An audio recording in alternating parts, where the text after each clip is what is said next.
In a world full of OP protagonists who are strong, save everyone, but in the end become simps for waifus, we have this cursed purple-haired guy, who is the creator of Simp Girls. My man, the world turned into a game, the system appeared, however the awakened abilities were related to the life you led. And our Avenger here always survived by making money from rich and powerful women, thanks to his appearance. So what talent does this devil guy awaken? King of the soft rice, as long as the woman is stronger and more powerful than him, she'll want to help and love him. But it's not just women, it's females. And by the way, some of them are pretty strong for others' activities, if you catch my drift. Our protagonist's name is Lin Hao, an orphan kid without a father or mother. He might look like a high school student, but in reality, no one knows the kid's age. He does live streams on TikTok pretending to be a student because he's cute, and that's how he gets donations from the girl simps. The boy flipped the game.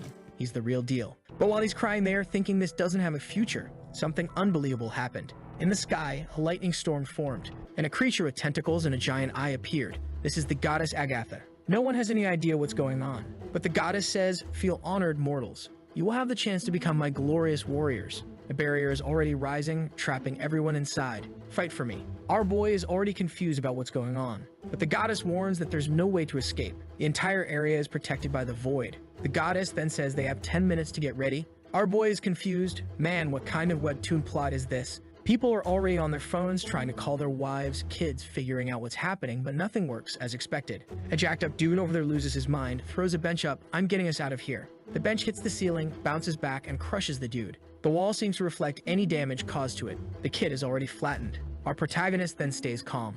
No escaping, no breaking the wall, no communicating with anyone outside. But then his phone vibrates. When he pulls it out of his pocket, there's a roulette on the screen. Common probability, excellent, rare, or even mythical at 1%. A roulette that defines your talent. He notices that no one else seems to be reacting, so is it just on his phone? Could this be the famous little system from Song Jingwoo? The thing seems to have stopped at legendary bro. Our kid already feels like he's received a power. Actually, not a power, but 5 powers. Granted, most of them are pretty trash. The white one isn't so bad. Trash can, you can digest anything you eat, and it will taste like you're eating something delicious. Another power, peeing 10 meters into the wind. You can pee 10 meters and it won't miss. Well, at least the bathroom will stay clean. The other talent, spirited boy. You're quite talented and energetic. The poor kid's like, man, what trash talent. The red talent makes it so he's not afraid of anything. He's like, I don't see any utility. But thinking about it, since I clicked on this, I've been calm in this weird situation. Could it be related to this talent? Something that restores your composure? It's not so trash after all. And the rarest one. Let me take a look at it. King of the soft rice. Now we're talking. Eating soft rice is a Chinese slang for the dudes who make a living off rich and hot women. The favorability of any woman stronger than you is increased by 50. Just gotta be careful with dudes who have special hobbies, it's plus 50 for them too. The system even mocks the kid. And if the woman is weaker than you, are you asking me? Stop asking these things, kid. You're the king of soft rice, not a friend of women. Our protagonist is a bit embarrassed. I know I make a living getting donations from the simps, but this is already going too far, isn't it? But no time for that. The phone already disintegrates, sort of merges with his body, and he gets a headache. Feeling dizzy, seeing the crowd, his eyes almost close when he opens up a bunch of little windows. He sees a Discord user there, level 0, 2 strength, 2 agility. He sees a woman all twisted up too. These things didn't exist until now. He sees his own window. Human male, average, 3 strength, 3 constitution. He has so many talents that the system even bugged. Why do you have so many talents, kid? Are you cheating? He makes the window disappear with a thought, then he's like an idiot playing around. Makes it appear, disappear, until someone comes over. She seems strong for bedroom cardio activities. He sees the girl's window. Adult woman, human, 5 strength. She's stronger than the kid, 4 spirit, but a bunch of other stats. In a little tip below it says, hey, this woman's 4 attributes combined are higher than yours. That means she's better than you, but it also means your soft rice talent works. Cool that the system sounds like a character communicating. She then sees our little protagonist, looks at his face, and immediately smiles. Her status goes from neutral to friendly. When he notices it, he thinks it worked. She already starts walking towards our boy. Hey little brother, where are your parents? He's a bit taken aback, thinking, I know I have a somewhat childlike face, but she's actually thinking I'm a lost kid. Our boy sees that she's a bit insecure with the whole chaotic situation, but still, she came over to check on him. This little talent is good. Seeing that he's not speaking, she says, oh, I'm not here to cause trouble. Don't worry. The guy activates his help mode. Big sister, I don't have any relatives, I'm an orphan. Not only does she know how to fight, but she's also going to be kind to me. This is perfect. She apologizes for asking, he says he's an orphan, and says it's okay. But he slyly asks, do you think we can get out of here? She looks a bit shy, pats his head. Don't worry, big sis will protect you. The little rascal is talented with this talent. She asks his name if he's still in high school, and he says, "Ah, my name is Lin Hao, and yes, I'm in high school." Liar. She gets all happy because her name is Lin Shogun, so we're from the same family. Until a guy over there shouts her name, Miss Lin. We still don't understand the situation here. There could be many risks. It's dangerous for you to be wandering around. She's confident. Don't worry, with my skills, there's no danger here for me. The guy approaches. Who's this kid here? She leans into his ear. This boy is an orphan who's in high school. We need to help him survive. The guy is like, what the heck? We don't even know what's going to happen. How are we going to protect this kid? She calls our boy. Look at him go like a fool. Come here, come here. She pats him. Look how sweet he is. Damn, he's still acting cute, and the guy doesn't like it. So this guy is what? Her bodyguard? Not only is this girl better than me at fighting, but she's also richer than me. Now this bodyguard in the system, he has 6 strength, 5 constitution. He even gets a tip. This dude fights Muay Thai, better not mess with him, bro. Our boy's impressed. Whoa, solid stats, but why does it feel like the system is warning me about him? Well, at this moment, the goddess Agatha returns. It seems all of you have already understood what's happening. Now, before I call you warriors, you need to undergo the baptism of blood. So your first mission will be a dungeon. You will be placed in random groups and taken to face monsters. The guy is looking at our little protagonist, who's kind of in shock. Look at this kid, he's in shock just from seeing the creature. For heaven's sake, he's going to hold us back. But our protagonist is in shock about something else, bro. He's looking at the status window of the goddess. A common elder god, but it's a goddess in this case, right? A woman. And even though he can't see any attributes because he's too weak, the soft rice talent still works. Our protagonist is like, no freaking way, my soft rice talent is working on an elder goddess. The goddess then observes, well, out of compassion for some of you, I will graciously ensure that your deaths will not be in vain. So just this once, death in the dungeon will not be real. However, the pain you will feel will not be reduced. Fight. I am eager to see your performance, especially the performance of a certain someone. Who could that be? I don't think it's possible to have some fun with her, but our little boy has already gone to the dungeon. He looks around, sees everyone is scared, saying they hate spiders, but then he realizes that girl and the bodyguard aren't with him. He heard people talking about spiders, and he's like, it's just some spiders. Why are they scared? Until 2 dogs with 8 legs each come walking by. Now I get it. Some crazy guy over there steps forward. What are you all scared of? Calm down, it's just some little spiders. We humans have been at the top of the food chain for hundreds of years, and you're scared of little spiders. This system is twisted, and Sazel, this guy is only a bit stronger than you, but unfortunately, he doesn't like men. Do you think you could find a way around it? The protagonist thinks, what a drag, this guy is the strongest and I can't use my talent on him. Not that I'm really interested anyway, but something's happening up ahead, and everyone's looking in shock. A stone tablet on the ground. Here we go with the first mission. Home of the Spider Mother. The Spider Mother becomes extremely aggressive during mating season, so be careful. Modification. The monsters have limited intelligence. If you move away, they'll stop following you. Our protagonist thinks usually the deeper you go into an insect's lair, the more dangerous it gets. The people there are a bit hesitant, not wanting to go in. He thinks of some strategies to divide the groups, but he knows that his childlike face and age will make no one trust him. So he decides to stay low-key, especially since he won't die because the Elder Goddess said they'll come back. But at this moment, a message pops up. You've been standing still for too long. Enter now or you will die. And then, well, they all have to enter. Time passes inside the cave, and our low-profile protagonist stays in the back, not wanting to be noticed. The guys in the front prefer it that way because if the spider comes from behind, he'll be the first to die. But there are some spiders observing, and the girls are already trembling. A little arm passed by, got a little flick on the neck, and it's raining ketchup on the kid. The 8-legged dog is already on top of our boy. Wait, is that the size of the spiders? The group is in shock. They take off running and abandon our boy to die. The spider comes right in front of him. Staying in the back was the worst decision. In this situation, turning your back is even worse, and I'm going to have to defend myself with this. I won't die in vain as he's about to throw a stone, but the spider looks all cute. Baby spider mother, friendly. Tip, an extremely weak monster, but not weaker than you, obviously. And since you have the soft rice talent, she won't kill you. I love how the system roasts him all the time. He thinks I didn't expect it to activate with spiders. Well, it even activated with the Elder Goddess, so it makes sense. She's all cute looking at me. This talent has been amazing, but what's up with this effect? Why is she doing that? The spider is petting his foot. You know what? I'll go for a surprise attack now that she's. But he suddenly stops. Why is she being so cute? He drops the stone. This morality of mine screws me over at times like this. But also, how am I supposed to hit someone who's being nice to me? It doesn't make sense. It's not just because I want a spider to protect me, of course not. It would never be because of that. After our protagonist observes a bit, he concludes that the spider is much faster and much stronger than him. However, not much stronger than a competent human like that bodyguard. And with this, he realized that the attributes are indeed very accurate. Just with that small difference of 2 status points between me and her, she's much stronger and faster than I am. There's no way to kill her if... He shouts, stop making that face. He opens his window. Agility, constitution, strength, it's easy to know what they do. But what about this spirit? And why is my spirit point so high? Could it be because of that spirited boy talent? Could it be telekinesis? He looks at her, imagines flying, turning into a dog, turning into a pig. I don't think it works like that. What am I even thinking? Well, with my soft rise talent, I guess no one will attack me, so I'll explore more. And if someone kills the spiders that are following me, I'll just become friends with that person. He keeps walking through the cave, seeing some kids there who are already done for. Out of the 10 people who entered, about 8 or 9 have already died, so only 1 kid remains. He jumps around the corner and finds a guy who died fighting. The guy's gone, but he took 2 with him. However, our protagonist is being followed by an army already. The spiders are carrying him, they start pushing him. Where do you want me to go? Then he sees a big chest, but there's a giant spider stuck to it. It's never been so good to be at dungeon chest, but her eye starts to open.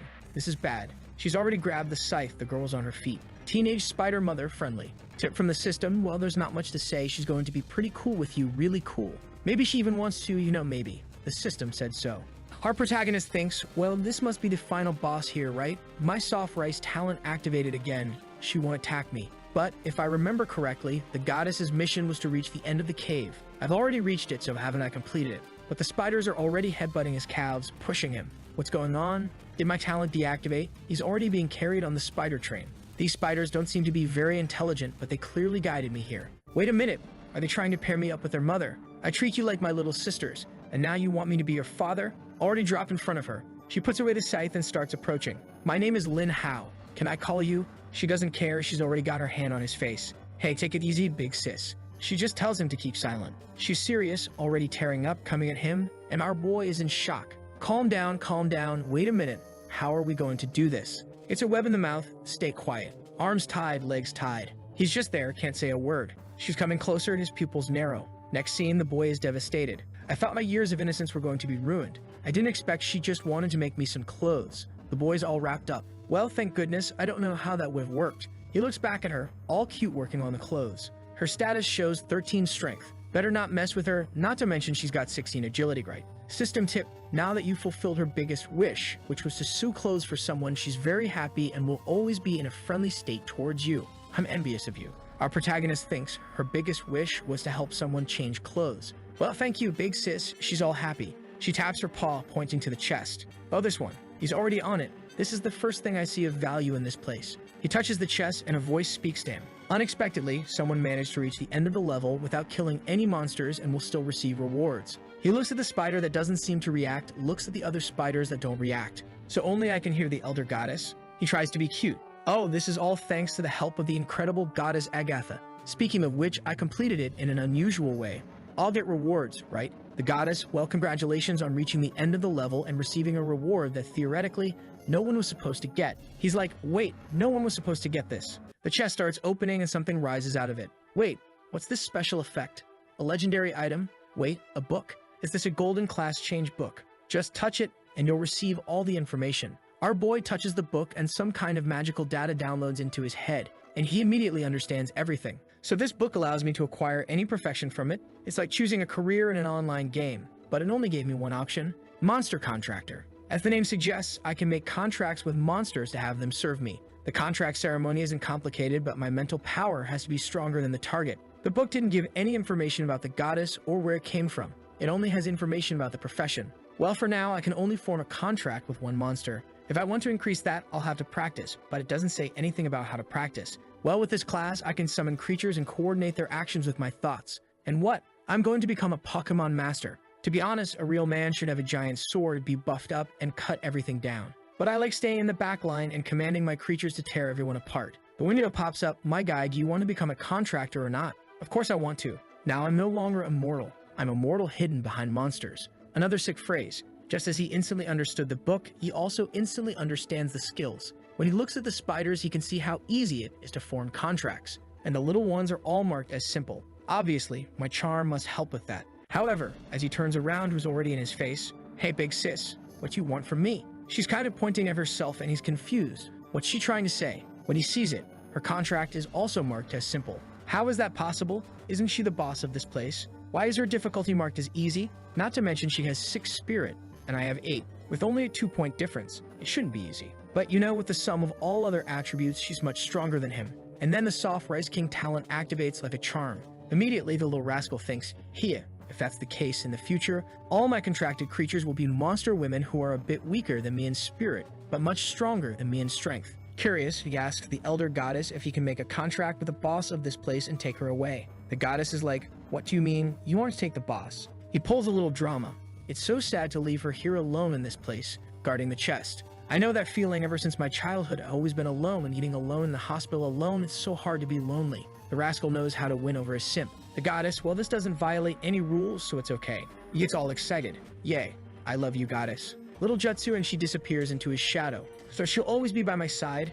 That's pretty convenient. At that moment, the goddess announces, the dungeon boss has disappeared, so the dungeon will end, and everyone will return to the original area. He thinks, well, I didn't learn anything about combat, but now I have the Spider Queen with me, who's twice as strong as that guy. With that, the dungeon ends and we're all teleported back. The rewards for killing the monsters will be distributed to your terminals. Just recite the name of Goddess Agatha in your thoughts and a window will appear. Everyone's busy checking their system windows, seeing at Game Shop and all that, but our protagonists can't see theirs. Alright, no time for nonsense, the goddess continues. You have 1 hour to form a group because Phase 2 will begin soon. The protagonist, being cheeky, opens the system of Goddess Agatha, and the interface is identical to his. He jokes, "Goddess, this system is just like mine. Can you respect my intellectual property?" But look who's coming, our boy's little sister, Shoyan, grabs him by the wrist. I was so worried. It was dangerous. Did you get hurt? He's like, nah, feeling a bit awkward, but notices that the Spider Queen doesn't like the closeness. No way, she can sense reality even from inside my shadow. Well, she has a high favorability with me and signed a contract, so I guess she won't do anything right. He pulls away from his sister and says, "Don't you remember that the goddess said nothing would happen?" "I'm fine." She's like, "That's right," feeling a bit embarrassed, but then says, "I'm glad you talked to me earlier. I was thinking I really wanted to help you, and that's why I resisted. Otherwise, I would have been eliminated." Obviously, his plan is to keep her close to him. She's all confident. "How many points did you get in this mission?" "I got 40. He's like, "Oh wait, I haven't checked yet." It opens his window to take a peek, but he got 0 points. "Wait, I understand I didn't kill any monsters, but not even a point for completing it. This system is a bit unbalanced." He checks again. I see I didn't get anything and I'm ranked 3050. She says it's okay, 3000 is the middle of the rank, right? It seems the goddess still likes you. He's a bit embarrassed, but notices that the bodyguard is in first place. "Wow, Brother Wei is in first?" She replies, "Yes, Brother Wei not only earned many points, but also gained some subordinates. In this world, we need to stick together to survive," she says, grabbing his arm. "Come with big sis. I guarantee nothing will happen to you." Our protagonist is confused. Wait, she's only slightly weaker than Wei, so why did she earn so many fewer points? This guy must be up to something. She said he gained several subordinates. Ah, now she's going to be a problem for me, it seems. Well, she's been kind, so I won't ignore her. Let's see what's going on. In the alley, they find the guys. Wei looks back. "I wanted to talk to you, Miss Lin. In this new world, past identities no longer matter. Even a famous big shot knelt before me in the dungeon. Strength is what matters here." She lowers her head. "Wai Kai, I knew something was off about you. In the dungeon, you used the kids and the elderly to lure in the spiders just so you could kill more. I didn't agree with that, but you convinced me it was to get better results. But apparently that wasn't the case, was it?" He confesses, "Obviously not. I want power to gain more things. And as you can see, these guys are already following me loyally. Now you'll be my woman. Together, we'll become the most powerful subordinates of gods and demons. That way, we'll receive unimaginable benefits." She responds, "You've got it wrong, Brother Wei. I never imagined you become like this. It seems the dark side of men is unleashed when they are no longer bound by the law. You've lived years in society, and in just a few hours you're already acting like this." Our protagonist grabs her hand. "Hey sis, it's okay. These people are bad. I promise at least I won't turn out like that." She gets all emotional. Wei says, "Lin Hao, you got 0 points. You're worthless. Are you planning to rely on a woman to stay alive? You have no place in the law of the jungle." The boy stays calm and she steps in. "Wai Kai, you're exaggerating." He retorts, "I don't care. This is the new reality. You're strong, so why not come to my side? If you stick with this weakling, you'll just slow down our missions." She turns away. "You know what? I have nothing more to do with you. You've changed so much in such a short time. Goodbye," and walks away hand in hand with our sly protagonist. But Wei didn't like that. "Shoyan, you're the person I like the most here. Do you think I'm going to let you go just like that? I'm strong, but there are also other powerful people. Only by joining me can you survive." She says, "You think I don't know you're just using me as a stepping stone? I'm not going to join you." But the guy is persistent. "You don't get to choose that. Even if I might not be able to kill you in the main city, that doesn't mean I won't stop you." Without hesitation, she turns and runs with our boy. The thug says, "Shoyan, if you were running alone, you might escape." Suddenly the guy jumps to her. They both go down, each rolling in opposite directions. "You're sticking with this trash?" She's thinking, really, if I were alone, I could escape, but I can't leave him here. The thug asks again, Xiaoyan, your heart is too soft. Even in this situation, you're still trying to protect this loser. I'll show you, kid. In this world, there's no surviving without strength. Hey guys, kill this kid. The thug steps in asking, hey, boss, are you sure we can kill people in the main city? What will the consequences be? The elder god didn't say anything about it. Besides, this kid has 0 points. Our protagonist pretends to be clueless. Guys, are you really going to beat up a kid? That's pretty cruel. But they reply, sorry kid, but you're useless. And the boss gave the order, you know. Xiaoyan is in shock, but the guy stops her. Don't even think about it, just watch how he's going to get beaten. Our little psycho protagonist thinks, I don't know if there's a punishment for killing someone, but I'm also not going to let them kill me. And since they're trying to take me out, I'm not worried about what happens. He's already casting his jutsu. Look who's coming. She's got the scythe in hand and everything. Everyone's trembling and asking, hey, isn't that the boss that was in the dungeon? They try to run, but she just lifts the scythe. Bye-bye, boys. Everyone's in shock. The boss keeps asking himself, why is the spider boss here? And why does it look like she's helping that Lin Ho guy? Not to mention, this monster is huge, and she's super fast. One of them drops to the ground. I was blind. I'm sorry. I'm trash. I was wrong. Lin Hao, please be a noble man and spare me. Another one looks embarrassed. Lin Hao, you're not a loser, man. You're really strong. Forget everything I said, just let me go. But the girl behind him isn't happy. Miss Xiaoyan, I stood by your side for so many years. I caught criminals for you. I carried your bags. She smacks him in the mouth. You're trash. Another hit, then another. Man, he's getting pummeled. Kicks and everything. I'll smash his head. How can you even call yourself a man? You disgust me. Our protagonist, seeing how just she is, becomes even more interested in forming a group with her. She apologizes for involving him in this situation. He says, it's nothing. What are you going to do about this crazy Wei Kai, though? Our protagonist thinks this guy is really sly. He surrendered the moment he realized he was in trouble. You can't keep someone like that around. The guy pleads, hey, Lin Hao, look at me. I'm beaten up, man. Just let me go, please. But the system alerts him. Even though he's begging for forgiveness, what he's really thinking is about how he'll crush you and burn your ashes. You better kill him now, kid. The Spider Queen is already moving towards him. Xiaoyan thinks, wait, is Lin Hao going to kill him? Even though he did wrong? No, but I can't interfere. He tried to kill Lin Hao. Our boy is very manipulative. As soon as he sees that she wouldn't like it if he killed, he says, Brother Kai in reality has already accepted his punishment. So you know what? I'll forgive you, man. Let it go. Kai replies, thank you so much, brother. Thank you so much. Big sis Spider, are you going to attack Brother Kai? I told you don't do it. Hey, Brother Kai, you want to attack me, man? The contract I made with her, she'll attack anyone who wants to harm me. I have no control. The guy falls to the ground head first. This is unfair. I have no intention of harming Brother Lin Hao, but she's already got the scythe up high. Goodbye, man. Go join your buddies. But the goddess appears. In this space, my warriors must not harm each other. Our protagonist is confused. Wait, I've already killed 3. What's going on? Why not kill this guy? The guy is all relieved. Phew, long live the elder god. But our boy wants to test the limits of his friendship with the elder god. He shouts for the spider not to kill the guy, but in his mind, he's commanding her to do it. However, the goddess freezes her before the scythe can strike. The guy is trembling all over, even wetting his pants. The spider is stopped, and the guy says, oh, look at you. You were all arrogant before, and now you're not even moving, are you? That's right. Long live the great goddess Agatha. I came to inform you that Lin Hao has committed the act of killing 3 people. Please bring divine sanction upon him. The protagonist looks at the goddess, and the system is speaking.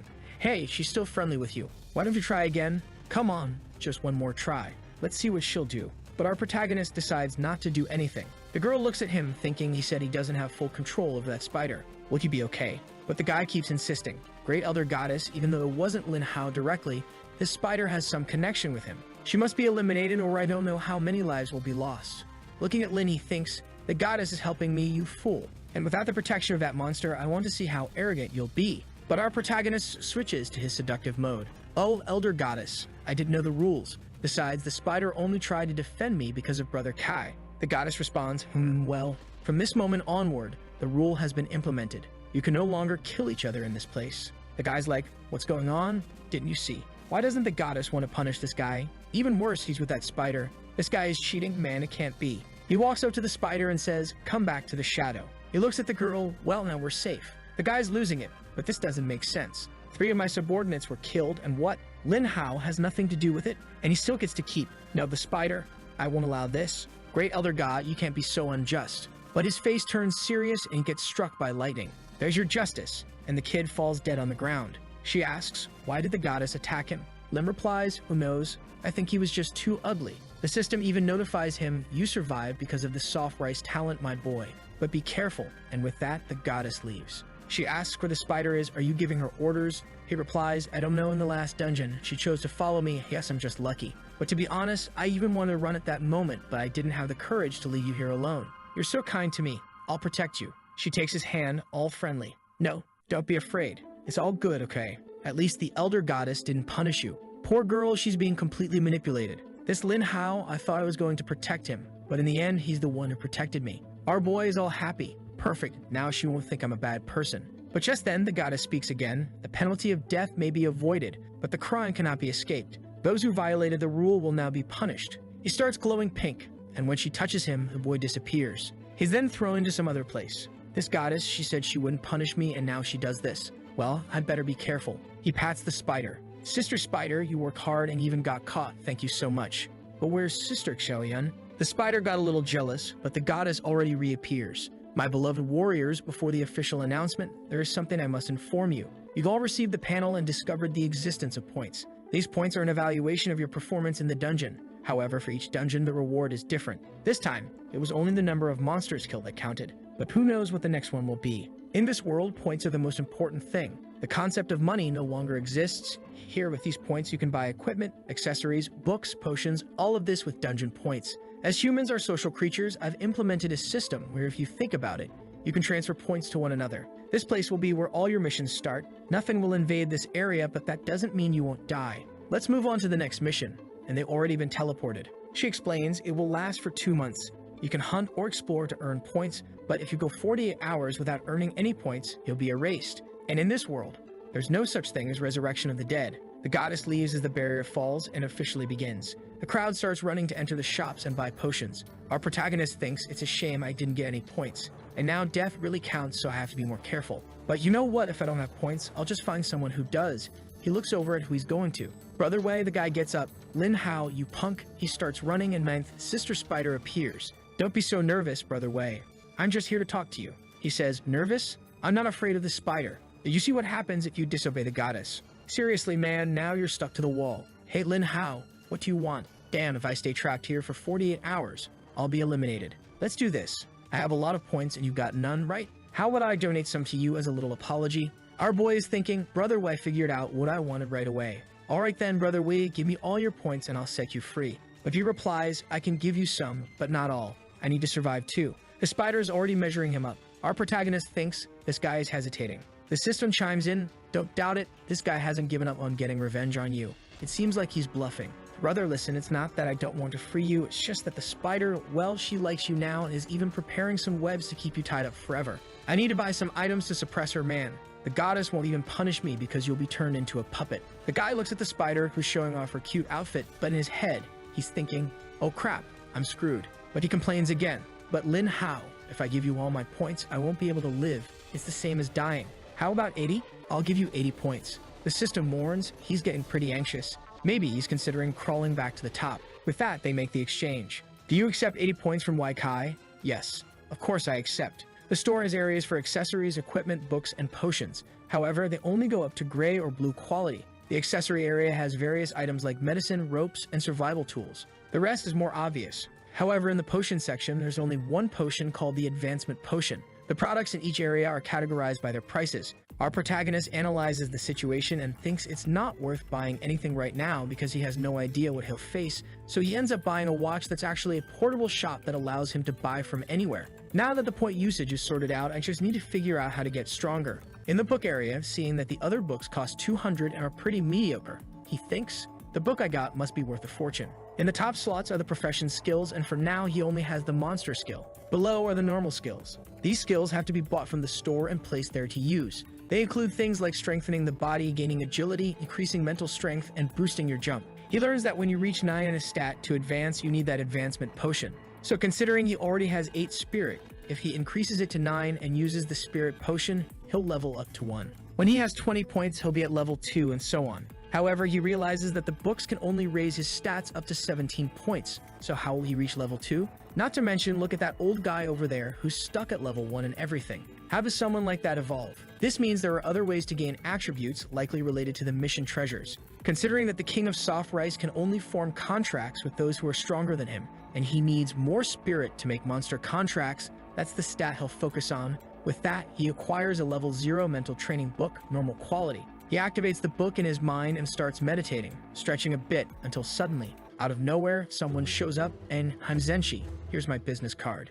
Man, I'm looking at this. Hold on. A secondhand house salesman? Why is this guy handing me his card? Professions are useless in this world. The guy's a bit embarrassed. Sorry, brother, it's just a habit of mine to hand these out. I'm here to invite you to join our group. The system alerts, since he's a salesman, he'll be very persistent, even if you reject him 10,000 times. Our protagonist says, I'm already with my sister, thanks. The guy insists, but someone from behind says, leave the kid alone. Can't you see he doesn't want to join your group? He replies, oh sorry, Captain. So you like the little brother too. In that case, I won't compete with you. Man, what's up with these guys and their talents? Why are they competing for our boy? Our protagonist thanks him for the help, and the guy says it was no big deal. He checks out the guy's stats. Strength at 6, Constitution at 6, everything's set, and he's already using the books. The system is impressed that the guy is so strong. Oh man, my name is Lukik. What's yours, huh?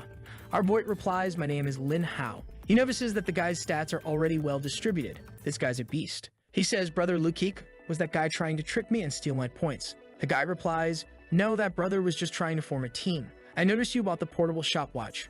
A very smart choice for someone so young. To be honest, my team, the King's Army, has over 15 members, and we're thinking of recruiting you. Do you want to follow me? A little message on his screen updates. This guy already gathered 15 people in half an hour. A charismatic leader, but I have a hunch that he dislikes people of the same gender. Be careful. Our protagonist sees this and says, thanks for the kindness, brother Lukik, but I'll discuss it with my sister first. He's not even considering joining this guy. I'll be able to hunt much better alone with my spider. He walks away, leaving the guy a bit awkward. One of the guys with him says, brother Lin, that kid has great potential, you know. He might seem weak, but he's not. Lukik replies, just a child with no experience in the world, like he's useful for anything. But soon enough he'll join us, no rush. But why are you saying this? Did you have some conflict with him? The guy responds awkwardly, oh captain, you noticed. It was nothing, just a misunderstanding, nothing major. I just believe that if he gets stronger, he won't have mercy on you, The captain pulls out some elite blue equipment and says, don't worry, if he comes at us, I'll personally settle the conflict. After all, you're now my team allies. The guy responds, thank you very much, sir. I'll become strong and protect you as much as possible. Now with the support of this team, I'll evolve much faster than that idiot, and soon I'll make my revenge on you, Lin Hao. Our protagonist, deep in thought, Sister Spider, I haven't even given you a name yet, have I? It feels weird calling you Sister Spider all the time. He decides to consult the Chinese NASA translator and decides to name her Little Chirp. She's overjoyed and gives him a big hug. Just then, look who shows up, the other love interest. Finally, I found you, brother Lin. He says, what's up, sister? Why are you still here? She responds, I just wanted to apologize. Give me your hand. He's like, what's this? You want to give me something? It's okay. She says, no, take this, and hands him something. It's an amulet that can withstand even a fatal blow. It will help you explore unknown areas, so be careful. Our boy feels a bit awkward, thinking I saw this item in the shop. It cost about 40 points. She's spending almost everything on me. She starts to leave. Goodbye, little brother. I have more things to do. Take care. Feeling a bit shy, he tells to Little Chirp, well, as you saw, if she ever needs help in the future, we'll help her, okay? Now it's time to get down to business, he says. She pulls out the scythe. The barrier is about to be lowered. The guys start running like it's Black Friday. They look back and see our protagonist running, all tired. Obviously, he's pretending to be tired so no one knows what he can actually do. Look at that kid over there, can't even keep up with us. Perfect. Let's leave him behind and take advantage of this area to get as many exploration points as possible. He looks around and realizes there's no one nearby. Sister Chirp, you can come out now. She appears, scooping him up in her arms. Our boy is quite spoiled. It's a good thing she picked me up though, because she exploded and started running at full speed. She's already crossed the map, exploring everything. The guys are even confused. Hey man, why is there a line crossing the map and it's right in the direction we wanted to go? Damn, if we go that way now, we won't get any points. Sometimes this series has some beautiful panels. In Little Chirp's arms, he plans his next move. We've covered 5 kilometers and I only gained 1 point. I thought exploration would be more rewarding. Plus, we haven't encountered any monsters yet. It seems the safe zone is bigger than I expected. And the goddess mentioned there would be various monsters. It looks like this isn't just a test of strength, but also survival in the wilderness. As night falls, thanks to Little Chirp, they've already traveled a great distance. However, besides the exploration points, they haven't encountered any monsters. At the moment, he needs 200 points to get the advancement potion. In a nearby area, there are some goblins roasting a pig. Forest Goblin Strength 5. The goblins are part of the research for this mission. The protagonist isn't too eager to attack because the monsters are too weak, but the spider is itching to go on a rampage. Then he receives a mission. Hunting mission. Clear the forest goblins. Reward. 5 points, and stealth attacks will cause panic, earning extra points. He calls Little Chirp, who drops down from the tree upside down. Chirp, you need to attack them stealthily. The poor goblins are all eating pork when suddenly a giant spider is on their backs. They don't stand a chance. She takes out 2 of them and the rest of the group starts running. He earns 5 points but quickly realizes, don't let them escape, let's get them all. She casts a web over the remaining goblins and they try to flee, but do you think they'll get away? No way. However, reinforcements arrive quickly. Our protagonist notices these goblins are a bit stronger than the others. The problem is that it's a group and Little Chirp is struggling, especially since it's an archery group. The protagonist starts thinking, should I go down and help her? But it's dangerous. Should I tell her to escape with the goblins or should I go somewhere else? But what if I'm found? This place is full of monsters. Meanwhile, more goblins are coming, and these are very good at detecting things. Our protagonist realizes he won't be able to hide. What did I do? I poked the goblin nest. Why are so many coming? He checks his watch for recommendations and finds 2 items. A pot that costs 10 points and creates a smoke screen, and a scroll that costs 2 points. And after a 10-second incantation, teleports you to a safe location within 1,000 meters. Since he's safe up in the tree, he orders the scroll, activates it, and starts counting. Little Chirp is dueling fiercely. When the countdown reaches 0, she disappears. Phew, there shouldn't be any danger here. She reappears and gives him a hug. How sweet. Poor thing, she got a bit roughed up. He quickly realizes that when he gets too far away, she's automatically teleported to him. However, she seems a bit sad for not having done much, but he reassures her. It's okay, there were too many goblins. You're fine. He decides to check the map and notices that the area he was in strangely didn't get marked. It seems that exploration patterns change in areas where there are monsters, so there's nothing to do but continue exploring the place. A while later, he finds a goblin fortress that seems a bit empty, as most of the goblins left to hunt them. The system gives him a new mission, destroy the goblin fortress. The more destruction you cause, the more points you'll earn. He's thrilled. This is exactly what I wanted to do, and I even got a mission for it. Perfect. I'll get revenge and be rewarded. He pulls out some incendiary dynamite he bought at the shop, an item that may be trash elsewhere, but here it's useful. He explains to Little Chirp how they'll do it and sets everything on fire. Amid the flames, while the goblins try to escape, Little Chirp slashes through them all. With that, he managed to burn down 5 fortresses and earn 30 points. It's hard to earn points in this place, but the boy is motivated. If I keep this up tomorrow, I'll buy my advancement potion. The only downside is that what he's been doing is attracting more goblins who are tracking and following them. Chirp, looking all alert, asks, did you feel something? Look who's coming, Lukik and Wei. At least her reaction was quick. She noticed Lukik coming. Calm down, it seems the old guy teamed up with these guys. Look, there's Y in the middle. The system gives a hint. He's experiencing the thrill of using his team's items to advance. With the power he plans to gain in the long run, he seeks revenge. The problem is that the guy has a lot of stats. Damn, their strategy of concentrating all the team's items on a few people is really effective. A little goblin jumps out of the bushes, and in a flash, he slices through. Our protagonist realizes that the guy's attack is even faster than Little Chirp's, and she's getting a bit irritated. But her status reveals something. She's almost overflowing with love for you, which gives her a status that allows her to kill anyone with lower attributes than her in one hit. The system advises him, it's better not to let this guy live. The system doesn't even need to give him this tip. He's already certain that this guy can't continue living. Lukik and his group are all confident. We just need to keep killing creatures. When we return, the exploration team will give us even better items. Wei is thinking, this place is perfect. These idiots don't distribute anything equally. As long as I'm the strongest, I'll need the most resources. I just need to gather 100 points, then I'll buy the monster suppression oil, apply it to my weapon, and get rid of that spider. Meanwhile, the spider is already on his back. Then I'll finish off Lin Hao and wait. Why does the ground seem so far away? He looks up and sees what's in front of him. Lukik says, wait, what happened? Everyone, stay on guard, there's a monster spider. The guys are all trembling. I thought this was a goblin forest. The group thinks we gave a bunch of benefits to Wai Kai and he was evaporated in a second. Little Chirp disappears in a flash. Wei yells, monster, I don't care where you came from, I, Lukik, will one day avenge this. His team thinks, oh my god, Lukik is incredible, guys. Lukik sighs, at least I noticed she was leaving and said that to boost the morale of the group.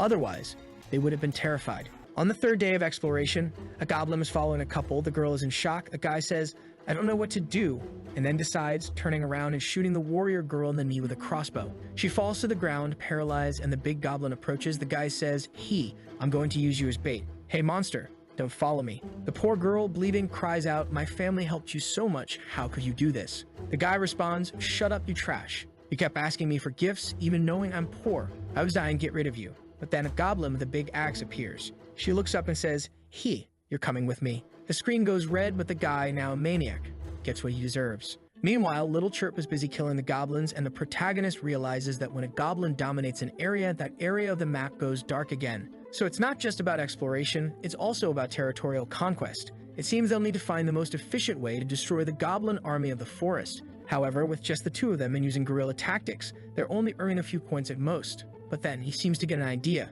He turns to Chirp, who's holding a goblin, and in the goblin's description it says that some goblins are good to eat because they're high in protein, but these were created by the god XX, so something terrifying happens if you eat them. But Little Chirp is already stretching out her arm and going for a bite. My god, don't eat that. She almost ate it out of sheer madness because he's thinking, Little Chirp doesn't need food since she's sustained by my energy. I'm the only one who needs to eat. The problem is, there don't seem to be any fruits in the forest, so he checks his watch and orders some food to fill his belly. But the watch recommends some stuff that costs 666,000 points, Phoenix Heart, Dragon Liver. Let me add a price filter. And with that, a low-quality ration costing 5 points comes up. The problem is he wants to save points, and considering the amount he needs, he'll have to spend at least 30 points to sustain himself for these 2 months. It's at this moment that he has a genius idea. Wait, my useless talent. Everyone's eating pills, and here I am, having to spend all I earn on food. But hey, what's that kid over there doing? Our protagonist is down on the ground like a cow munching on grass. He's not going to eat grass, is he?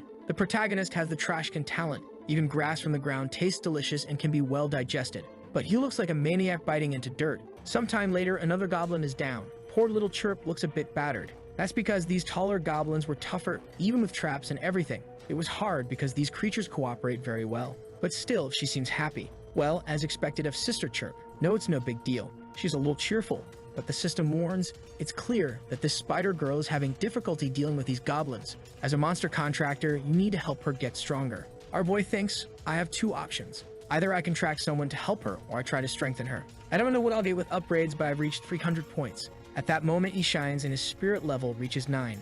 The system informs him, from now on, your meditations won't be of any use unless you use an advancement potion. Well, this is the perfect time to buy the potion. Unfortunately, I only have 3 purchases left in my shop, even though it's only been 5 days since everything started. He then asks her to carry him back to the base. She happily obliges, and they're back at the starting base. Our boy buys the potion and takes a big gulp. This time I felt an instant difference. My thoughts are faster, my vision sharper, I'm sensing things I've never felt before. Man, people use potions like this where I'm from too, but it's illegal. He imagines that since his mental power has increased, not only has his intelligence improved, but also his perception and information processing. With this advancement, he gains 1 skill point. He can either upgrade his monster contract and try to find another warrior, or try his luck and strengthen Little Chirp. Since he hasn't encountered any other powerful monster women, he decides to try his luck, and he receives a morale boost. As a monster contractor, you can use your spiritual power to strengthen your creatures. The ability can be used 5 times a day. It's obvious that all my abilities will be related to my creatures. Now that the basic level of mental training is useless, it's time to buy another. He sets his mind to exercise again and gets back to hunting with Little Chirp. The green goblins are already getting wrecked. He tells Little Chirp to leave the little goblin alive, approaches, and tells the goblin to come at him. The goblin swings its hammer, but the protagonist just stands there, taking the hit with his barrier. This little 40-point item is totally worth it, defense bubble. And the attack only drained 1% of my energy. I've tested my defense, and now let's test my attack. With a punch, Little Chirp watches in awe, wondering what he's up to. The goblin, thinking he's just an idiot, prepares to strike. This is my strongest attack. The goblin defends and nothing happens. The goblin looks a bit confused. That damn goblin is coming right at them. Go ahead, sister, he says. But the morale boost has already faded. Damn, I thought I had gotten at least a little stronger. Looks like I'm just the king of soft rice after all. She comes over and gives him a comforting pat on the head. Well, at least she's been strengthened. Even though the boost only gave her 1 point in agility and 1 in strength, it made a big difference. It seems the most practical way to get stronger will be to really specialize in spirit, and I'll focus all my points on buying spiritual advancement techniques and trying to obtain some things from the chests. With the morale boost, Little Chirp won't have any more trouble dealing with these forest goblins. Meanwhile, the goblin is getting absolutely wrecked, and the poor mother and daughter are desperately crying for help. The goblin lifts his massive hammer to strike, but look who steps in just in time. The hero is there, saving the day like Marvel. On Lukik's side, he says, right ahead is the goblin fortress. Let's get ready to attack. But when they arrive, the place is already on fire and the goblins are all slaughtered on the ground. In the middle of the flames, Lukik spots the culprit and shouts, "Everyone, let's stay calm here. The last time I saw this creature, it wasn't this strong. Even with better equipment this time, I'm not sure we can win." Little Chirp darts past everyone and vanishes. That's so overpowered. Lukik lets out his sigh. Phew, the guys are starting to get curious. "Captain, what's the origin of this monster that's killing all the forest goblins?" Lukik, completely clueless, thinks it's something the gods summoned to make their lives harder. Poor guy. But don't fear, my friends. When we're strong enough, we'll challenge it. In the past few days, several warriors have seen a purple blur flashing by, killing various goblins. Some were scared, while others believed it was an ally sent by the gods. And some got angry because it was causing many people to fail their missions. With their actions and the spread of other players, the group of ancient gods' warriors began to dominate the goblin forest.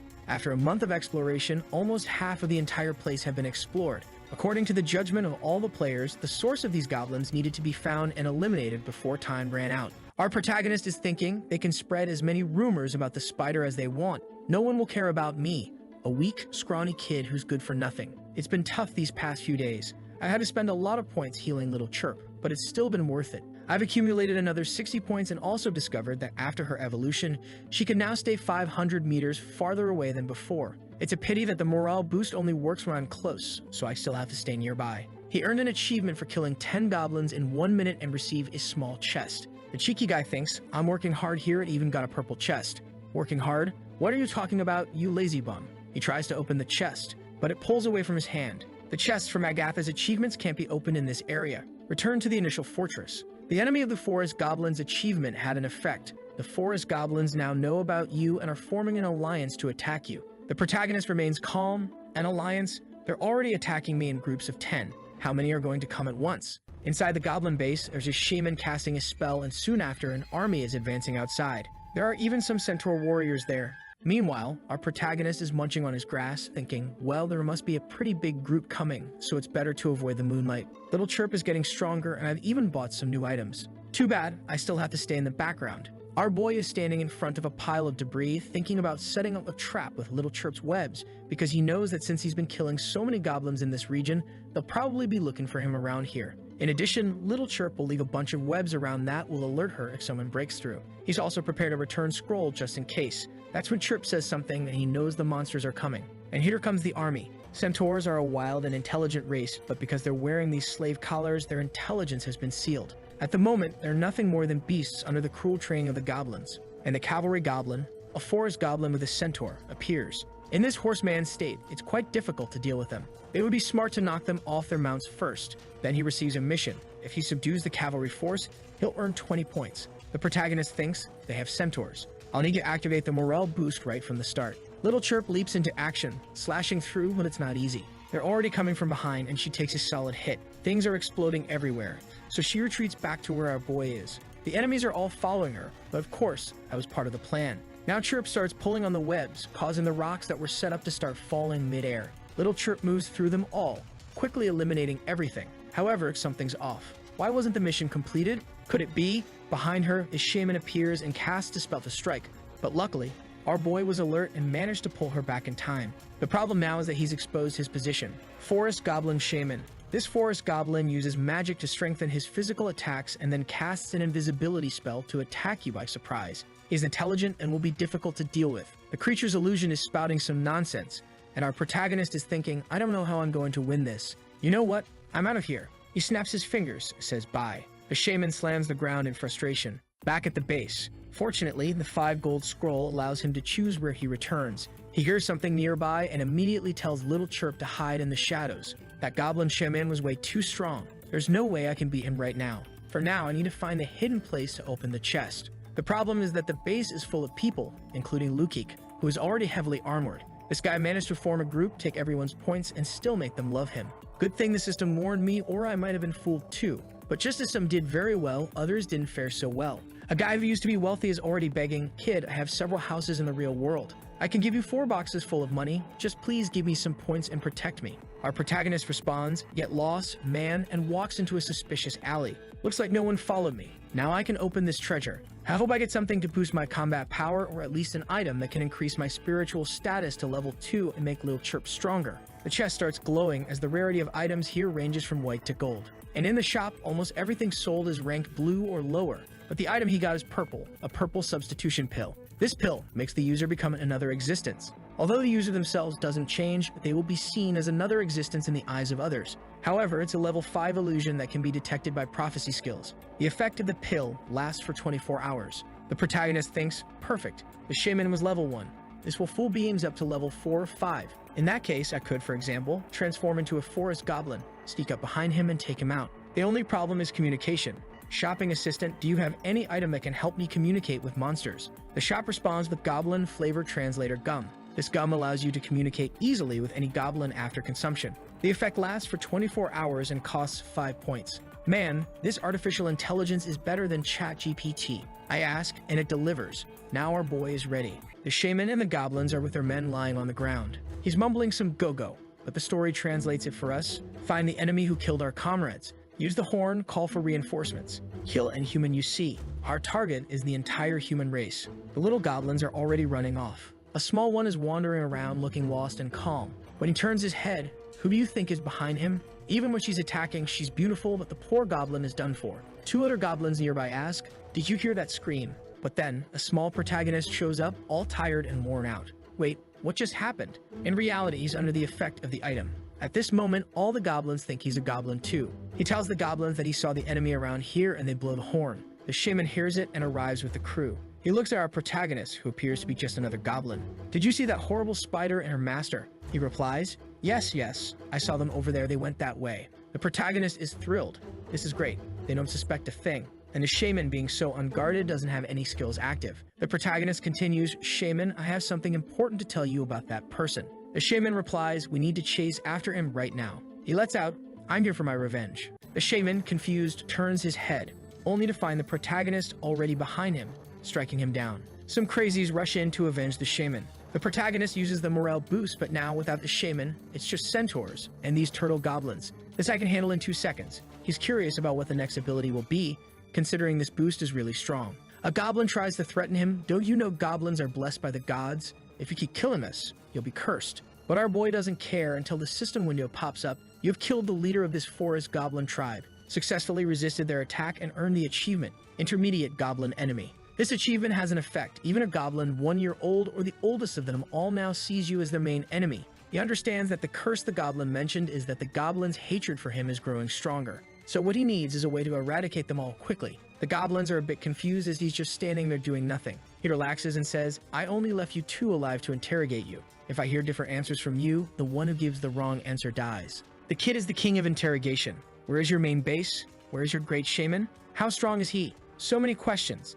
The goblins think, he's going to kill us. He's the enemy. Our fearless protagonist reassures them, "As long as you answer all my questions, you'll get out of here just fine." The scene shifts to a meeting with Lukik and company. "So have you noticed that the goblins we've encountered lately are much stronger than the ones we faced at the beginning? The army? So what? They're getting stronger, we're getting much stronger. No matter what happens, they're still too weak for this fist of mine." Everyone in the meeting is confident. However, Lukik warns them, "My team and I managed to go deep into the forest and activate something called the main mission.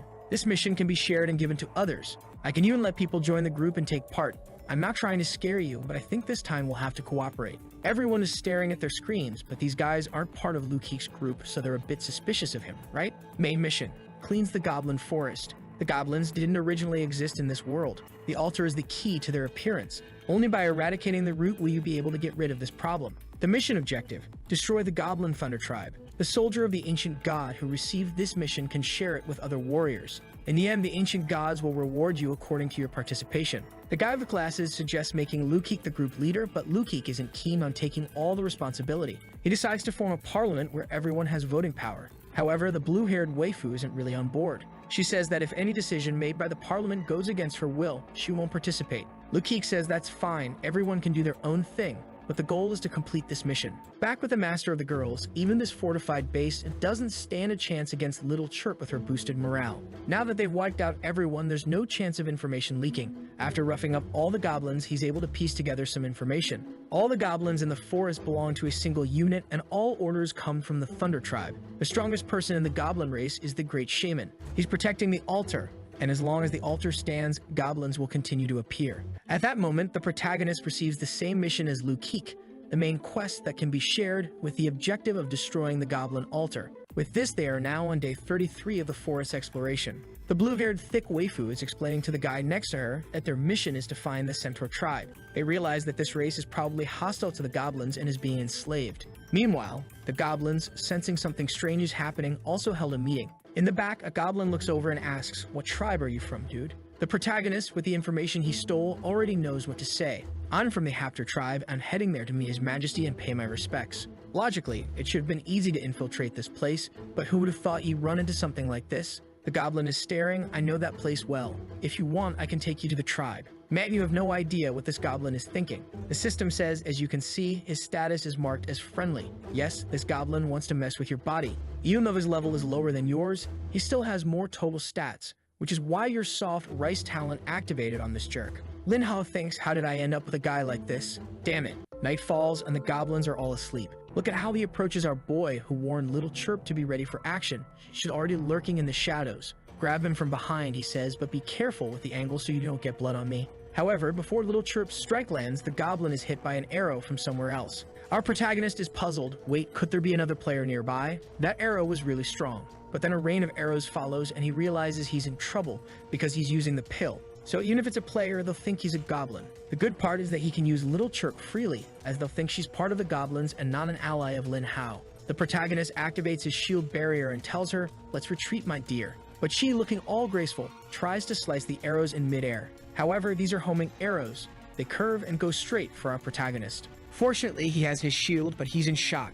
What the hell is this? These arrows are taking 2% off my shield. This is definitely some sort of skill. Not to mention, it seems like it's locked onto me. Unless I use the teleport, there's no way I can shake it off. The downside is that I'm in the middle of my infiltration.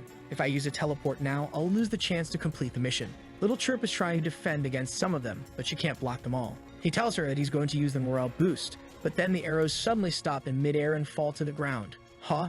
The arrows stopped? Look who's up on the hill. Oh boy, could it be another plumpy pet for our boy? She hesitates, then hits herself in the head. No, it's a forest goblin. Goblin enemy.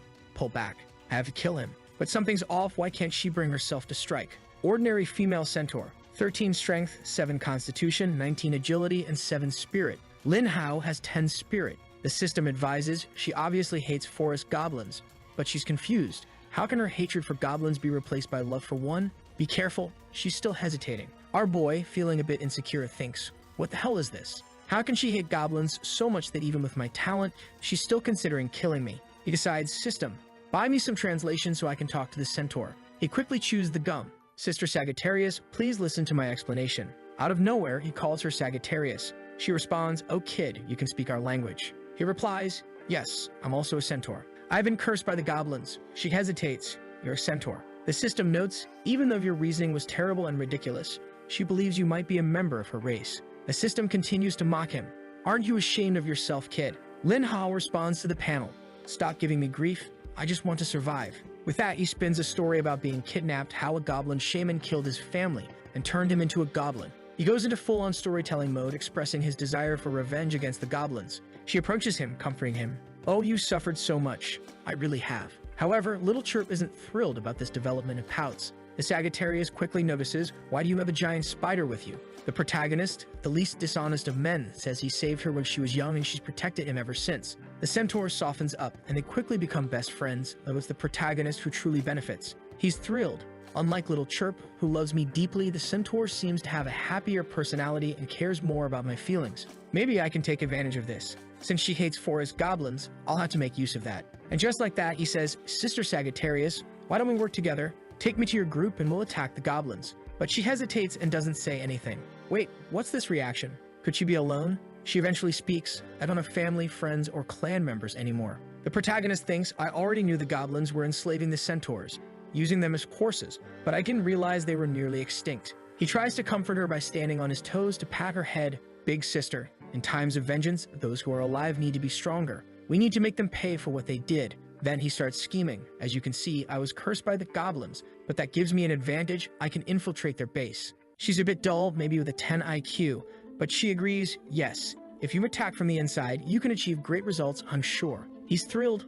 All right, into my shadow. Chirp, and let's go. But the centaur interrupts, hey, I want to go into the shadow too, where is it? He explains, unfortunately, she made a contract with me. If you want to infiltrate, you'll have to use another method. I know one, but it might be a bit uncomfortable for you. She doesn't hesitate. No, whatever it is, I'll do it. I can endure anything for revenge. Okay, here's the plan. Wear this slave collar and pretend to be my slave. She's shocked. Wait, this will make me dumb. It's cursed. Lin Hao, not sure if he's lying or just winging it, says that the curse on this one has already been lifted, so now it's just a metal collar. Apparently it's true because she touches it and feels no change. He He then explains that when they defeated those centaurs who were with the goblins, he left one alive and tried to break the collar, but as soon as the collar was broken, the curse transferred to the centaur, who went mad. He had no choice but to finish him off, though the centaur thanked him for it. Because of that, he now has these collars without curses. The original plan was to put a bunch of these collars on multiple centaurs and invade with all of them, but it looks like only one will be needed. The centaur girl, who isn't the sharpest tool in the shed, tries to put the collar on over her head. Somehow, she manages. The protagonist says, "Before we go in, let's confirm a few things. What's your name?" She replies that her name is Mia. The protagonist, seeing that her name is simple, decides to tell her his name is just Lin to avoid raising any suspicions. He tells her, "We're going to infiltrate the goblin base together, so when we get there, you need to pretend to be dumb, like your brain's been turned off." She agrees, completely focused on the mission. Her act of playing dumb isn't too convincing. She just looks hungry, but it'll have to do. But here they are on day 35 of the exploration. At the entrance to the goblin base, a goblin announces that anyone who wants to enter must bring something for the great shaman. A poor goblin brings a bone flute and the guard takes it, saying, "I needed this at home." Clearly, the guy isn't doing an honest job. Then another goblin comes up, this one with his wife and daughter. "We are very poor, sir, and these are our most valuable possessions." They seem to be offering some kind of potatoes or something. The guard slaps him. "How dare you bring this trash for the great shaman? Take this sinner who disrespected the shaman." The goblin is surrounded, pleading, "But sir, my wife and daughter, please forgive them." You can guess what he's planning to do. Look at that wicked grin. The guard says, "Well, I've been needing 2 women at home. If they agree, I'll let you go." At that moment, another goblin arrives to report a traveler with a centaur has arrived. He looks quite wealthy. The guard thinks, "Perfect, we're going to make a lot of money." Our protagonist, standing next to Mia, notices her dumb act has improved significantly over the past day. But at that moment, the guard steps in front of him. Routine inspection. The system warns him, "Unfortunately, you're unlucky, and the first guard you encountered is hostile." The members of the Thunder Tribe think the other goblins are stupid and weak, so he's going to try to extort you as much as possible. The protagonist, watching the husband and wife being detained, thinks, so that's what happened to them. But our Moy is clever. The pill he's using doesn't disguise him as an ordinary goblin, but as that goblin messenger. He tries to speak up, "Actually, I'm from," but the guard cuts him off. The great shaman said that no matter who shows up here, only nobles or those who pay the price can enter. The protagonist is puzzled. How strange, it seems there's a lot of racial inequality even among goblins. Then he receives a mission. Demonstrate your anger. This guard had the audacity to humiliate you. You must respond with a slap in the face. Points will be awarded based on the force of the slap. The further back you pull your hand, the more points you'll earn. The goblin guard eyes Mia. "Hey, that centaur of yours is pretty nice, isn't she? You can go if you leave her here with us." The goblin continues, "This slave of yours doesn't look like she's meant for combat. She seems more like a plaything, right? If you let us have a bit of fun, we'll let you through. What do you say?" The protagonist thinks, greed, selfishness, and arrogance. These guys are easy to figure out. But I already had a plan, and now with this mission, it'll be even easier. He pulls out that little bone flute the previous goblin had brought. "I'm an envoy from the Lion Tribe. The great shaman knows me, and you're disrespecting me." The goblin, either crazy or just stupid, says, "So what? What's so special about a messenger from another tribe? Pay the fee, or your slave will be confiscated." But another goblin beside him kicks him. "Shut up, you idiot." Turning to the protagonist, he says, "He's a bit slow sometimes, you know. He didn't recognize your greatness, sir. Please, I'll inform them that a great messenger has arrived." The system window notes that he really believes you're a messenger. After all, his mind is so greedy and shameless that there's no room for intelligence. The system, as usual, throwing shade. The protagonist points to the women. "They are from my tribe. Let them go." The goblin guard responds, "No problem. It's all good." The goblin then turns around. "Go on, leave. Do I have to say it twice?" The family thanks the protagonist and leaves. But he's still confused. "Wait, I kind of humiliated the goblins. I thought that's what they meant by a slap in the face. Do they really want me to actually slap this goblin?" I think he didn't read the entire message because it clearly said the slap has to be strong. Our boy is nervous, thinking, "I'm just a messenger sent here. If I go around slapping guards, this could turn into a diplomatic issue." He turns to the guard and says, "No need to inform the great shaman of my arrival. I'll speak to him later." "This dumb goblin here won't get involved in your affairs," the guard replies. The protagonist decides, "I'm not going to give that slap. It's a small mission. Not worth the risk." The kid's smart. If this were some other story, a character would slap the guard just for fun, but our guy's got 200 IQ. As they enter the tribe, he thinks, "This is the Thunder Tribe, the largest one in the Goblin Forest. If I'm not mistaken, it's divided into 3 levels. The people at the bottom are the non-combatants. Most of them are starving and live tough lives. The second level is where the combat goblins reside. And on the third, obviously, is the area of the noble goblins. They take advantage of everything without doing any work. Apparently, the only difference is that they're green. Otherwise, they're just like us. The legends say the noble goblins have a deeper connection with the forest and can even use powers. In a society like this, where influence comes from strength, the most powerful shaman reigns. At the very top is where the house of the most noble shaman is located. As they approach the stairs, the guard tells him, no one can enter the sacred ground, not even a great messenger. The great shaman has ordered that once everyone is here, he will hold a meeting. The protagonist thinks, well, there's not much I can do in this situation. It's better not to be arrogant and expose my identity. I'll try to find another way to get close to the great shaman. At least I can stay in this house thanks to the messenger title. He tells Mia, you can stop pretending to be dumb now. She replies, okay, and she's all emotional after seeing him save the family. He explains to her that the target of the attack is the great shaman, since the worker goblins are innocent. He thinks innocent little centaur.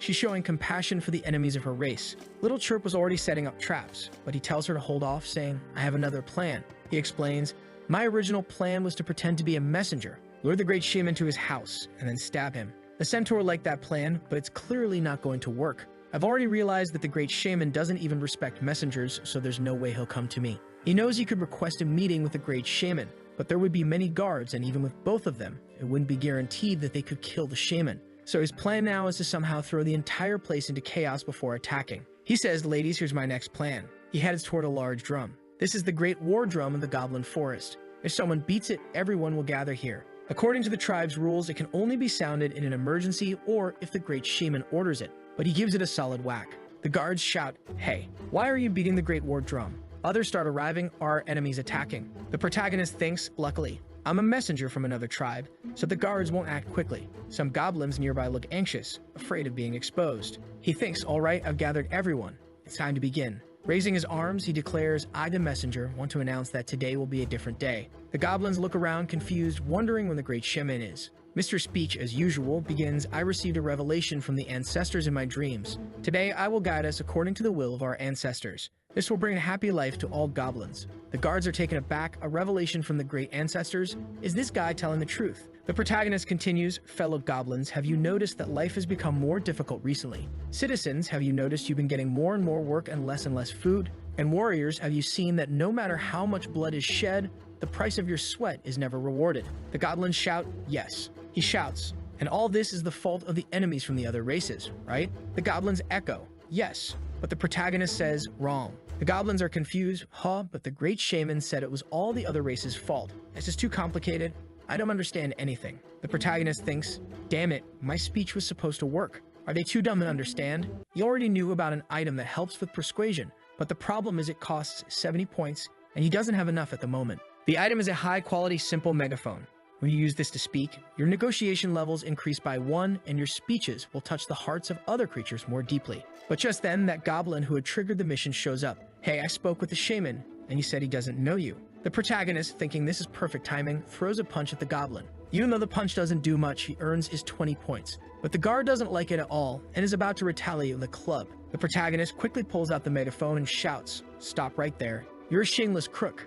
The goblin freezes in place. You're supposed to be a guard of this tribe, but all you care about is greed and lining your pockets. Your behavior is terrible and disgraceful. All of my compatriots are eager to see your blood spill. You don't deserve the title of guard in this tribe. After speaking through the megaphone, the effect is immediate. The crowd starts to murmur, hey, that's true. This guy's really a scumbag. He doesn't deserve to be a guard. Another goblin, more involved in the discussion, says, this guy only became a guard because he sold his wife. Another chimes in, we should replace him and get a new guard. The accused goblin, furious, yells, what are you all talking about? I'll kill you all. But before he can act, the successor to the great shaman arrives. The system gives the protagonist a hint. This shaman should be powerful and strong, but he's got no energy left because he spent his whole life drinking and messing around with goblin women. He's so weak that it makes me lazy just thinking about killing him. The system sarcastically encourages him to go find out for himself. The guard kneels before the shaman, sir, I'm responsible for maintaining order here, but this guy is causing problems. The shaman dismisses him.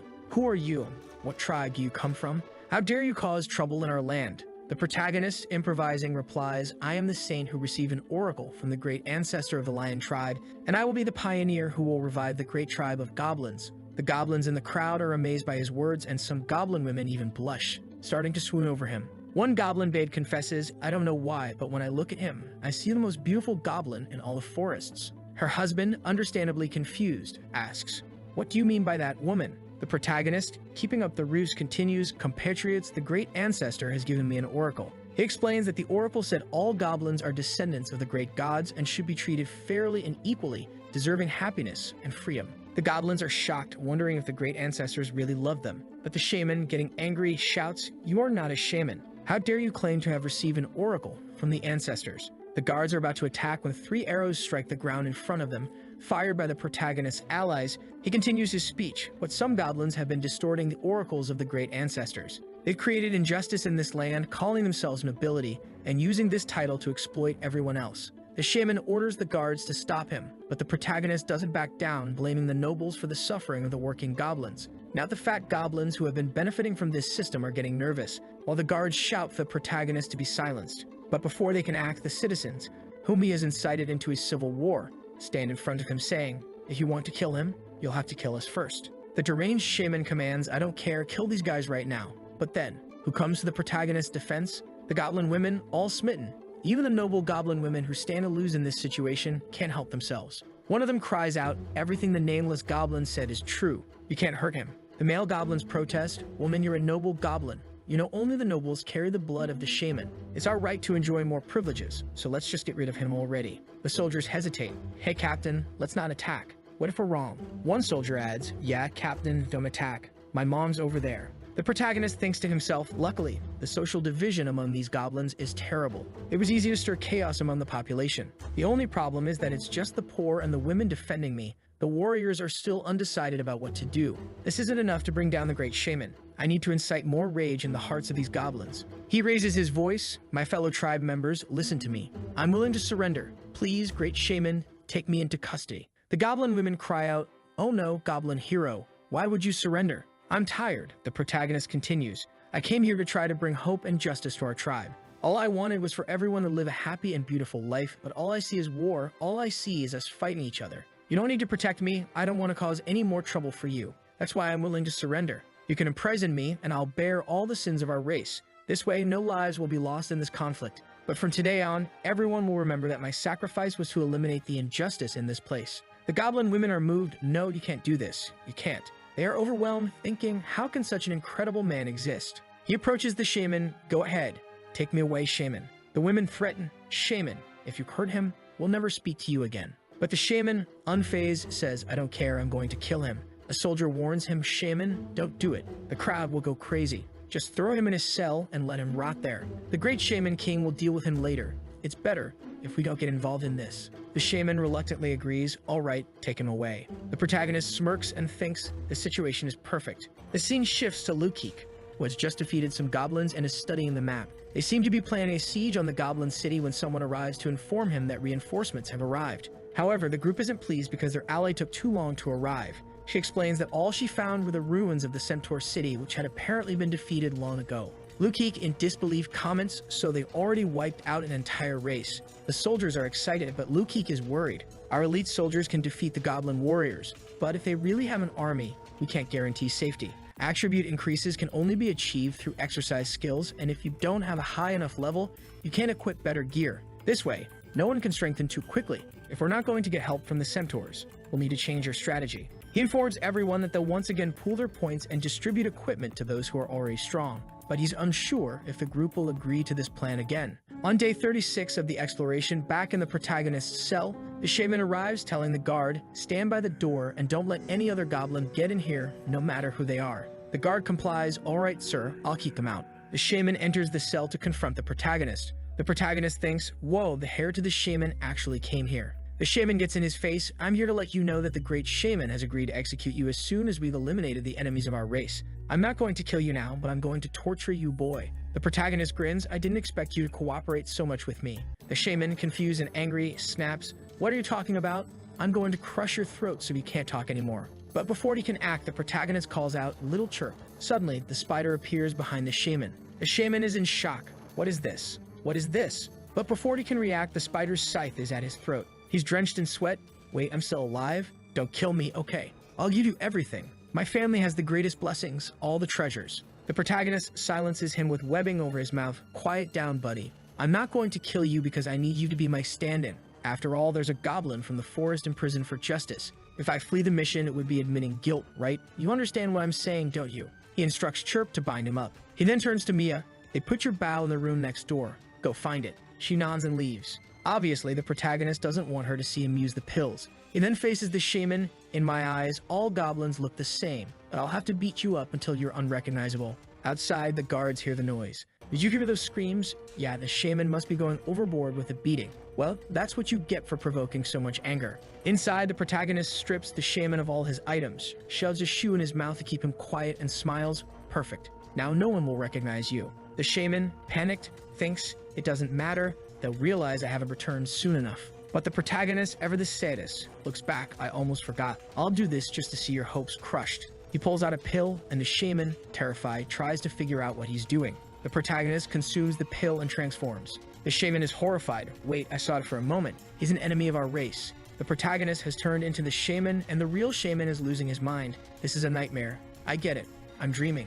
I'll wake up soon. The protagonist, satisfied, says, now he's in a state of mental breakdown. According to the information I have, this item increases agility. Well, if he used it, there shouldn't be any curse on him, right? Let's see if it has any effect. He opens his status window. My agility didn't change. At least my mental attribute is almost at 11. Then he gets an idea. Wait a minute. He turns to chirp Zinha. I'm going to test this. Big sister, do you want this? Here, it's a gift. Since it doesn't work on me, I'll give it to her as a present to increase her favorability. But to his surprise, it works on her. Now it makes sense. This kind of item can only be used by monsters. The system explains people rely on clothing, while monsters rely on magical items. However, since you gave this item to her as a decoration, she liked it a lot. Avoid taking it away from her. Basically, you've lost it, sucker. The protagonist thinks, but her agility is already really high, so gaining one more point is definitely worth it. Although there are various items in the shop for warriors, none of them can be used by monsters. But if this is the case with monster items, it's much better. Strengthening my creatures is way better than strengthening myself. She's all happy now. Not only is she faster, but she can also weave webs more quickly. With that, she returns to the shadows and the centaur Mia arrives, armed with her bow again. But she immediately asks, who are you? However, the protagonist just plays it cool. It's me, Mia. It's Lin, okay? The curse just changed me a bit. Now let's go. Mia, still curious, asks Lin, is it really you? What a terrible curse. But since she's a bit gullible, it doesn't matter to her. Come on, let's get moving. The air here is bad. He steps outside and tells the guards that he dealt with the guy in the cell and that no one should be allowed in. The guard asks, why are you bringing the centaur along? He replies that the guy decided to gift him the centaur a curry favor. And with that, he leaves the prison, heading straight for the shaman's grand area. Now, with this new identity, he might be able to make a fortune. However, upon seeing the great shaman, he realizes he's in deep trouble. The shaman has 21 strength, 23 constitution, 20 agility, and 12 spirit. Everything is higher than his own stats. The system even warns him. The great shaman of this tribe is indeed very strong. Lin Hao, you'll need a precise strike to take him down. He had come to report what he did with the prisoner and was planning to leave. It's time to think about my next plan to bring this place down, he thinks. He notices two young captives tied to a pillar. The boy in blue says, man, I told you we shouldn't have gone so deep into the forest. The other replies, shut up. It's your fault for running and messing up our formation. The goblins are talking, but the boys don't understand anything. One goblin looks at them and then asks, what's going on here? We found these two-legged monsters wandering around the tribe. They seem to be spying on our village, another goblin replies. The protagonist wonders, could the other warriors be keeping an eye on the Thunder Tribe too? One of the captives tries to negotiate. Shaman, you seem reasonable. If you spare me, I'll let you become a slave. I'll show you where the other warriors are, please. His companion protests, I can't believe you're going to betray everyone. He snaps back, shut up. Lukik only gave me a few points. You want me to die for him? The protagonist thinks, so it looks like Lukik has already started making moves and is even strengthening some people. That doesn't seem like his style. He usually keeps everything for himself. Lorio continues, you idiot. You're going to lead all the goblins to them. What if they kill the warriors and we fail the mission? So what? Lorio retorts. It's better than dying here. The protagonist notes, so they already know about the mission and Lukik needed more warriors, which is why he's distributing points. Lorio keeps begging, Shaman, please spare my life. The protagonist sizes them up. I'm going to have to make use of these losers. He calls over a goblin. I'm taking them. Very well, sir. I'm sure you'll put them to good use, a goblin replies. Mia watches, thinking, wow, he saved more captives. He's so kind. The protagonist refocuses. Now let's get back to what we were doing. He asks the goblin, have you heard about the nameless god, the goblin who caused all the chaos? What do you think we should do with him? The goblin grumbles that despicable guy needs to confess his sins in front of the great shaman. However, the system notes, despite his respectful tone, he's actually not happy with the situation. The nameless god's speech really stirred his emotions. He believes the tribe is unjust. Night falls and they're in a tent, with Mia keeping watch. The protagonist reassures the goblin captives, don't worry, you don't need to fear me. I'd only captured the nameless god because the great shaman would have been angry if I didn't. One goblin, trying to be agreeable, says it's all good. I understand. You're representing him, so it must be for our own good. Right. The protagonist thinks, I'll have to work a little harder to convince these guys. Good thing I'm prepared. He pulls out the simple, high-quality loudspeaker, saying, this sacred weapon I took from the nameless god. Every time I look at it, I remember the noble sacrifice he made. When I look at the foundation of our village, I see everyone working so hard, yet up there, a bunch of nobles just living an easy life, and it breaks my heart. He's sort of disguising his use of the loudspeakers so as not to look suspicious, but he's using it. The warriors ask, do you really agree with Nameless? The system chimes in, with your excellent acting skills, it's really all thanks to that speaker of yours that now this guy thinks you're a comrade. The soldier sighs, but what does it matter if the attributes are trash? The Nameless rebelled but was soon imprisoned for corruption. Shaven, no one can disobey the great leader. A warrior like me can't do anything. The warriors look downcast, but he says, hey, calm down everyone, it's not over if we still have hope. The goblins are curious, and he continues, I visited the Nameless in prison and he told me something. Imagine if there was a great circle of curses, something difficult to destroy. In the middle of this circle, there are several members of the same race whose vitality is about to be drained, but they're under a sleep spell, so even if they die, it won't feel any pain. However, at that moment, another goblin appears outside the circle and yells, get out of there, you're going to be sacrificed. With his shouts, he might wake up a few of his kin, but those who wake up will now suffer from that circle. If you found yourself in that situation, what would you do? The soldier thinks, maybe I'd wake them up, even if it hurts. No, but it'd be terrible if they lost their lives in pain. Great shaman, you don't know what to do. The protagonist says, do you know what that goblin outside the circle did? He entered that circle of flames and woke them up one by one, even though he hurt himself. And together, they managed to destroy the magic circle. The goblins respond, but sir, that's madness. Would something like that even work? The protagonist affirms, yes, this is a true story that was told to me by the Nameless. If we come together, we'll have the strength to fight against all this. The Nameless was already the goblin who threw himself into the circle. He's already woken up a few people. We just need to follow in his footsteps. But what about you all? The group responds, we'll follow you. The Sly Devil is inciting Rebellion 2.0. He takes the goblin's hand, saying, from now on, we are all equals. You don't need to call me Great Shaman. The goblin, feeling emotional, responds, all right, sir. From this moment on, the rebellion began to spread among the warriors. A religion called Davarishi was formed, symbolizing the unity of all goblins. And now, everyone was waiting for the start of the uprising. The protagonist was leaving with the centaur when a few other goblins approached. Shaman, you did something terrible. How could you imprison the Nameless? That's a crime. The women are furious, but the protagonist is confused, thinking, what's going on? This is getting out of hand. He tries to explain, but before he can say anything, another goblin steps in to defend him. It's turning into a competition of the game of smooth talkers. Even the system comments, she's trying to defend you because she was charmed by your smooth talk, though she still misses the other smooth talker you imprisoned. It's a mess, and the goblins are getting confused. He tries to calm them down, saying, all right, let's settle this, but this isn't the right place to talk. Perfect, he thinks. I've been needing to speak with the goblin women of this forest. And with my marvelous explanation, or rather, smooth talk, soon all the female goblins began to believe that he had no choice but to imprison that guy. They're all crying, wow, I didn't realize things were so difficult for you.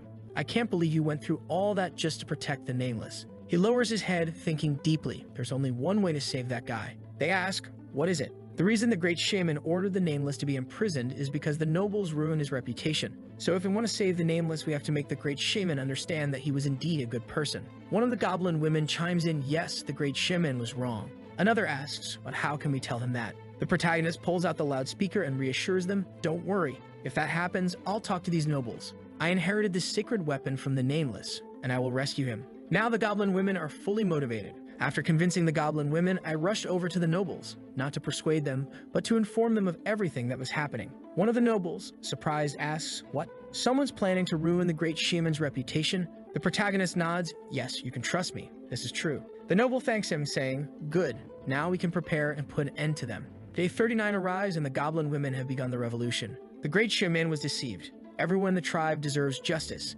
Meanwhile, behind the trees, a soldier and the protagonist have a conversation. The soldier asks, hey, are you sure it's better if we don't go? The protagonist reassures him, calm down, if we go now with weapons, the nobles will think we're here to cause trouble. Our plan is to unite everyone, not divide them. The goblin, admiring him, says, wow, you're so smart. But just then, the nobles arrive. Who dared to beat the great war drum without informing the shaman? This is a crime. Arrest them. The women, confused, ask, what's going on? The shaman said you would talk to the nobles. The noble is thinking, let's just get rid of those who started all this, and then the rest will surrender. The goblin nobles are being taken into custody, protesting, "Hey, what are you doing?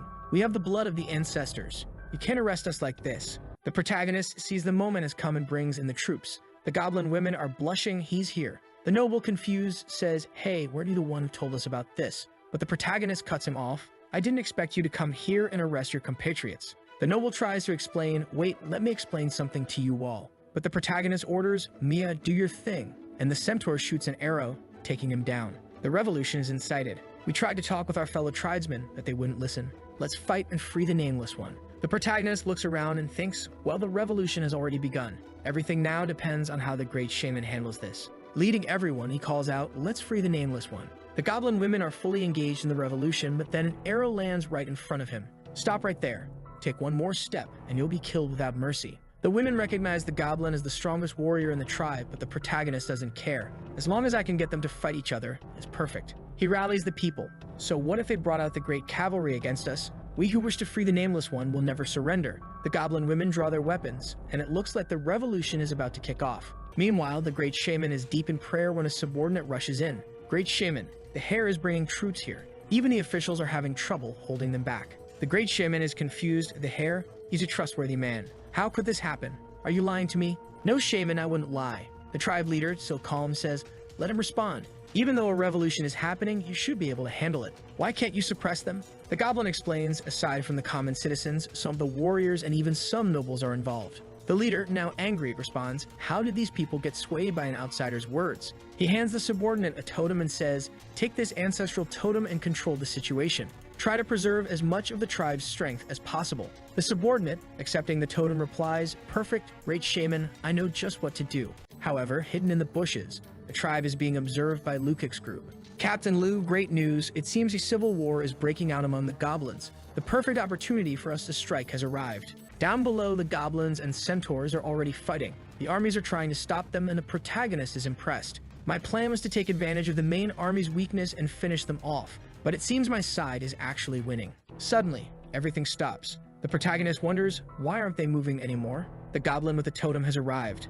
"I bring the totem that represents the great ancestors and will announce an oracle." The system's tip reveals that this guy hates the hair. He thinks the protagonist is a waste of the bloodline and doesn't deserve the title of the great shaman's hair. The protagonist is shocked. "Damn, the guy whose body I took is hated by this one." And this guy also seems to be carrying some serious equipment. The goblins are now happy with the totem, which is a problem for the protagonist. "Damn, I need them to be angry." The goblin with the totem speaks, "You all came here and caused problems for the great shaman. He has the truth and told me that it's best for you all to return home and rest, and you will be forgiven." The goblins with their 16 IQ are all happy, revering the totem bearer. The protagonist thinks it's hard to compete with the respect they have for the great leader. But trying to refute what this guy said will only mess up my plan further. "You know what?" he says. "There's no need to rush everyone. The great shaman is indeed correct. Let's celebrate together. I will bring the Nameless One so we can speak with him." The goblin's object, "Hey, you're overstepping. We can't just summon a criminal here." But the protagonist insists, "But everything's resolved now, and the great shaman said everyone would be forgiven. Are you questioning him?" The totem bearer, finding the request excessive, but not wanting to escalate the situation, agrees, "It's okay, let's go get him."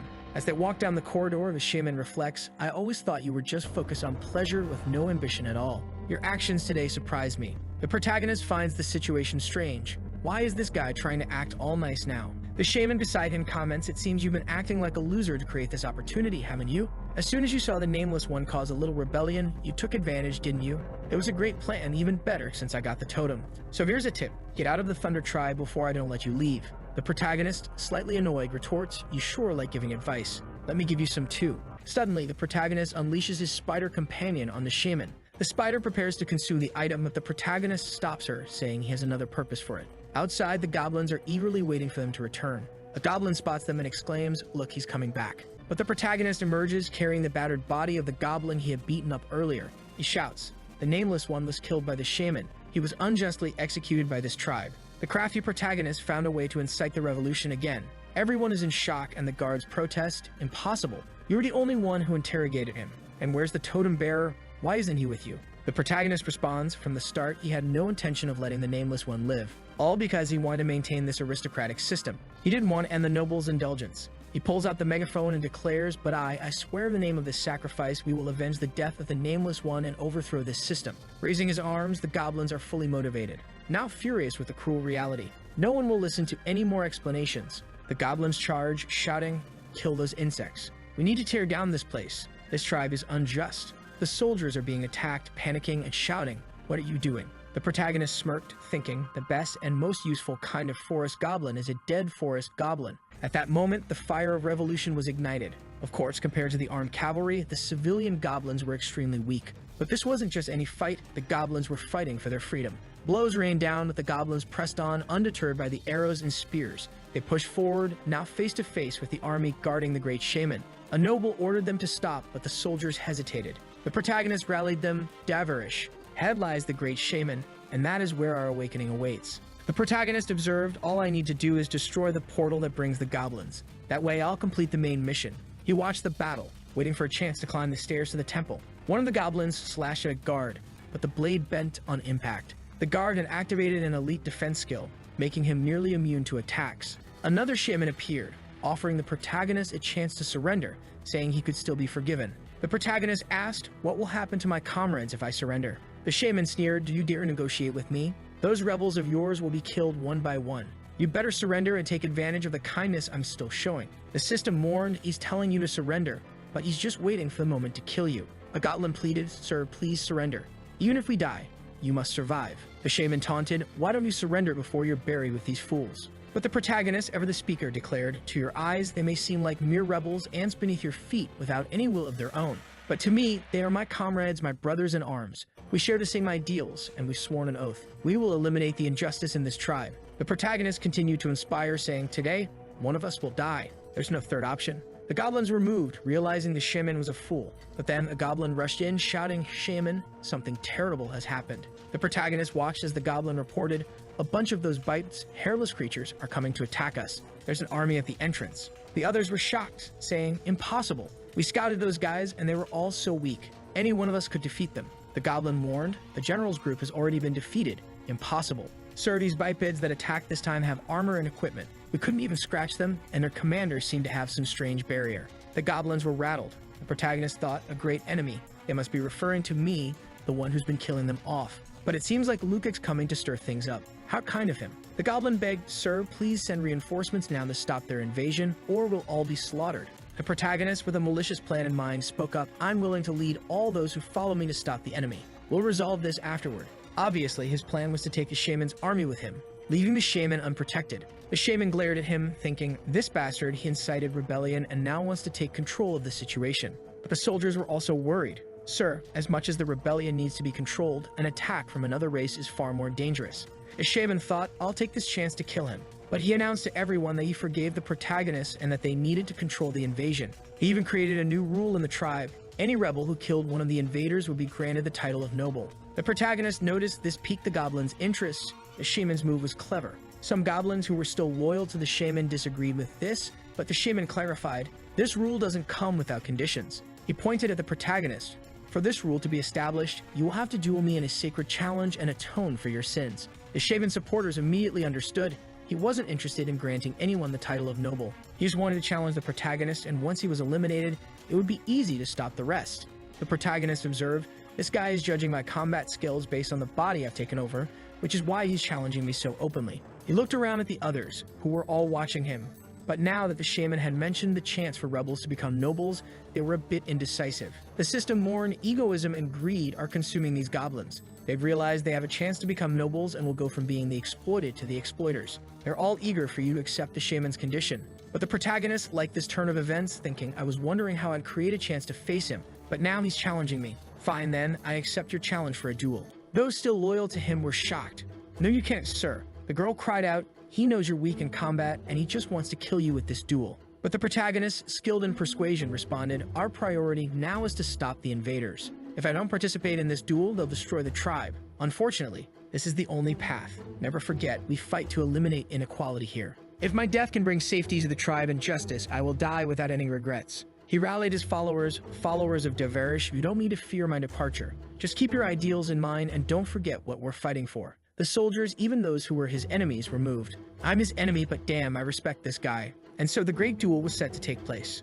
Meanwhile, at the invasion, goblin bodies lay scattered everywhere. A centaur tried to charge, but fell into a trap set by that soldier who loves a good fight. "Aren't my traps incredible? A beautiful waifu remarked, "Just kill him already and stop talking." Alright. The goblin, bewildered, thought to himself, how did I end up in this situation? He had been feeling strong, but now here he was facing an opponent with a huge sword. As the blade came down, it was clear there would be no mercy. The sword sliced through him, cutting him clean in half. Lukik, meanwhile, continued commanding his troops to advance. The protagonist and his companions headed toward the sacred duel hall. In goblin culture, where they have always enslaved others, it's common to duel the slave by your side. The sacred duel is witnessed by the great ancestors, so no goblin besides the participants can see what happens inside. The shaman taunted, "Your method of inciting a rebellion to seize power is quite unique." The protagonist thought, "This guy just wants to chat before the duel." The centaur, focused on her role, was told by the protagonist, "You don't have to play dumb anymore. Just use this to strengthen yourself." The shaman, confused, asked, "Why give that to her? A centaur slave can't use abilities. You must be desperate." But before he could finish, a barrage of arrows was already flying towards him. The shaman quickly realized, wait, how did she use his centaur ability? Is your centaur aware? The protagonist ignored him, saying, "Sister Mia,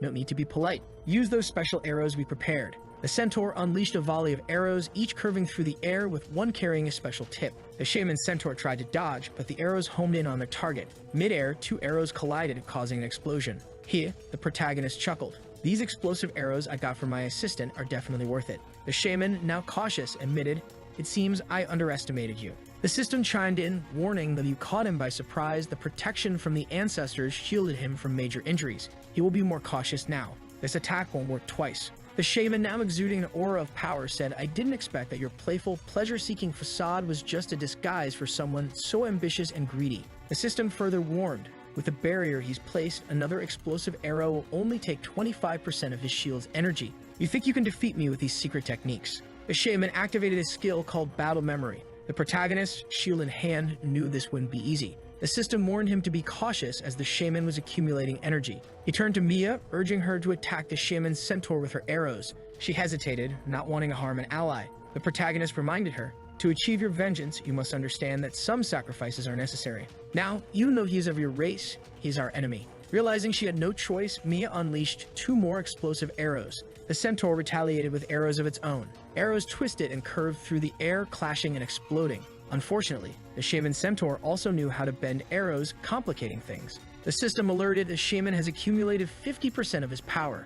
Be careful. The protagonist rushed to Mia, saying, "Sister Mia, let's go with strategy B," and she carried him, showing unexpected agility and strength. The shaman scoffed, "You think riding on her will change anything, you fool?" But Mia was already in action, cradling the protagonist as she moved. The shaman, surprised, watched as she protected him with her shield. The protagonist then instructed her to throw him at the shaman, and she did so with precision. Mid-air, the protagonist was launched while Mia unleashed a barrage of curved, explosive arrows. The shaman barely survived, emerging from the smoke. "I survived, but my secret skill is nearly complete." However, something moved within the smoke. It was her little chirp. The shaman, caught off guard, was attacked by the centaur. Though if you blocked the attack, the protagonist had expected it. Even with a surprise attack, his attributes are still higher than hers. The shaman, confident in his resilience, declared, "My body is fortified with secret techniques. It's impossible for a weak strike like that to harm me. The time has come." Emerge, lightning shaman's spiritual summon. The chirp was thrown back, but she quickly shot a web to the wall, pulling herself back up. The shaman sneered, "It's too late, monster. Now I have the protection of the ancestors." The system warned the grand summoning has begun. He's not only stronger than a level 2 in physical combat, but he can also unleash unpredictable long-range attacks. The chirp looked to the protagonist for guidance, and he thought, every dungeon boss has a power and a weakness. I just need to find his weakness. If I can win with minimal cost. If not, well, I'll have to come up with something else. Big guy, it's too late to regret it now. I'm going to destroy every inch of your body. Let's start with you, the one who pointed a weapon at me. He shoots at little Chirp, who barely dodges the attack. She blocks it with her arm. Wow, she's quick. But then she gets pushed back hard. Poor thing doesn't stand a chance. The creature keeps launching spiritual attacks, and she's just trying to survive. Meanwhile, the centaur girl gets hit in the legs and collapses, almost dead, but our Chad manages to save the big one. He pulls her back confidently, but now the system provides a hint. Even though this form of his is extremely powerful, eventually it will end, and when that happens, he'll be left in a weakened state. The protagonist, great shaman, have you noticed? Even possessed by the power of your soul and using all the strength of the ancestors, neither I nor my monsters have given up. The shaman, so what? Are you trying to say you're some kind of hero? The protagonist, no, I'm just telling you I already knew about your powers. The shaman, you knew about my abilities? Impossible. Everyone who has seen this is already dead. The protagonist lets out a sly grin.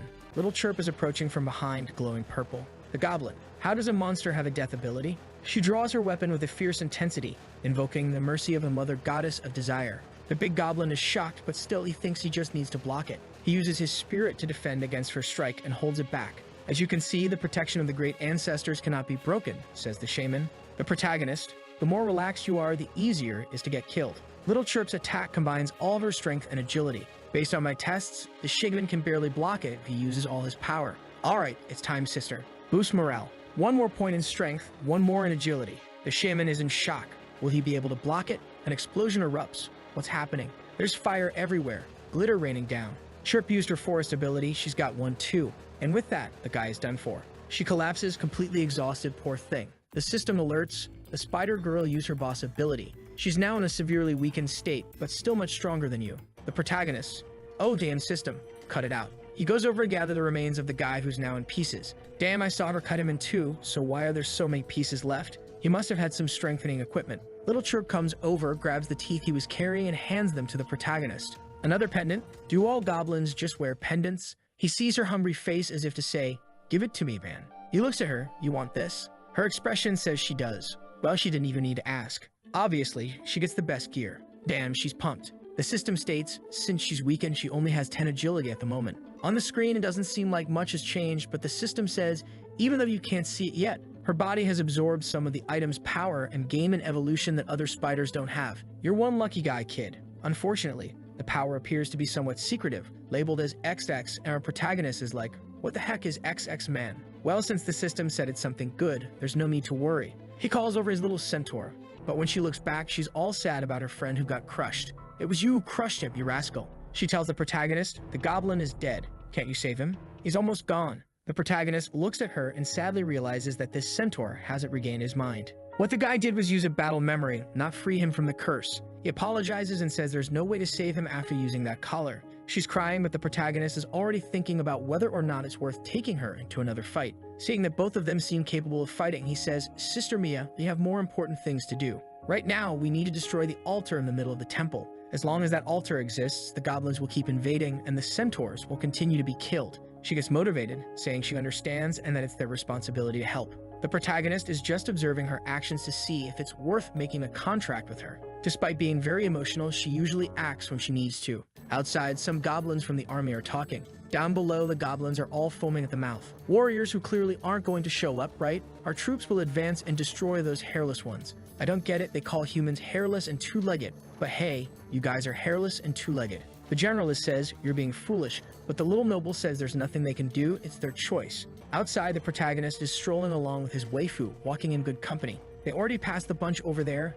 I didn't think they'd leave people guarding the temple even in this war situation. It seems this is really important to them. For the army, Luki gives a motivational speech. We found the source of the goblins' creation. If we destroy the main army blocking the way, we can complete the main mission given by the ancient gods and claim our victory. We've all experienced the pain and glory of the battlefield. This place has already become familiar to humans, and now with our new equipment, let's advance on their base. The guy with glasses is impressed because the combat power of the people is increasing with Lukic's speech. Look, he's using a little trumpet there.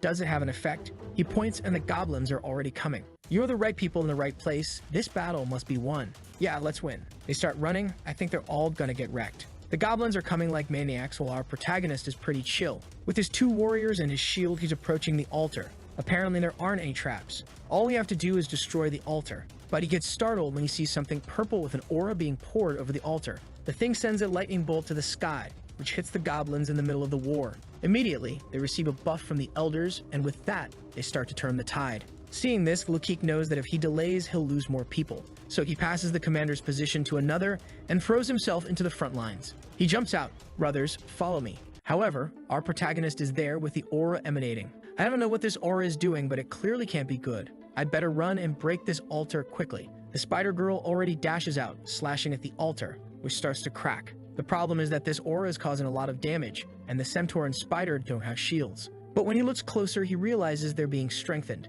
It seems that the aura gives a strength bonus to any monster. But the system gives a warning. The power coming from it can promote the growth of creatures, but be careful not to go too far. The centaur asks if they should help the spider's sister. The protagonist says no because even her injuries have been healed and she seems to be getting stronger. Since that's the case, there's no reason to avoid this energy. But the protagonist notices that while the centaur is being healed, she isn't being strengthened. The spider girl, on the other hand, seems to be really enjoying it, right, my girl? Almost there, huh? The system speaks up again. She has absorbed traits from the X-breath. The spider girl's attributes have increased, but be careful not to go too far. The protagonist thinks, what is this X thing? It was the same when she got the collar. The mark on his hand seems to turn red, and he begins to realize that it's too much. She's absorbing too much and can't take it anymore. Her strength went from 13 to 15, her agility from 18 to 21. The system explains. The dark energy continues trying to push her past her limits. If she doesn't advance to level 2 or stop absorbing, she'll explode. The protagonist tells her to destroy the altar quickly so they can evacuate.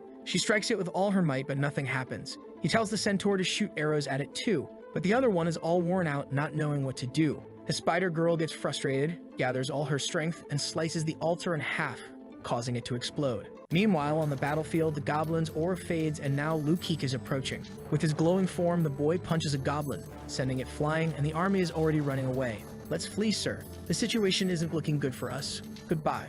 A while later, Lukeek is checking the mission, clearing the goblin forest. The part about destroying the tribe is done, but the part about destroying the altar is still at 0 of 1.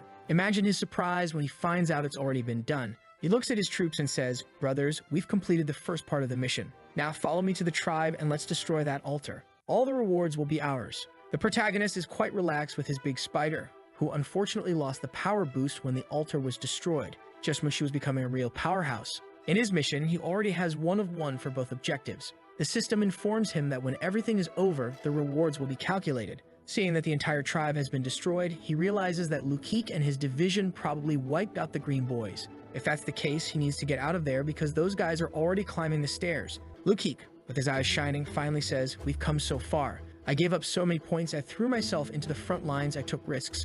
I'm sure I'll make the best reward from this mission. But as he climbs the stairs, the same message appears. The main mission has been completed. Personal contribution calculations will begin shortly. Lukeek's face falls. Wait, what? How can this be? I haven't even reached the altar yet. He looks back, wondering if someone took advantage of the fight with the goblins to destroy it. He's thinking it was someone from his group, but everyone's got a confused look on their faces. They don't know what happened either. The system then informs Lukeek, you rank 2nd, and your rewards will be distributed. The jerk is furious. I worked so hard these past days to come in first. Whoever stole my rewards will pay dearly for this. Oh boy, what if the protagonist's name shows up in the rankings? For the protagonist, his personal contribution ranked 1st. With his arms crossed, it seems the system's analysis was correct. The hungry spider girl is eyeing the centaur's necklace. Hold on, glutton. His reward, a red Agatha treasure chest. That's the highest possible rank. Are the ancient gods really this generous? Strangely, the spider can see the item, but the centaur can't, probably because she doesn't have a contract. The system explains there are no restrictions on the rewards for the main mission. Your chest can be opened at any time.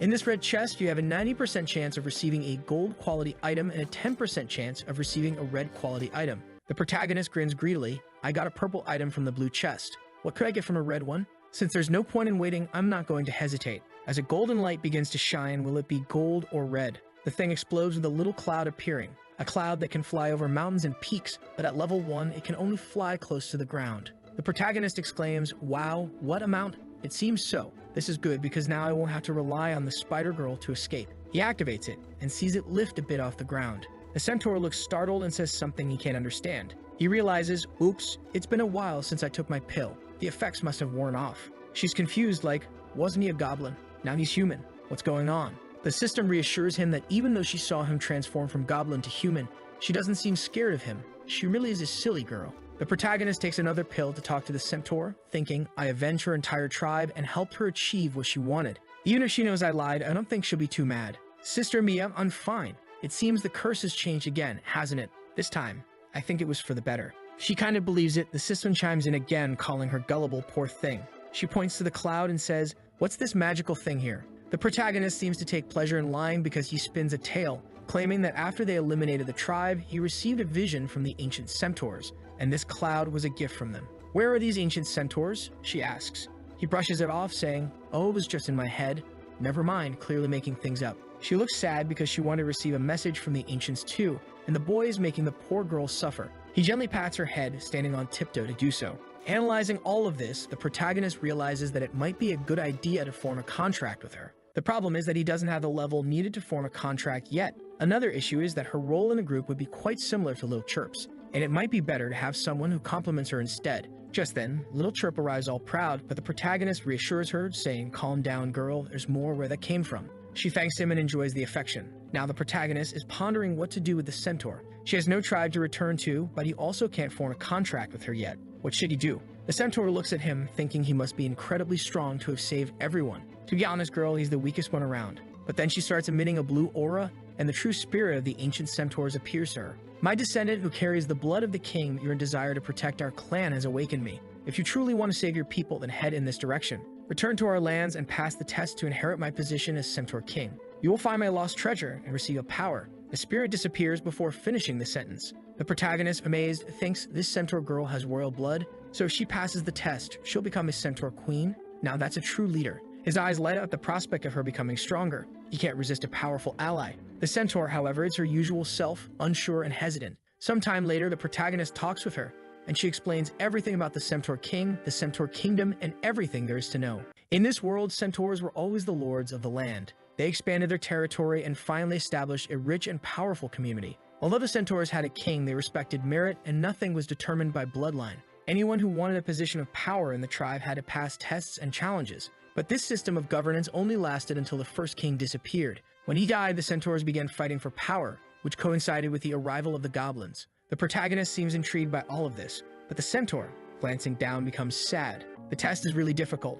I can't pass it. Lin, you defeated the great shaman. You go and become the king of the centaurs." She wants him to take the test, still thinking he's a centaur. The protagonist gently places a hand on her shoulder. "Sister Mia, the Centaur King chose you. I can't go against his will. The victory over the goblin shaman was also thanks to your hard work. You're more than qualified, so there's no need to fear the test." He encourages her, "Go ahead and become the queen of the centaurs. I'll support you." But in his mind, he's thinking once she becomes the Centaur King, it'll be the perfect opportunity to form a contract. Jealousy brews as little Chirp watches, while the centaur feels happy yet slightly embarrassed when the protagonist explains that he can't stay with her for now. Unfortunately, the test to become her king will take time, and he doesn't have the level to sign a contract yet, but he can't just let her go without anything. So he says he'll be right back and goes to get something. "Stay here, my girl." Meanwhile, Lukik and his company finally reach the altar, only to find it completely destroyed. The mission changes.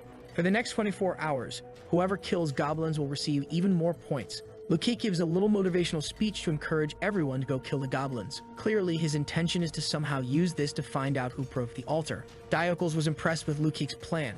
He wasn't sure how Lukik would pull it off, but he was curious to see what would happen. Meanwhile, the little centaur was anxiously pacing back and forth, waiting for the protagonist to return. She was daydreaming about her warrior. "I don't think this will work out, maybe it's worth trying," she imagined. In her fantasy, the warrior was saying, "I will always be your most loyal sword, my queen." Poor thing, not realizing she couldn't even hold a twig. "If you want to touch my queen, you'll have to get through me first," she thought, lost in her own daydreams. But then, here he comes. The protagonist returned with some centaurs who had been enslaved. After the curse was lifted, they were no longer aggressive, but they also lost all their intelligence. They could only hunt, eat, and that was it. However, the protagonist told her that as members of her race, there was no problem if they stayed with her. Perhaps they could help rebuild the Centaur Kingdom. With a hand in his pocket, he said, "Oh, here's something for you. A communicator so you can contact me in the future." She was delighted. "If you encounter any difficulties, just hold it in your hand and say my name. That way, I'll be able to hear your call. But there's a limit on how many times you can use it, so save it for when it's really necessary." It was a white-quality communicator, allowing her to talk to him up to 10 times. The protagonist thought, "Unfortunately, this is the best I can buy right now, and now I'm out of points again." She gratefully accepted it, holding it close to her heart, and gave him a big warm hug. They said their goodbyes, and as usual, someone else was getting jealous. The scene shifted to Lukik and his team working on the new mission. Everyone who participated received 50 points, and now the rankings were about to be announced. In a tent, Lukik and his group were talking about how all their team members seemed fine. Lukik then suggested that the person who killed the boss and destroyed the altar might not be on their team after all. The group was uneasy, especially since they realized it might be the protagonist. Lukik, who sly as a fox, mentioned that he would take charge of finding this person, thinking it would be dangerous for anyone else to get involved since whoever defeated the boss must be strong. The guy with glasses pointed out a suspect. "Look at the mission rankings. This person had 0 points, but now they gained a lot. It's likely this is the target we're looking for." The next chapter began with a little goblin climbing a staircase, calling out, "Shaman, shaman." The Thunder Tribe was attacked. But when he looked around, the great shaman was nowhere to be found. Instead, a spear and arrow were protruding from the wall behind him. He'd already been skewered. A young guy, all swagged out, stepped out from the shadows, relieved. Woo, that makes 10. He had a mission. Kill 10 goblin leaders and receive the Goblin Leader Assassin achievement. Reward, a purple Agatha chest. The first phase of the mission was suspended and points were about to be announced. He glanced at the rankings and saw that he was now in first place. Maybe I overdid it, and now people are going to start bothering me, he thought. Good thing I have the power to lower my presence, so that almost nothing notices me. That's how I managed to pull off that stunt in the spider dungeon. He remembered getting a chest and seeing a little girl nearby.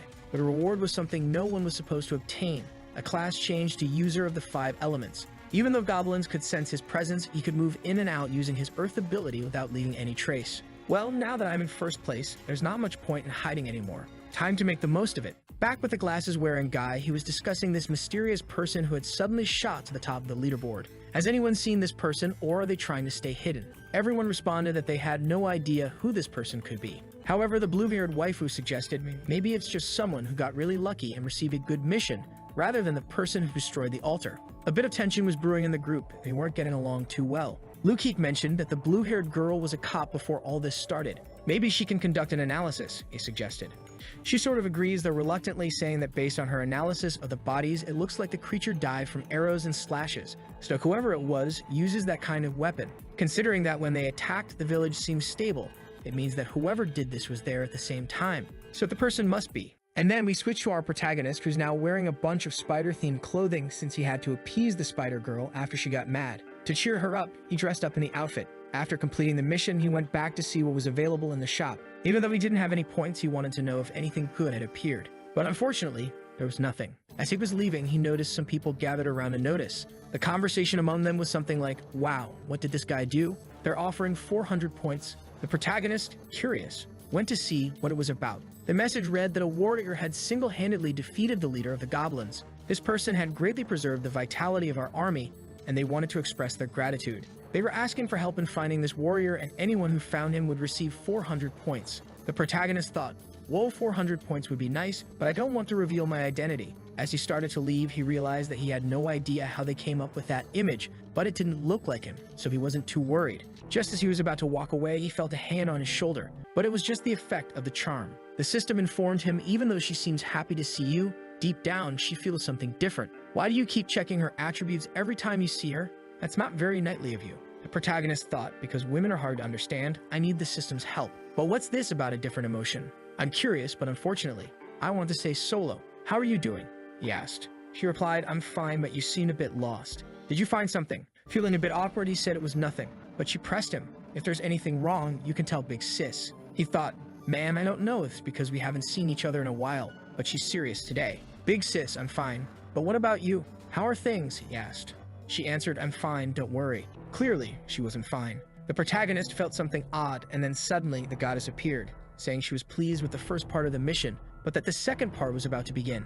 However, she warned that with her current abilities, the next mission would be extremely difficult. She advised them to level up before venturing out. The first step was to form a group within 3 days. Anyone who didn't form a group would be removed from the list. The protagonist wasn't happy about this at all. Damn it, with my current strength, I benefit more from being alone. Why is she suddenly forcing us to form groups? The mission was called Strength in Numbers. All warriors of the ancient gods needed to form a group. The group had to be registered in the official city, and registration cost 400 points, with a minimum of 2 and a maximum of 100 people. The protagonist thought this was a kind gesture from the gods since the next mission seemed difficult, so they made this rule to ensure no one would be left alone. But this affected those who preferred to play solo, like him. Now he was lost in thought, wondering what to do. If he didn't show his strength, he'd end up with a group of weaklings. Considering that the waifu in front of him already knew about the spider girl and was under the charm effect, she might be the best option. Being the master of subtlety, he casually said, wow, this mission is going to be easy for you, Big Sis. Someone as strong as you must already have a group. She seemed a bit embarrassed and mentioned that she was thinking of joining another group. What? You've been fighting alone all this time? You're amazing, he exclaimed, playing it up. She hesitated, then said, if it's just the 2 of us, I won't be able to protect you. Maybe I should join a different group. The protagonist was confused, thinking, as far as I remember, she was always confident about protecting me. So why is she doubting her strength now? The protagonist begins to think that, considering the message from the system, her loss of confidence, and the fact that she's without a team, perhaps she was in one, but everyone got wiped out, right? He then speaks up. Sis, don't worry about it. Actually, I've been lucky and Sister Chirp is really powerful. We just need her to gain a lot of benefits. She feels a bit embarrassed. So if you've got that big spider monster on your side now, you don't need Big Sis anymore. Just agree already, he thinks. Mentioning Chirp's strength isn't working. Should I play up my weaknesses to make her want to protect me? Well, I've got the charm activated. Even if she knows everything, she won't want to betray me. Sis, even though Chirp is strong, my profession is special, and I can only strengthen her. So I'm still very weak. That's why I have to be careful. I can't be alone. It's too risky for me. Every time she's fighting, I'm hiding scared. It would be so nice to have Big Sis by my side protecting me. As soon as the goddess mentioned this mission, I thought of you. If you don't hate me, let's form a team together. Man, he's playing 5D chess here. She tries to resist? If that's the case, I don't have a choice. You're in danger because of me, so I'll help you. She grabs his hand. Man, this guy is a manipulator. The system chimes in. Your pathetic excuses at least activated her protective instincts. But you're a complete scoundrel, kid. The only problem now is that they need points to form the team. He's broke, and she only has 100. She asks, how are we going to get 300 points so quickly? Just then, the chubby guy shows up. His name is Manhwa, offering to give all his points if he can join the group with Miss Lin.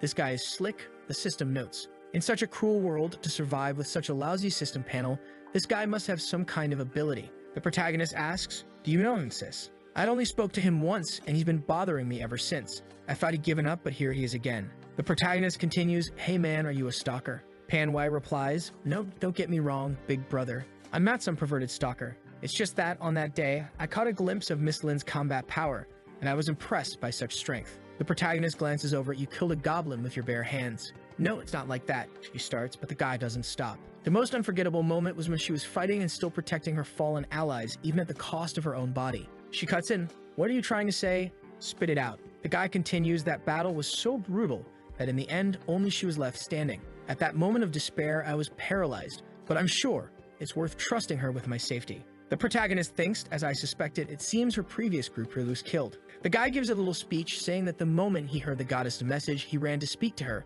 because he has no combat ability. If she doesn't accept him, he'll end up dying in another group. The protagonist thinks, why does it seem like this guy is also trying to take advantage of her kindness? A small image of him pops up. What do you mean by also, you scoundrel? He opens the system window. I believe Miss Lin will never give up on me. That's why I'm offering all my points. She's hesitant. No, wait. Seeing her hesitance to reject him, the protagonist wonders if it has something to do with some ability the guy has. But then she receives a single point from Manhwa. Hold on, did this guy make that entire speech just to give her 1 point? But the protagonist has a devious plan. It seems like the chubby guy has some kind of conversation ability. What he can do is blame the group's good results on the chubby guy, deflecting attention from himself. The chubby guy keeps talking, saying that although he can't help in battle, he's a good strategist and knows logistics. The system warns, looking at this guy's attributes and how he's talking, it seems he doesn't have many ambitions and really just wants someone to save him. The protagonist thinks, well, if the system says to trust him, maybe there's nothing wrong. He tells the guy it's not impossible for you to join,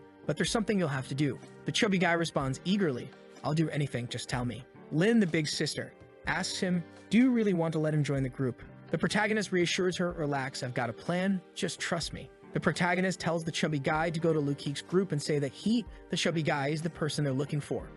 Shocked, Manhwa asks, wait, you want me to pretend to be that guy? Exactly, the protagonist confirms. The chubby guy hesitates, but won't they not believe me and cause problems for us? The protagonist starts bluffing, saying that the so-called big boss, the guy they're looking for, is a friend of his, so there's no need to worry. The chubby guy continues hesitating, saying, if he's your friend, why don't you tell him yourself? But then the protagonist gives him a little knock on the head from Little Chirp and says, hey, my friend moves through the shadows and is undetectable. You just cut your hair there, and the guy touches his head like, did that you what? Okay, I guess. The protagonist assures him that if anything happens, his friend will protect him. So the chubby guy agrees, albeit reluctantly. Well, I guess I have to do this, or they won't accept me into the group. Sai, sometimes to win big, you have to take risks. He heads off, and the sister asks, wait, you're the big boss, aren't you? He quickly responds, no sis, hold on. Don't tell anyone, alright? Nobody can know. Even though I have the spider, I'm still weak, and it's dangerous if people find out about me. It's better if he goes and gets the points to help us form the group. She, fully motivated, reassures him, don't worry, nothing will go wrong. I'm here to protect you. The chubby guy then arrives at Lukeek's camp.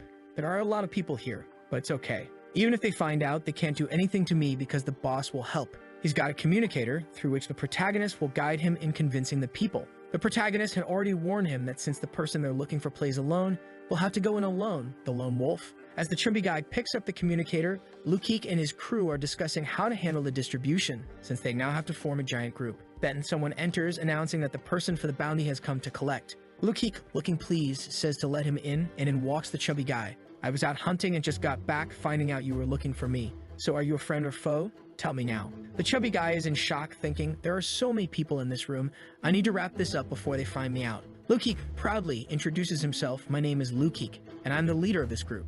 The wanted posters we put out were because it's hard to find people these days, but don't worry, we have no ill intentions. Have a seat with us and tell me your name. Feeling more confident now, the chubby guy introduces himself as Panway. The protagonist is listening in on everything. Lukeek continuing, this is all just to satisfy a certain curiosity. Someone who took down a boss alone.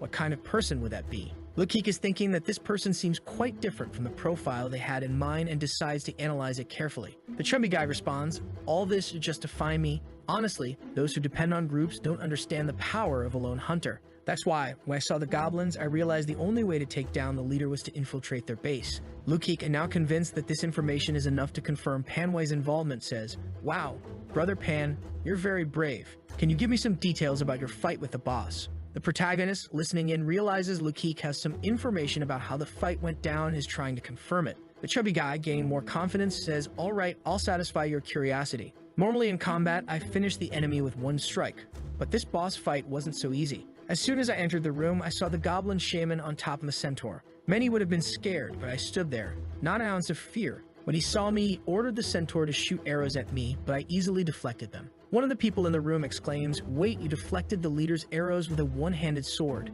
The chubby guy rolls his eyes, you're so dumb, man. Even though it's a centaur, it was weakened by the slave collar, so its arrows weren't that strong. Moving on, after that, I had prepared some explosive arrows and used them on him. Although I knew the boss would block them, at least I caused some damage. When the smoke cleared, he went up in the air and activated a power. Enraged and desperate to survive, he invoked the power of the ancestors. But unfortunately for him, I had already activated my dimensional slash ability. The last thing I saw of him was his brain falling out. Some of the people in the room seem impressed, while others are skeptical. Hey, this guy's story sounds a bit fishy. The blonde guy next to him says, you can't always depend on rank information. Sometimes people have abilities or strengths we don't know about. The protagonist thinks, thankfully, this chubby guy is quick-witted.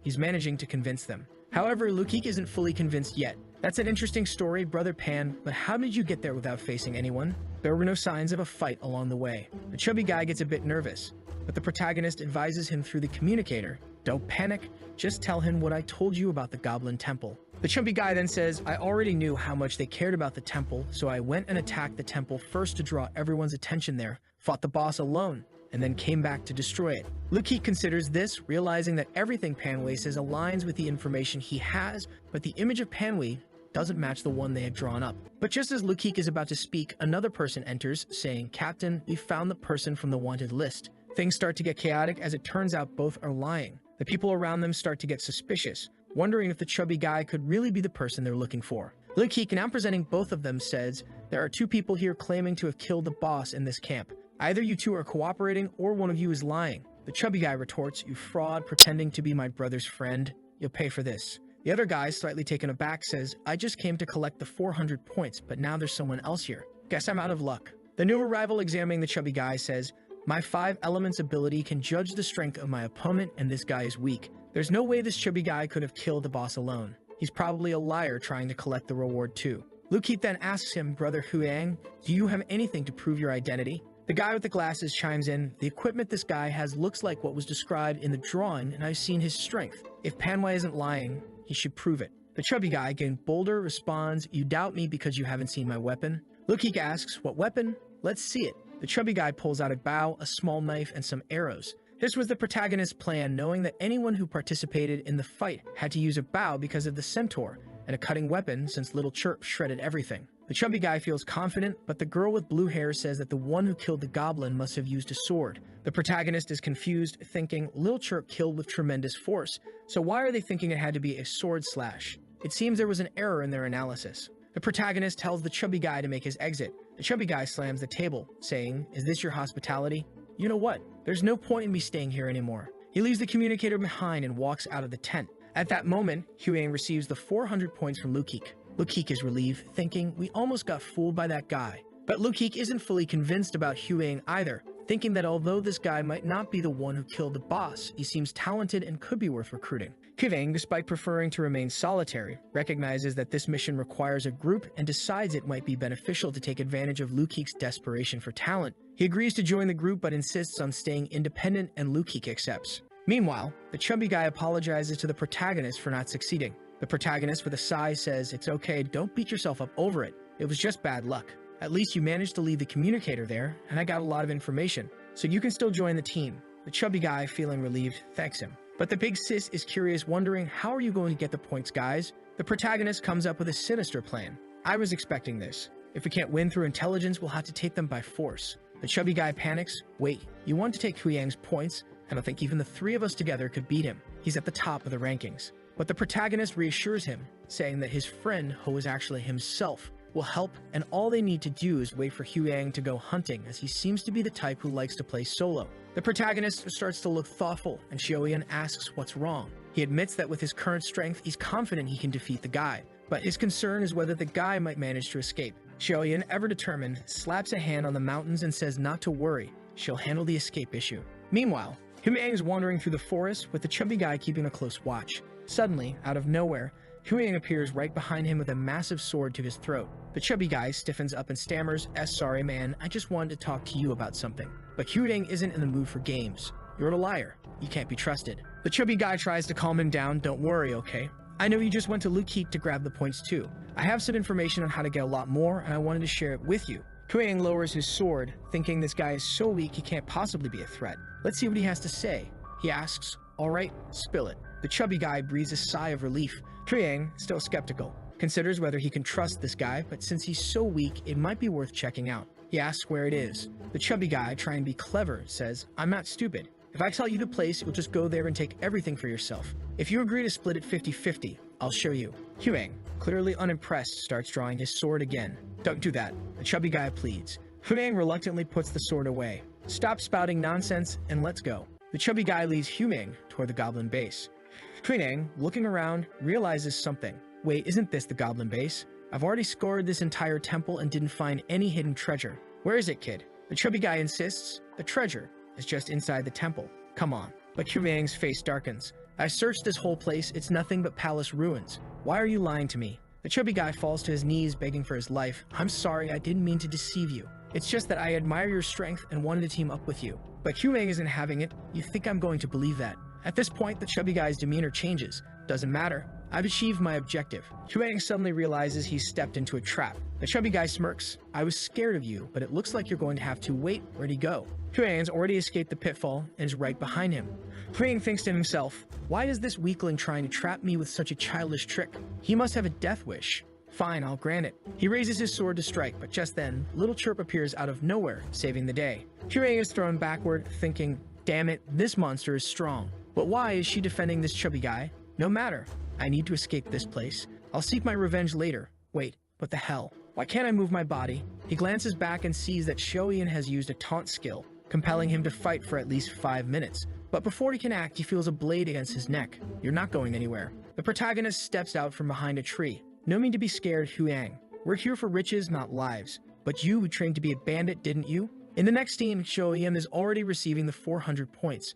Huyang is thinking, "Well, I gave away the 400 points I earned easily. In a way, I didn't lose anything. At least let me get out of here alive." He offers, "Alright, you got your points. Can you let me go now?" The chubby guy isn't too eager to release him. "After all those threats, why don't you give me one of your items instead?" They manage to extort another 50 points from him. Huyang figures, "Better to give up my points than my gear, at least I can farm more later." He gets knocked out with a blow to the head. The protagonist, playing it cool, pretends he's not the one controlling Little Chirp, giving a casual wave, "See you later, buddy." The chubby guy, completely awestruck, thinks, "Wow, the boss is really here. This is incredible." With that, they head back to form their team, with Chirp quietly slipping back into the shadows. At Lukeek's base, they're discussing that one of the groups is already full, and the second one is almost full too. They've got 200 people. The scene shifts to our guy successfully creating his little team, but they've made the chubby guy the group leader. He's a bit shy about it, but the two others pretend they trust him completely. In reality, this is the protagonist's doing.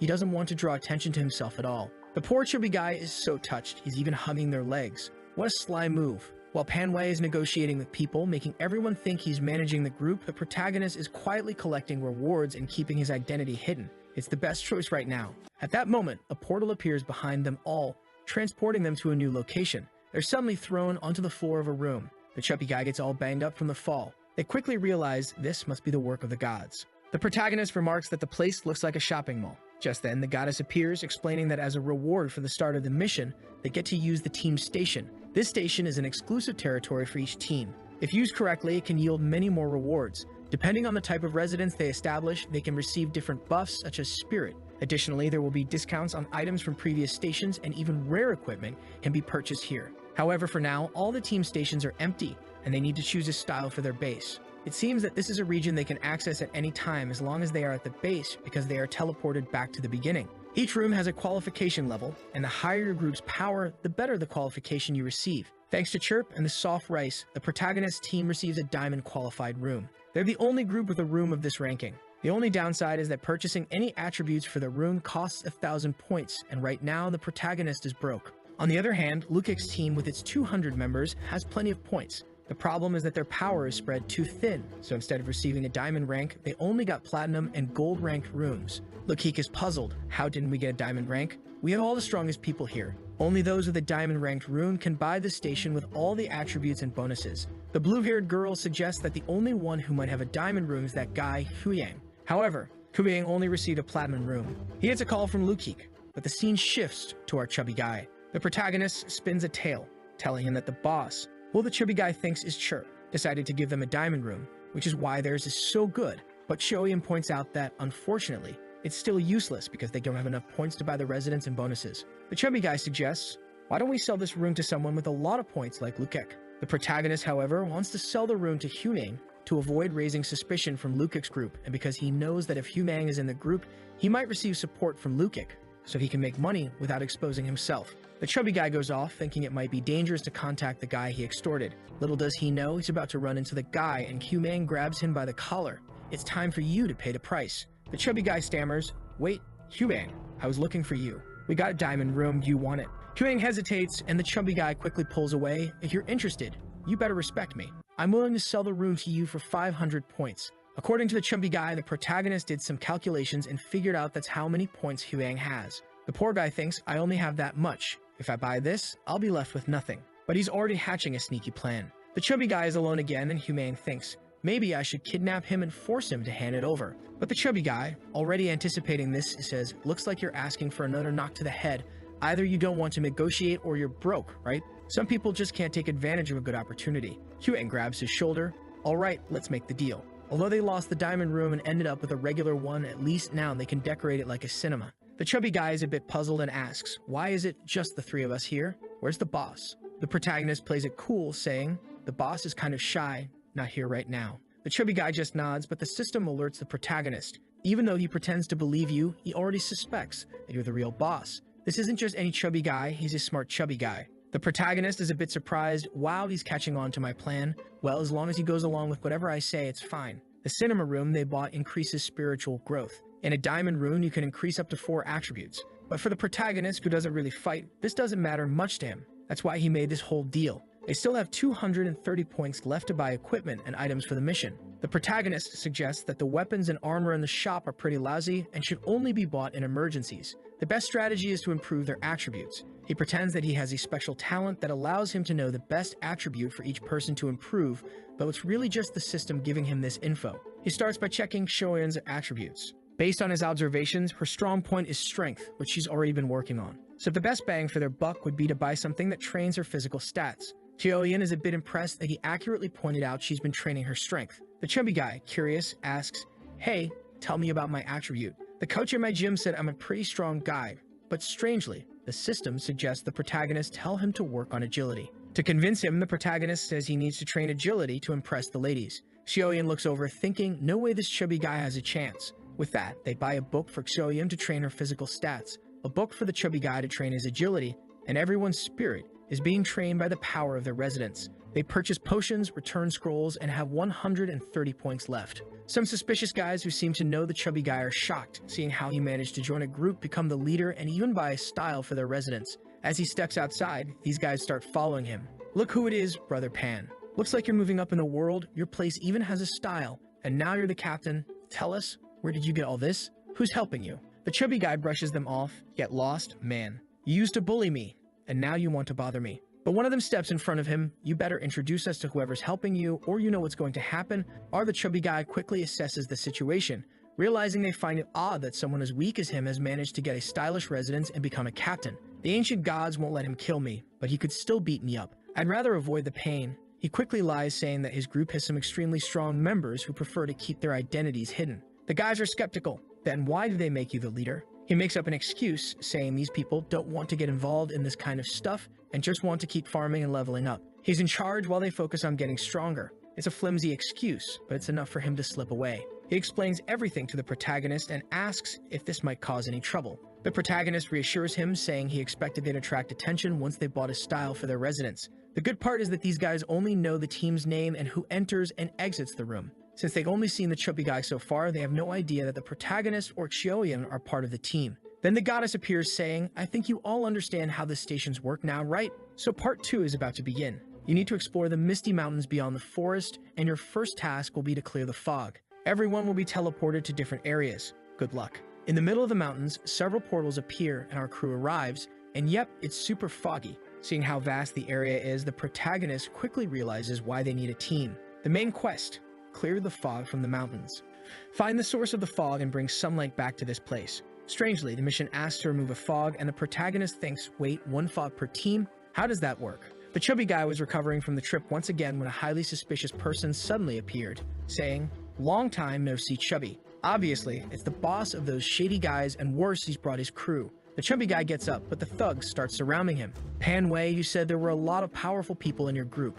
All I see here is a woman and a kid. Pan Wei apologizes to the protagonist. I didn't expect them to find us so quickly. But the protagonist calmly replies, it's fine. I had already expected them to come looking for trouble. Xiaoyan chimes in, little brother, there are a lot of them. Shouldn't we try to escape? The leader approaches and apologizes to his boss. You see, I told the boss there were 100 people. But now that we're here, it's just these 3. The boss wanted to form an alliance, but seeing only a small group, what can he do? What he finds strange is how they had enough points to form a team and even buy his style. He realizes these 2 must be carrying the chubby guy and shouldn't be underestimated. Despite all this as a typical sidekick, he concludes that the boys need to be tested. He extends his hand. My name is Wang Tanba. Why don't we be friends? The system warns, this guy is quite arrogant, but is being cautious and trying to test you. The protagonist thinks, test me. What is this guy up to? He extends his hand. What's your name, kid? Lin Hao, he replies. It turns out that by shaking someone's hand, one can gauge their power. Since it only emitted a white glow, he knows this guy is as weak as Pan Wei.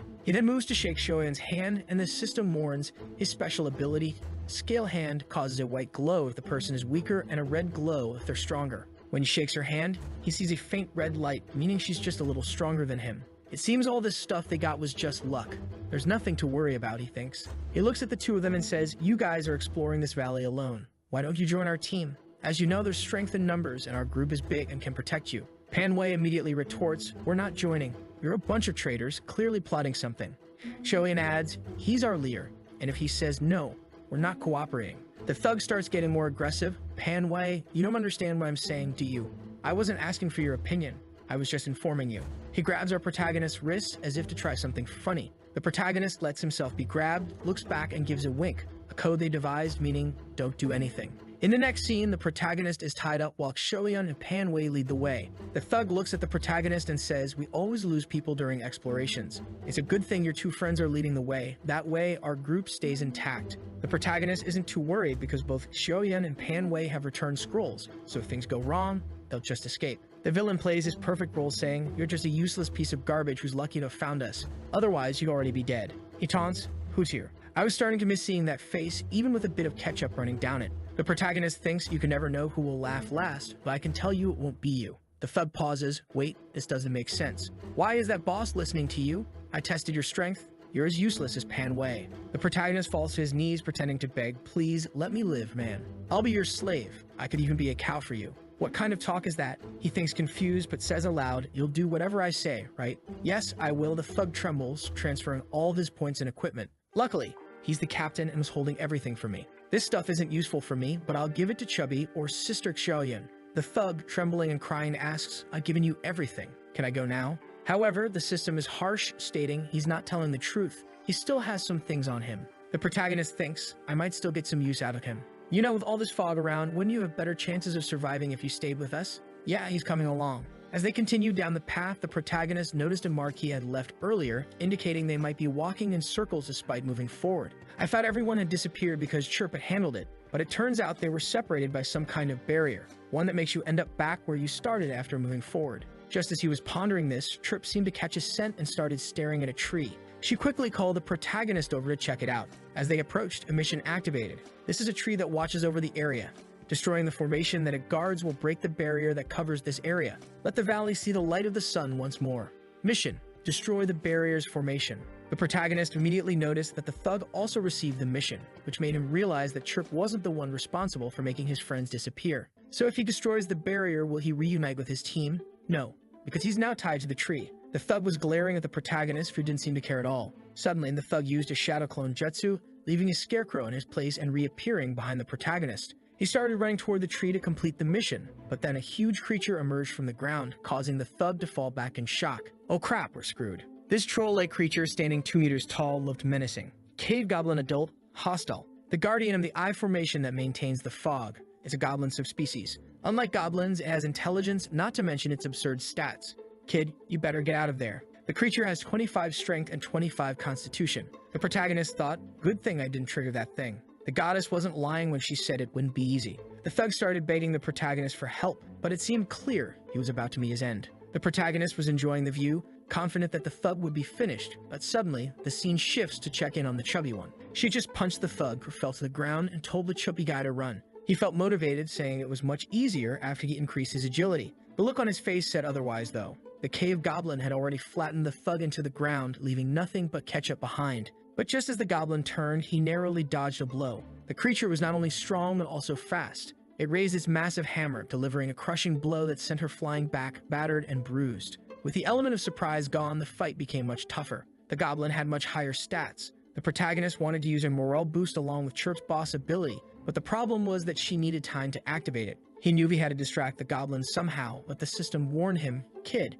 you want to attract that thing's attention? You're way too weak, just give up. All you'll do is piss it off. How do you plan on doing that? Stupid system, always putting me down. But it's right, I need something to really irritate it. Wait, I have a skill I thought was useless. Here he goes, plotting something again. The goblin smashed Chirp with its hammer, sending her flying, but just then, a liquid splashed onto the goblin's head. Perfect timing. Could it be raining? You already know what it was, don't you? Yep, it's the long-distance P-talent. The protagonist even stuck out his tongue, taunting, big guy, you like that smell. The goblin took a sniff, and its eyes narrowed as it charged, bringing its hammer down. One blow, and the shield shattered. That was close, the protagonist thought, but he took advantage of the moment to use the morale boost. Chirp came from behind with her boss buff and sliced the goblin right down the middle. Phew, the protagonist thought. The reason he survived was thanks to the amulet that Sister Xiaoyan had given him at the start. Chirp handed him something, the amulet the thug had used to swap places with a decoy. Rare quality scarecrow, an active item that can be used once a day. It can move the user a certain distance, leaving a scarecrow behind.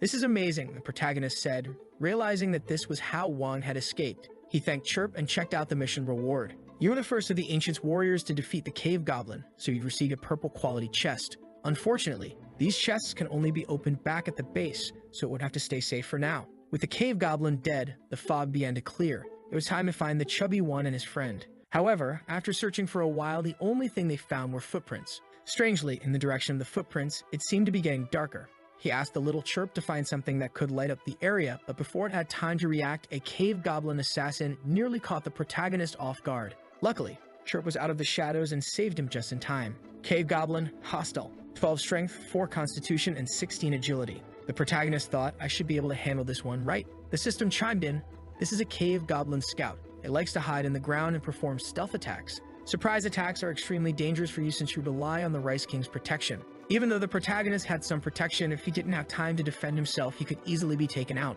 Realizing the danger, he quickly summoned the Nimbus Cloud and yelled, let's get out of here, Spider-Woman. As they fled, he looked back to see Chirp holding her ground in the fight. But just as they thought they were safe, another goblin almost caught him from below. This isn't good, the system warned. It looks like you're in real trouble, my friend. Better luck in your next life. But Chirp managed to pull him out of danger just in time. As she continued fighting, another goblin appeared behind her, and once again, she shielded him from the attack. The situation was getting increasingly perilous. The protagonist thought, I've never been so close to death. This is bad. The worst part was that his teleportation scroll took 5 seconds to activate and couldn't be interrupted. But then, one of the goblins just stood there staring at him. Just as things were about to get even worse, a red rain began to fall in the area, signaling the arrival of Sister Xiaoyan to save the day. She quickly called everyone to retreat. The protagonist ordered Chirp to support Big Sister. As the battle raged on, the chubby one watched in shock. Brother, they're having a hard time. If another monster shows up, we're done for. The protagonist grimly admitted, we can't use the teleport scrolls or she'll be left behind. Pan Wei, now trembling, pulled out a smoke bomb they had taken from the enemies they defeated earlier. The bomb created a cloud that blinded everyone for 10 seconds. Run, Sister Xiaoyun, he shouted as he threw the bomb, causing the goblins to scatter in confusion. They all used their scrolls, and in an instant, they were back at the base. The protagonist then got a scolding from Xiaoyun. You messed up by letting yourself get caught by that guy earlier, she said sternly. She wasn't entirely wrong, and the protagonist admitted, yeah, I made a mistake. I wanted to see if Wang had another plan or something, but things happened that I didn't expect. Listening to the protagonist's story about the cave goblin, Pan Wei was amazed. Brother, I didn't expect you to go through so much. At that moment, the protagonist placed his hand on Pan Wei's shoulder and said, you're already a trusted companion, so you must have realized by now that the boss is me. The protagonist thought, judging by his status and actions, I can trust him for now. Pan Wei said it didn't matter that he lied and that he was okay with it. He also revealed that he had a special ability that allowed him to sense those creatures. That's why in Wang's group, he always went first, but never got hurt. The protagonist smiled, that's great. This time, if we use that ability in my plan, we can win. They decided to buy some items before setting off again. They got a recovery item for Sister Xiaoyan and another smoke bomb for her to escape if needed. For Pan Wei, they bought a big shield. The protagonist also thought about how he could protect himself. This battle made him realize that he couldn't always rely on Chirp to defend him since she was more focused on offense and Sister Xiaoyan wouldn't always be around. He needed another way to survive. How? By getting another monster girl, this time one specialized in defense. That was his sneaky plan. He imagined a turtle-like monster girl protecting the group or a Medusa-like one to petrify enemies or even a harpy with healing powers. A harpy that can heal a lot would be awesome, he thought. But he shook his head. All that's for the future. I'm not at high enough level yet to form another contract, and there's no guarantee I'll find the right monster girl. Let's at least open the chest from the last mission and see if I get anything. He opened the chest and received what looked like a hair thread. The item enhanced his senses. Any human who equips this will have their 5 senses enhanced. Warning, once equipped, this item cannot be removed. It will adjust according to the emotional state of the wearer. The protagonist looks at it, thinking, what the heck is this? The Fatty and Xiaoyan are already approaching. Xiaoyan asks, what's that in your hand? A hair? Fatty was about to say something, but the protagonist quickly puts it on his head. It's an item that enhances your perception, he says. The protagonist doesn't seem too interested in it since he doesn't need to improve his own perceptions. What he needs is to enhance his creatures, and since Pan Wei already has a skill that boosts his perception, this will be an extra bonus. Almost immediately, Pan Wei senses something terrifying about the protagonist. There's something incredibly powerful hidden in your shadow. I had sensed it before, but now it's much clearer. The protagonist simply replies, it was the reward I got from that chest. You should make good use of it. Fatty happily thanks him, thank you so much for trusting me. The reason the protagonist didn't want it is that it also exposes emotions, which could be dangerous for him, considering he likes to pretend to be weak and scared. Back in the field, Fatty is already feeling it. Man, I can sense it. If I take another step, I'll be attacked by goblins. If we go left, the danger is less. If we go right, it's greater. And Sir Fatty leads the way, tossing a stone on the ground. There's something there, I'm sure of it. Boom. A goblin springs up from the ground and attacks. The system even alerts him, saying it's the same guy from before. Unfortunately, the goblin was tricked by the stone. What an idiot. Now it's much easier. Xiaoyan uses her attract power, the goblin freezes, and her little chirp comes from behind and finishes him off. With that, everyone's screen pops up, all nice and neat, observing. You remember when I captured the pass and baited them right when they received a mission? This mission is to destroy the bases of those creatures attacking them from underground, the stone goblins. And just like the mission to destroy the villages, the more bases they destroy, the more they'll gain. In other words, it's a cleanup mission. With that, our protagonist quickly explains the strategy to the group, which is basically what they've already been doing. Fatty locates the targets, Xiaoyan draws attention, and Chirp strikes from behind. The 3 of them mounted on the cloud go hunting. The increased difficulty of this mission is causing a lot of people to die. But you know, Lukik and his crew got the mission too and are already ahead. Just like our boy, they start entering. The artist got lazy, 8 texts, and no images at all. It basically says they hunted for a while, got various attribute potions that helped Fatty and Xiaoyan level up, but no spirit potions appeared, so our boy still can't capture another creature. They returned home since everyone was exhausted, refilled with potions, and went back to the fight. Chirp is cutting through enemies, and they drop another chest for the protagonist. A big one, a red rarity staff. Only able to be opened back in the city if they're now observing a guy with a spear who looks sketchy, but the system warns him, be careful. This guy seems normal, but he's already changed to Lancer class.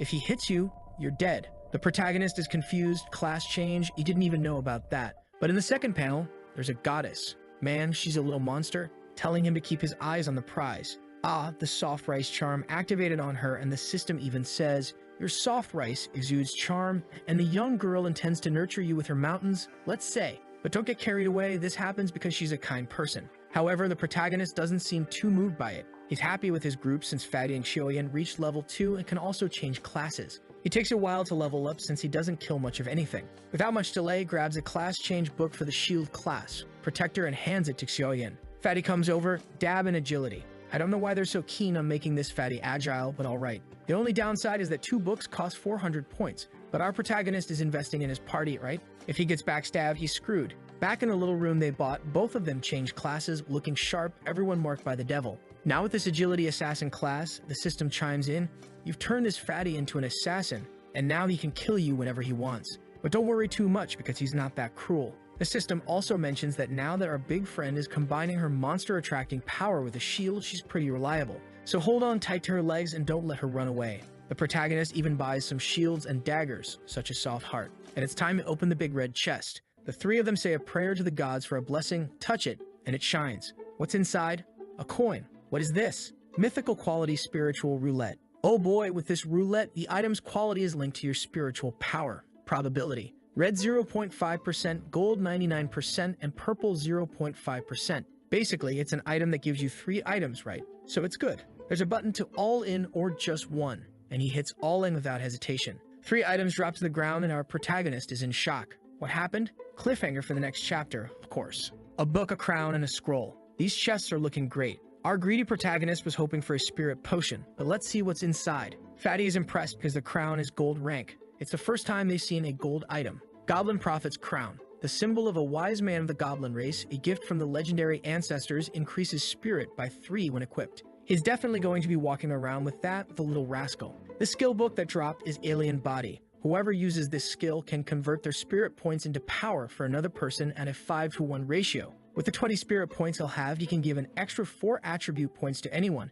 but it only lasts for 1 minute and can only be used within 10 meters. Our boy is thrilled, right? Everything seems to be made for him. The book is about spirit, the crown is about spirit. He's all shiny and glowing. Now he's reached 21 spirit points, but the problem is that to advance, he needs to have practiced spirit to the max level, not just use an item. Kijoyan says, hey, stop bragging and tell me what's on that scroll. Clues about the evil goblins. Among the cave goblins, some have special powers and want to become great goblin prophets, but their lifespan is limited. One day, a leader named Su Ying created a technique to steal others' bodies and extend his lifespan. However, you and the other goblins couldn't tolerate something so terrible. The disagreement led to a great war, and now the goblins live in isolation at coordinates X, right? The coordinates are passed to him. Xiaoyan isn't too keen on it, but Fatty says, if it's a golden item, there might be something good. The protagonist thinks that the 3 items seem to be related to the Goblin Prophet, so it's probably a necessary set for some adventure. The greedy one quickly realizes that if the scroll and skill have to do with spirit, maybe the other one does too. They think it over, and the protagonist notes something. When they were killing those goblins with a lot of agility and strength, they gained corresponding attributes. However, the last big goblin they killed was related to magic, and they only dropped spirit items, so there seems to be a connection. It looks like the protagonist will have to go on this mission alone, right? The friends are a bit shocked, but the protagonist says, relax, the boss has got this covered, and heads off for the adventure. Arriving where the dungeon is supposed to start, he tells her to go into the shadow, because it seems like he has to go alone. But the guy's a cheat and keeps her hidden in the shadow anyway. The protagonist is looking for the goblins but can't find them until he sees a figure. Only it's not a spirit goblin, it's a transformed human. According to the system, this is a dead human being controlled by the evil goblin through some secret method. But he's already surrounded by the group of grill masters, so he starts talking to them, having eaten those beans that let him speak their language. He says, show yourself, evil goblin. The big guy comes out, so you can speak our language, cave goblin, adult shaman. The system explains that although he's a shaman with spiritual power, his body is greatly strengthened because he's controlling multiple bodies and taking on their attributes. At that moment, 2 more cave goblin shamans appear. These 3 are the only survivors. The system warns that it seems there's a competition going on among them. The protagonist realizes that among these guys, the only thing that matters is power. They don't respect each other. The protagonist decides to bluff, claiming he's a shaman to start competing with them, and says he's going to show the results of his research. He quickly calls out Chirp, sending her to attack the shamans. The shaman tries to strengthen the 2 humans in front, but our boy has his skills and moral boost, sending everyone flying. The problem is the enemies obviously don't die that easily, and to kill any of the 3, they'll have to use Chirp's boss ability, but that would leave her exhausted and him defenseless. The old shaman is shocked. If you're one of us, why attack us when you come back? The protagonist claims he returned to get everyone out of the forest so they wouldn't have to hide anymore. The top-map goblin is skeptical. If that's true, why did you start by beating us up? The protagonist says he did it to teach them to be more obedient, though in reality he did it to see if it would trigger a mission. But it didn't. The old goblin, clearly unimpressed, asks, "Just get to the point, what do you want?" The protagonist imagines that because these guys have been so isolated, it don't trigger any missions. The shaman looks at the protagonist. "Your monster is powerful, but it wouldn't have defeated my friend if he had been strengthened." But the system warns, this guy is really cold-blooded. He's realized he can use you for something and is now being a bit friendlier even though you beat up his friend. The protagonist thinks that maybe the creatures will only give missions if they pose a threat to the ancient gods who sent him here. He decides to bait the shamans, using his strengthening ability to boost the shaman's zombie, saying, "Look how strong your zombie is getting." The shaman is stunned. "How is this possible? My zombie's strength has increased by more than 30%. The other two are equally shocked. Only the great ancestral pillar can strengthen a zombie beyond its current strength. The protagonist continues, "That's why I ventured into this world. I've gathered various information and studies to strengthen myself." The old shaman is taken aback and the protagonist thinks, "They took the bait. Now can we talk or will you continue threatening me?" He points to the goblin they beat up earlier. The goblins exchange looks and finally agree to talk, gathering around a table. At the table, the shaman says, "Only 4 of us have survived from the old times. What can we do?" The protagonist replies, "Aside from us here, there's no one else we can trust. But I'll only share my information once you've calmed down." He knows the only thing these goblins care about is becoming a prophet for all goblins and surviving. He points to his crown. "It's been so long that you don't even recognize this, do you?" The goblins pause, realizing he has the prophet's crown. They think about stealing it, but the protagonist quickly says, "This crown was given to me by the great ancestral, so there's no need to steal it." However, the goblins are furious, slamming the table. "So you become a prophet? What more is there to talk about? I'll take that title from you." One of them even prepares to strike, but the protagonist stops them. "You haven't noticed that I already know how to become a prophet.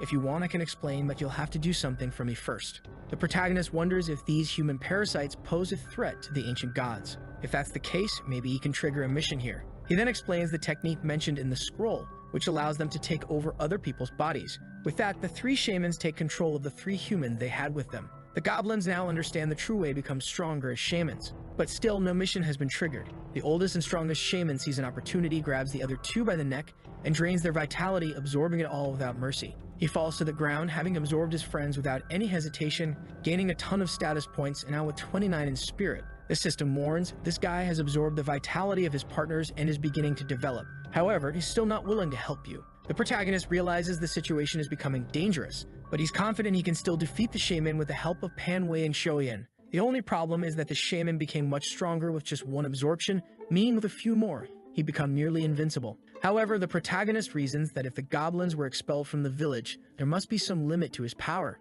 or they would have absorbed everything and taken over the entire village. The only problem is that this is getting dangerous. Should I finish off this guy now? But the shaman interrupts, asking, "What else do I need to do to become a prophet?" The protagonist notices that the shaman's spirit attribute is marked as limited on his panel, suggesting that goblins may have a maximum stat cap. He tries to play it cool and asks, "Are you familiar with the limits of goblin powers?" The shaman scoffs, "Of course, anyone knows that. Our mental strength stopped growing a long time ago." "But why are you asking?" The protagonist explains that he extracted the memories from the body he's currently inhabiting and discovered that the ancient gods strengthen their warriors. So the way for a goblin to continue evolving is to become a warrior for the ancient gods. The shaman gets angry. "Screw that. I'm already betraying my race, and now you're telling me to become a slave to those gods." But the protagonist notices something odd. This guy kills his friends and now talks about loyalty to his race. He's definitely playing games. The protagonist then talks about how the goblins in the village were annihilated by Lukik and his group, who have powerful items and abilities. The goblin listens, "So if I stay in this form and strengthen myself with the god's power, I can become a prophet." The protagonist confidently says, "Of course, just look at my crown." He then tries to convince the shaman to help him destroy the cave goblins. However, the shaman's efficiency is low, so if he helps, the protagonist will complete the mission of wiping out the cave goblins while the shaman strengthens himself to become a prophet. It's a win-win situation. The shaman reluctantly agrees, "You're right, goblins do have limits to their power, and if I hate these gods so much,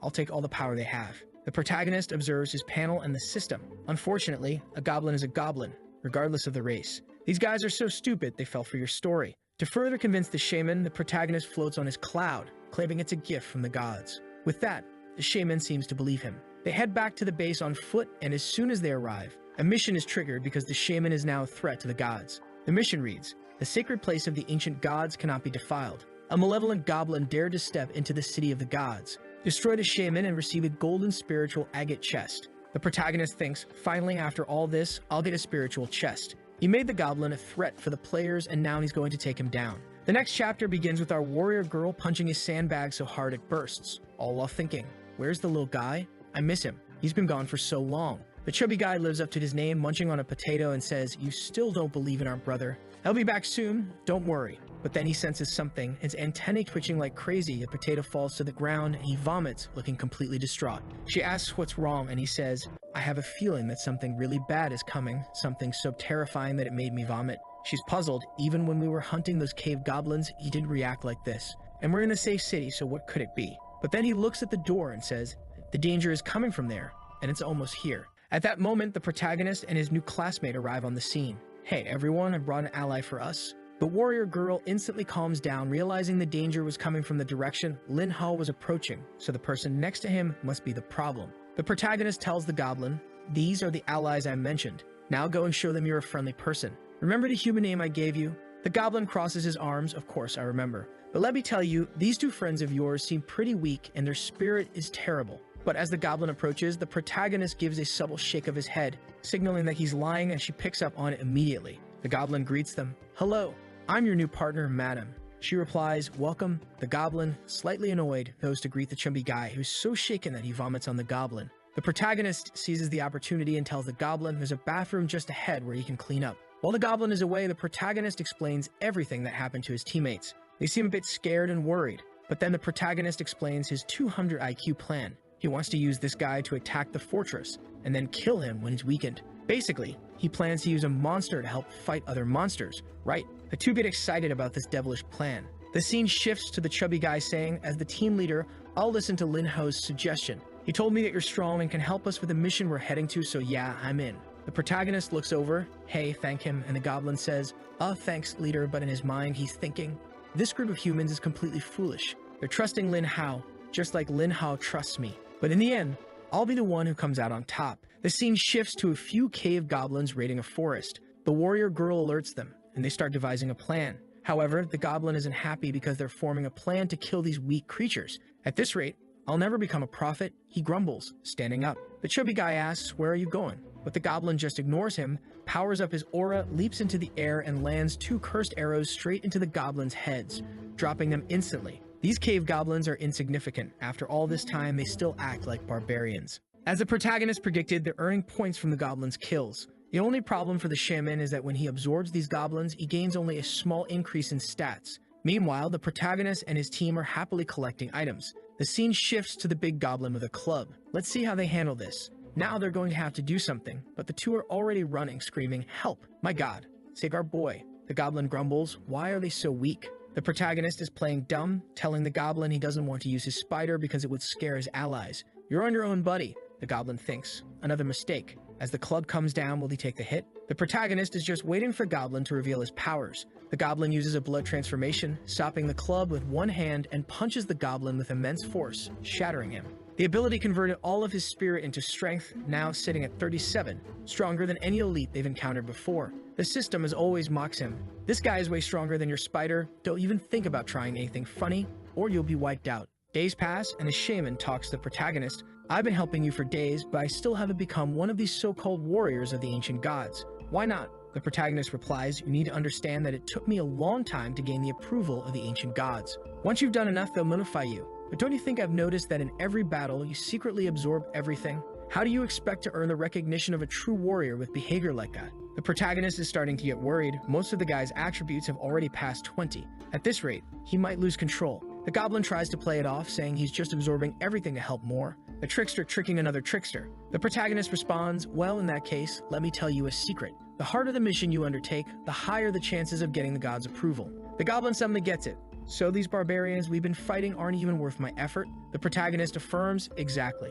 We need to hunt down more challenging foes. The scene jumps forward again. The warrior girl has gained a new skill. The chubby guy has a new cloak and hat, and everyone is gearing up. The shaman is starting to get anxious. Are we making this guy too strong? This could be dangerous. The protagonist reassures him, don't worry, we need him because he locates everything. As they continue walking, they come across a cave. The chubby guy says, I can sense something in that direction, something big. The protagonist, wow, I see a lot of people. What could be there? The shaman doesn't care. Let's go. Whoever gets in our way, I'll kill them. They arrive at the entrance and suddenly someone says, "Stop right there. King Lukik is working in this area. Find another place to hunt." The girl hesitates, wanting to leave, but then someone recognizes them. Isn't that the guy who tried to steal 400 points from us? Those points were mine.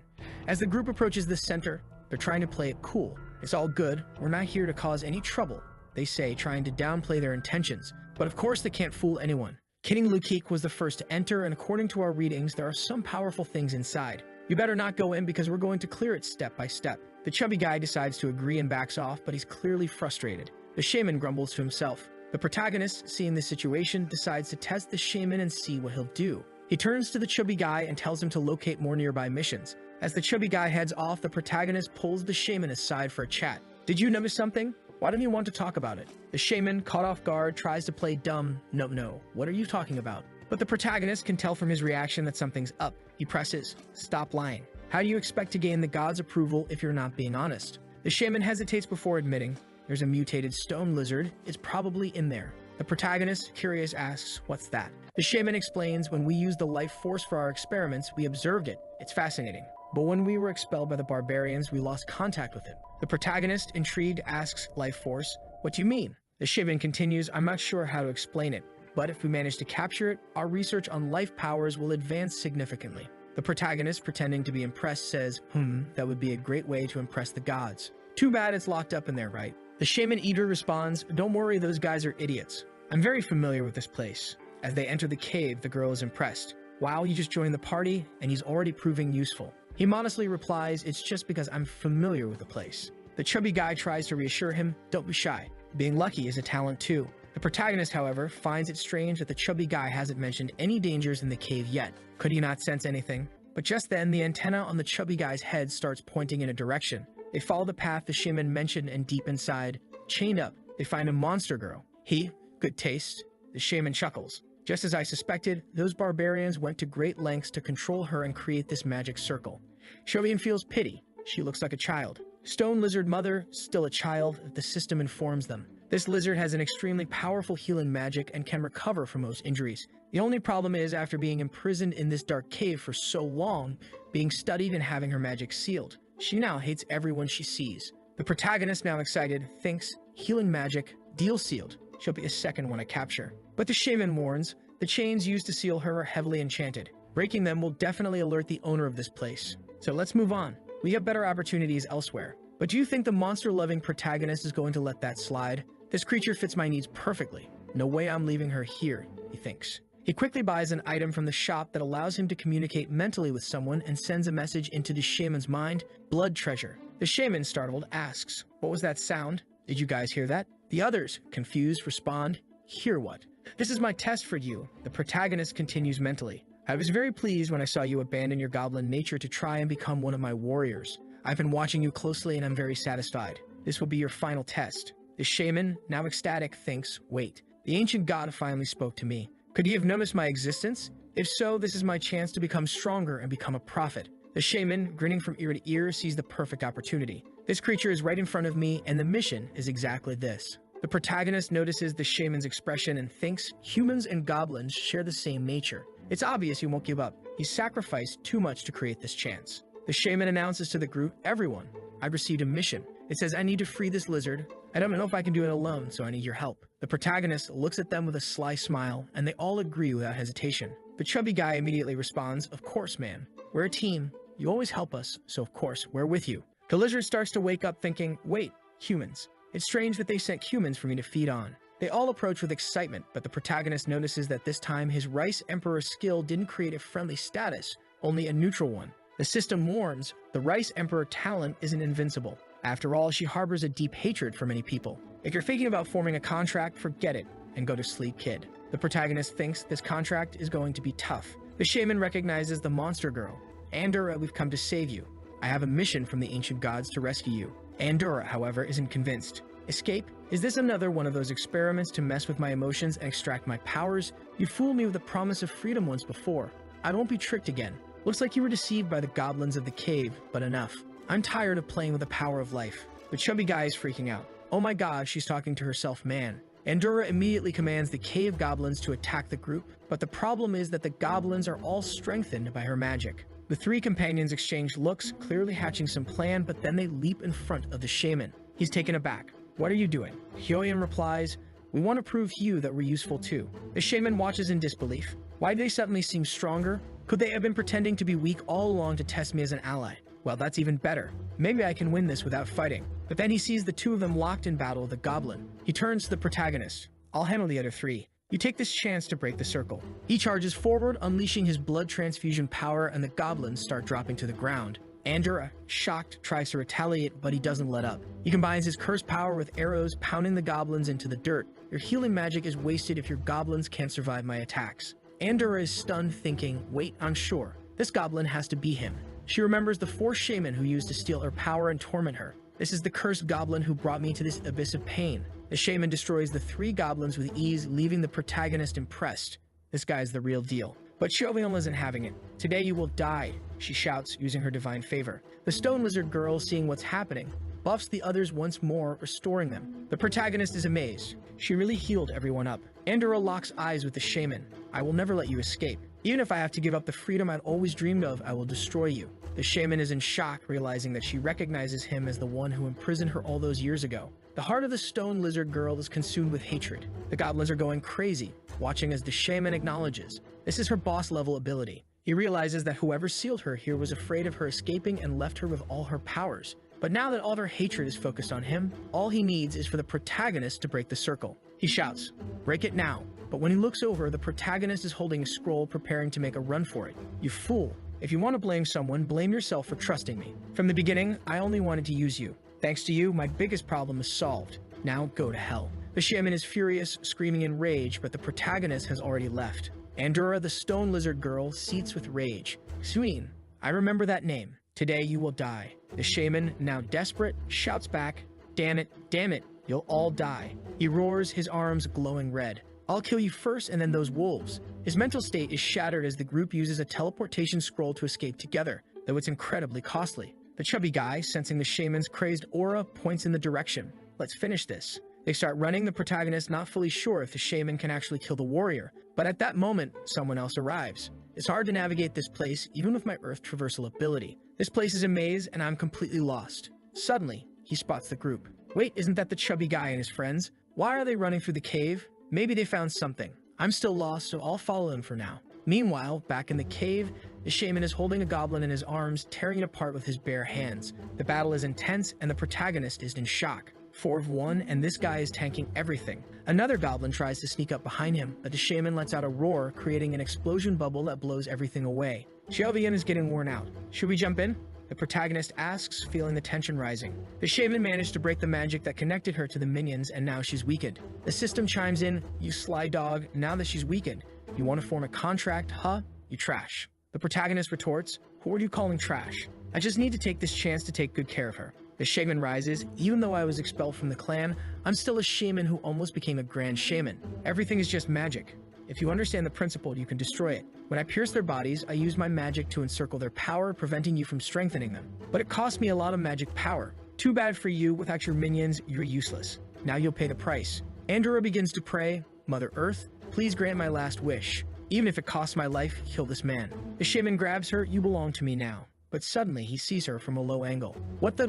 Why am I small? Wait, what happened?" He realizes, "I've been split in 2. Looking up, he sees the intimidating figure standing over him. "Lady Andorra, it took a while, but you suffered, didn't you?" She's already healing, but as she reaches out to speak with her savior, she suddenly recoils in shock. From behind the protagonist, a flashbang goes off. It's the chubby guy trying to be clever. The mission that the protagonist needed to complete to receive the spiritual chess is finally completed. However, Andorra recognizes the protagonist. "You were with that shaman earlier." The protagonist explains it's a long story, but if you're willing to listen, and so he begins. She listens, but when he makes a face, she ignores it. "So that's it," she says. However, her status remains hostile. Even though she more or less believes what he said, her hostile attitude hasn't changed. The charm of the rice aura isn't invincible. The protagonist wonders, how is this possible? "I killed the guy who was going to kill her. I saved her life. My strategy seemed perfect. Looks like I'll have to be more persistent." He extends his hand. "Lady Andorra, it's very dangerous here. Why don't you let me take you out of this cave to a safer place so we can talk?" She slashes his hand, but Chirp the spider doesn't like that and prepares to attack. The The protagonist quickly says, "Calm down. We're trying to make friends here." Though it hurt like hell, he's not very physically resistant. The protagonist continues, she's been trapped in this cave for a long time. What she did just now was an unconscious attack, just a reflex. Don't blame her. With that, Andorra takes his hand and heals it. She looks a bit regretful. Even though the difficulty hasn't changed, she's still hostile. The system explains, you really think she healed you just because she trusts you. This is all part of her act to try and sway your emotions. The protagonist thinks, man, she's got the acting skills of a pro. Almost had me fooled with that healing. But my hand is perfect. There's not even a scratch. Andorra remarks, of course. The healing magic of the lizard clan is incredible. The protagonist realizes, so that's her plan. She acted indifferent and accidentally hurt me. But that was all part of her plan to heal me afterward and gain my sympathy. If it weren't for the system panel, I'd be in deep trouble. Wow, your healing power is incredible. You must have suffered a lot over these years, huh? She blocks him coldly. Don't worry about it. The protagonist sighs inwardly. Man, this girl is strong. His companions watch, unsure if the protagonist will actually manage to bring her to their side. They suggest to the protagonist that it's been too long and they should leave the cave. He agrees, this cave is goblin territory. If we stay here and they come back, we'll be in trouble. He starts to leave. Well, since Lady Andorra doesn't trust us or our good intentions, there's nothing I can do. Lady Andorra, to avoid putting my allies in danger, I'll have to go. She seems moved. Hey, wait a minute. The protagonist thinks, seems like she wants to keep up the act. Should I play along? He turns around, what is it? She hesitates. All right, what? Speak up. All right, I'll go with you. He smirks. Okay then, get on Chirp. Andorra is impressed by Chirp, while the protagonist is amazed that she's still marked as difficult. There's nothing more he can do, she's not budging. So he pulls out the cloud. Andorra is already heading out. The chubby guy says, aren't you coming, kid? The protagonist, looking at the throne, thinks, this is more than just decoration, isn't it? And look who's inside the throne. But the guy is in trouble because Chirp is about to strike. Hey buddy, you better get out of there. But Chirp only cuts the top part and the throne crumbles, revealing nothing inside. The guy got lucky. It was close. Sweating, he steps out, relieved. Phew, that was close. I still don't understand what's happening, but one thing's for sure. This guy is dangerous. What should I do to take advantage of this? Should I try to be more polite with the chubby guy? But then he gets a loud shout in the ear from Lukik. Where are you? What are you doing? Poor Lukik, always trying to steal the protagonist's credit. Maybe they're backing off because I killed a group of men in the cave and destroyed a magical circle here. The guy says. Lukik responds, seems like that magical circle was key. Thank you for your hard work. Trading thinks to himself, am I making another mistake? Am I just getting lucky, reaping benefits without any effort? Maybe this is a good path to follow. Outside, Andorra shields herself from the sky with her hands. Tears stream down her face as she becomes emotional. I really made it out. After all this time, I'd forgotten how warm and comforting the sun is. She starts to cry. I really suffered so much in that place. I don't want to go back to such a dark place. The chubby guy wants to comfort her, but the protagonist warns him, don't, you'll get beaten. But it's still all an act. How can she keep acting like this? The protagonist wonders. At this point, anyone would have let their guard down. What is she trying to do? If all she wanted was freedom, why doesn't she just accept it? And why is she still acting? He also realizes that her weakened state won't last forever. Once she recovers, her spirit will rise and it'll be even harder to form a contract. Back at the cave, everyone's celebrating because Lukik let them in to grab the rewards. But in the background, the biggest reward has already been taken. Andorra asks, why are those other two-legged ones going into the cave? Are they with you? The protagonist responds, we're not just two-legged ones. We're warriors of the ancient gods. And no, we're not with them. We just took advantage of them distracting the goblins to rescue you. She puts a hand on her chin. Who would have thought that these so-called warriors of the ancient gods would be so clever? No wonder the resurrection altar has been operating at full capacity. The protagonist asks, what is this resurrection altar? She explains that there's an altar that condenses the life force of all the goblins. When a goblin dies, its life force goes to this altar, and the altar resurrects it. The magic circle continuously absorbs energy and resurrects the goblins. But now, without her powers in that place, the altar won't be able to operate. All cheerful, she says, now that your friends can kill the goblins, I have to go kill everyone to relieve my anger. The protagonist observes, so all this life control was her doing. This is getting more and more suspicious. Well, at least Lukik will be able to clear the cave. I've already got what I wanted, so I won't ask for any payment. Watching Andorra and sister talk, the protagonist thinks, after so many years, Andorra surely understands the power of life. So why is she acting like this? Why does it seem like she's trying so hard to deceive us? As night falls and they still haven't reached the city, the chubby guy notices that Andorra needs to recover and offers her one of those nutrition pills. The protagonist is curious. Will she reject even food, or will she drop the act? She accepts it hesitantly, saying she'll try it. But after taking a bite, she spits it out right in the chubby guy's face. That was disgusting. I guess it wasn't good after all. Shogun adds, well, it's not exactly delicious, but it's edible. Maybe your taste buds are different from ours. The protagonist speculates that the food of the ancient gods probably doesn't work on monster girls. He remembers Chirp and considers giving her a special item, like a collar. I know, I can try that. He hops on the cloud and says, I'll be back soon with something good. On his way, speeding along on his little cloud, the protagonist recalls a time he gave Chirp a plant she liked, but it drastically lowered her mental state. Maybe that's the plan now. It won't reduce her strength or agility, but it might make her easier to tame. The guy's trying to sedate the monster girls. After searching for a while, he finds the Snoop Dogg plantation. Almost immediately, Chirp tries to eat it, but he stops her just in time, knowing it would have left her completely wiped out. Relax, my girl, I'll give you something else later, he promises, and since he agreed to wear some web clothes, she decides not to eat anything for now. With his snops in hand, he heads back to the city to open the spiritual chest. Inside, he finds a potion that adds 2 points to his spirit. The greedy one gulps it down, then takes the advancement potion, and his level increases successfully. The protagonist starts feeling a breezy sensation. Compared to the previous advancement, this time was much clearer. My vision improved instantly, and then his passive skill kicks in. Monster education activated. His contracted monster, Chirp, is an extremely agile creature, skilled in ambushes and assassination. Focus on cultivating her strength, followed by agility. To upgrade her, he needs to absorb the relics of ancient spiders. The protagonist understands that this passive skill is there to help him evolve his monsters. The only question left is, what are these relics of ancient spiders? But that doesn't matter now. The most important thing is to level up his contract with Chirp to level 1 and capture the lizard girl. That lizard who has been putting on an act worthy of a soap opera. Why is it taking so long? Why hasn't he returned? Xiaoyan then asks what she used to eat. She says she used to eat fruit, though there isn't any fruit on this island. While she was in prison, she was forced to eat meat. She keeps up the act until the protagonist arrives with a magical herb. She eats it like it's the best thing ever. The chubby guy tries to get some too, but she whips him with her tail. Still, her status remains hostile, but the system indicates that she liked the food the protagonist brought, so when she eventually enslaves him, she'll treat him well. You can tell this warrior wants to capture our protagonist. It's a Pokémon battle between two trainers. But her spirit status keeps dropping and the protagonist isn't fooled, faking indifference, then hurting me, healing me, crying, exposing her weakness. All of this is a step-by-step strategy to distract us. Clearly, Chubby and Xiaoyan already believe her. So what's her next move? Then suddenly, she acts all sleepy. After that herb, I get so sleepy, she says and lies down. Xiaoyan, impressed, says, even though she has that appearance, she's not so different from a human child, is she? The protagonist tells them, you guys can rest first, I'll keep watch. While everyone sleeps, he thinks, post-traumatic stress disorder. Maybe that's what this is. She suffered for so long that it's normal to have some trauma. If I were a good person, I'd try to help her out of this condition. But I'm not a good person. The guy's got a dark side. Poor Andorra starts having nightmares, crying out, no, get away from me. Everyone wakes up, startled.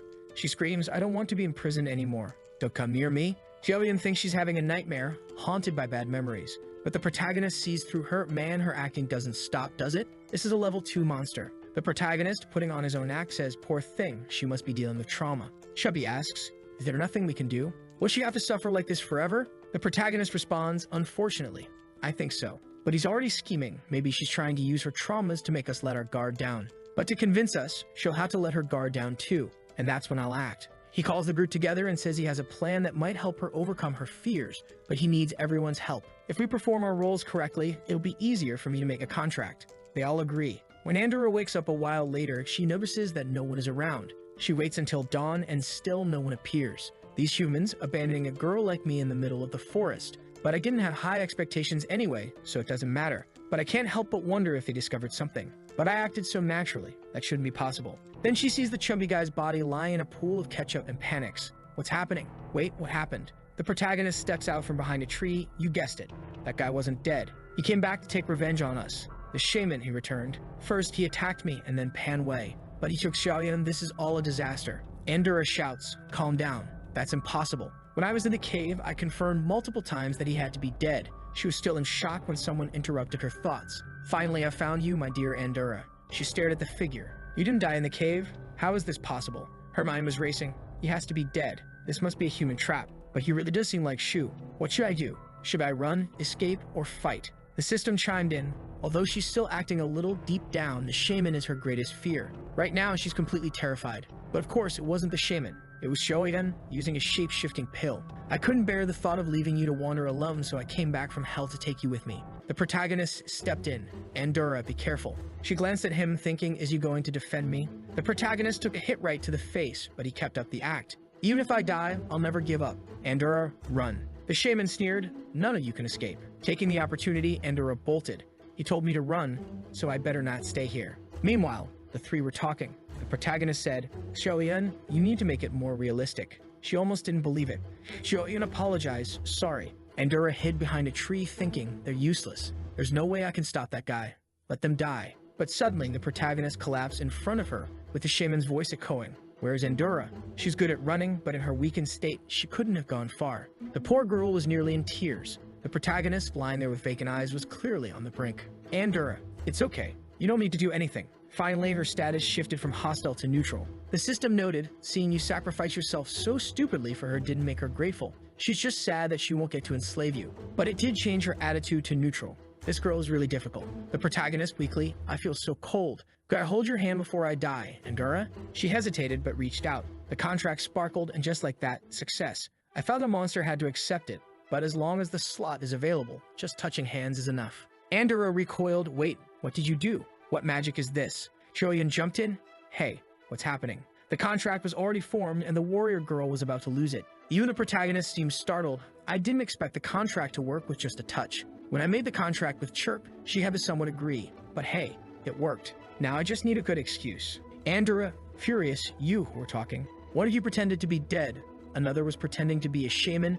And another lied to me about the contract. You're all liars, liars. I want to be alone. I don't want to be a contracted beast. She dashed off, but quickly found herself back where she started. What just happened? The protagonist explained, Andorra, I have something to tell you. Once a magical contract is established, the monster can't stray too far from the contractor, so it's going to be harder for you to escape. She cursed, you bastard.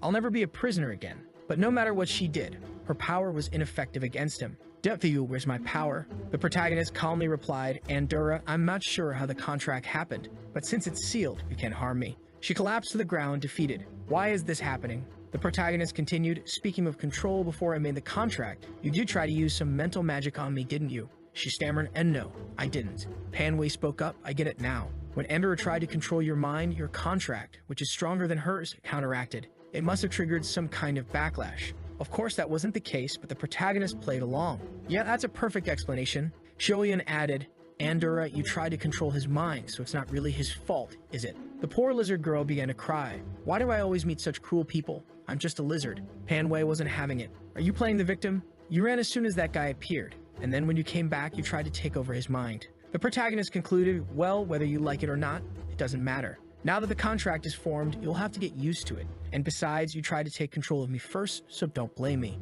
Andorra sighed. What do you mean? It's just a magical contract, right? There has to be a way to break it. She spent the whole day trying to break the contract, but the magic of the ancient gods was different from anything she knew in this world. On the second day, she finally approached the protagonist. Let's talk about this, okay? You formed a contract with me, which means you want something from me. How about I give you what you want and you release me in return? The protagonist looked at her calmly. What I need is a monster girl to help me fight. Until I find someone else to replace you, you'll have to protect me. Andorra grumbled. What a lousy human. But I guess I don't have a choice. Fine, I promise to protect you, but you have to let me go as soon as you find a substitute. The deal was made. Meanwhile, deep in a cave, Lukik and his group had just defeated the boss of that place. Lukik appeared, wiping the sweat from his brow. Phew, that was tough, but we finally did it. Now we need to head back to base and check our inventory. But just then, a window popped up. Kingdom of the Goblins. The message read, My dear ancient warriors, you've done well. The smoke that covered the world will lift and you've faced great challenges. With your hands, you must bring an end to the goblin world.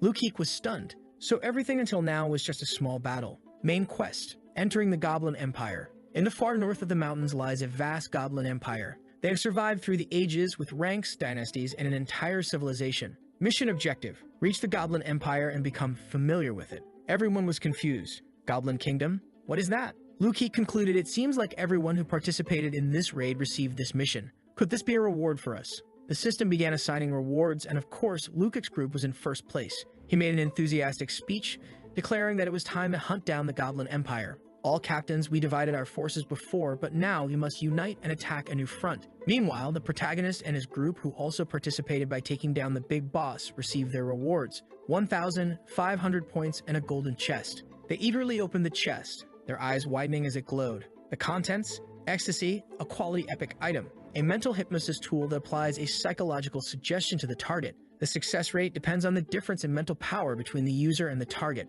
If successful, the target can be controlled for 1 minute. It can be used up to 10 times. Shoyin frowned. This seems kind of useless. If the target takes a hit, they wake up from the hypnosis, so it's not very practical. Pan Wei agreed, but the protagonist remained optimistic. The rewards from the ancient gods are never useless. We just haven't found the right way to use it yet. Let's keep it for now. There's no direct reward in this Goblin Kingdom quest, so I believe this is just the initial mission. Shoyin sighed. Unfortunately, Lu Keek's group is much larger. They'll explore much faster than us. Pan Wei had an idea. Andorra, you've lived here a long time, right? You must know where this Goblin Kingdom is. The protagonist added, Andorra, remember, you can't lie to the contractor. Following Andorra's directions and riding on the cloud, they quickly arrived at the Goblin Kingdom. The city was much larger than any they had seen before. Just looking at it activated the mission. The first person to enter the Goblin Kingdom would receive 100 points. But since it was already late, the protagonist and his group decided to camp on the mountain for the night. He summoned Chirp from the shadows to keep watch over Pan Wei and Shoyin while he went to have a chat with Andorra. Naturally, she was annoyed but softened when he said, Relax, I like you more.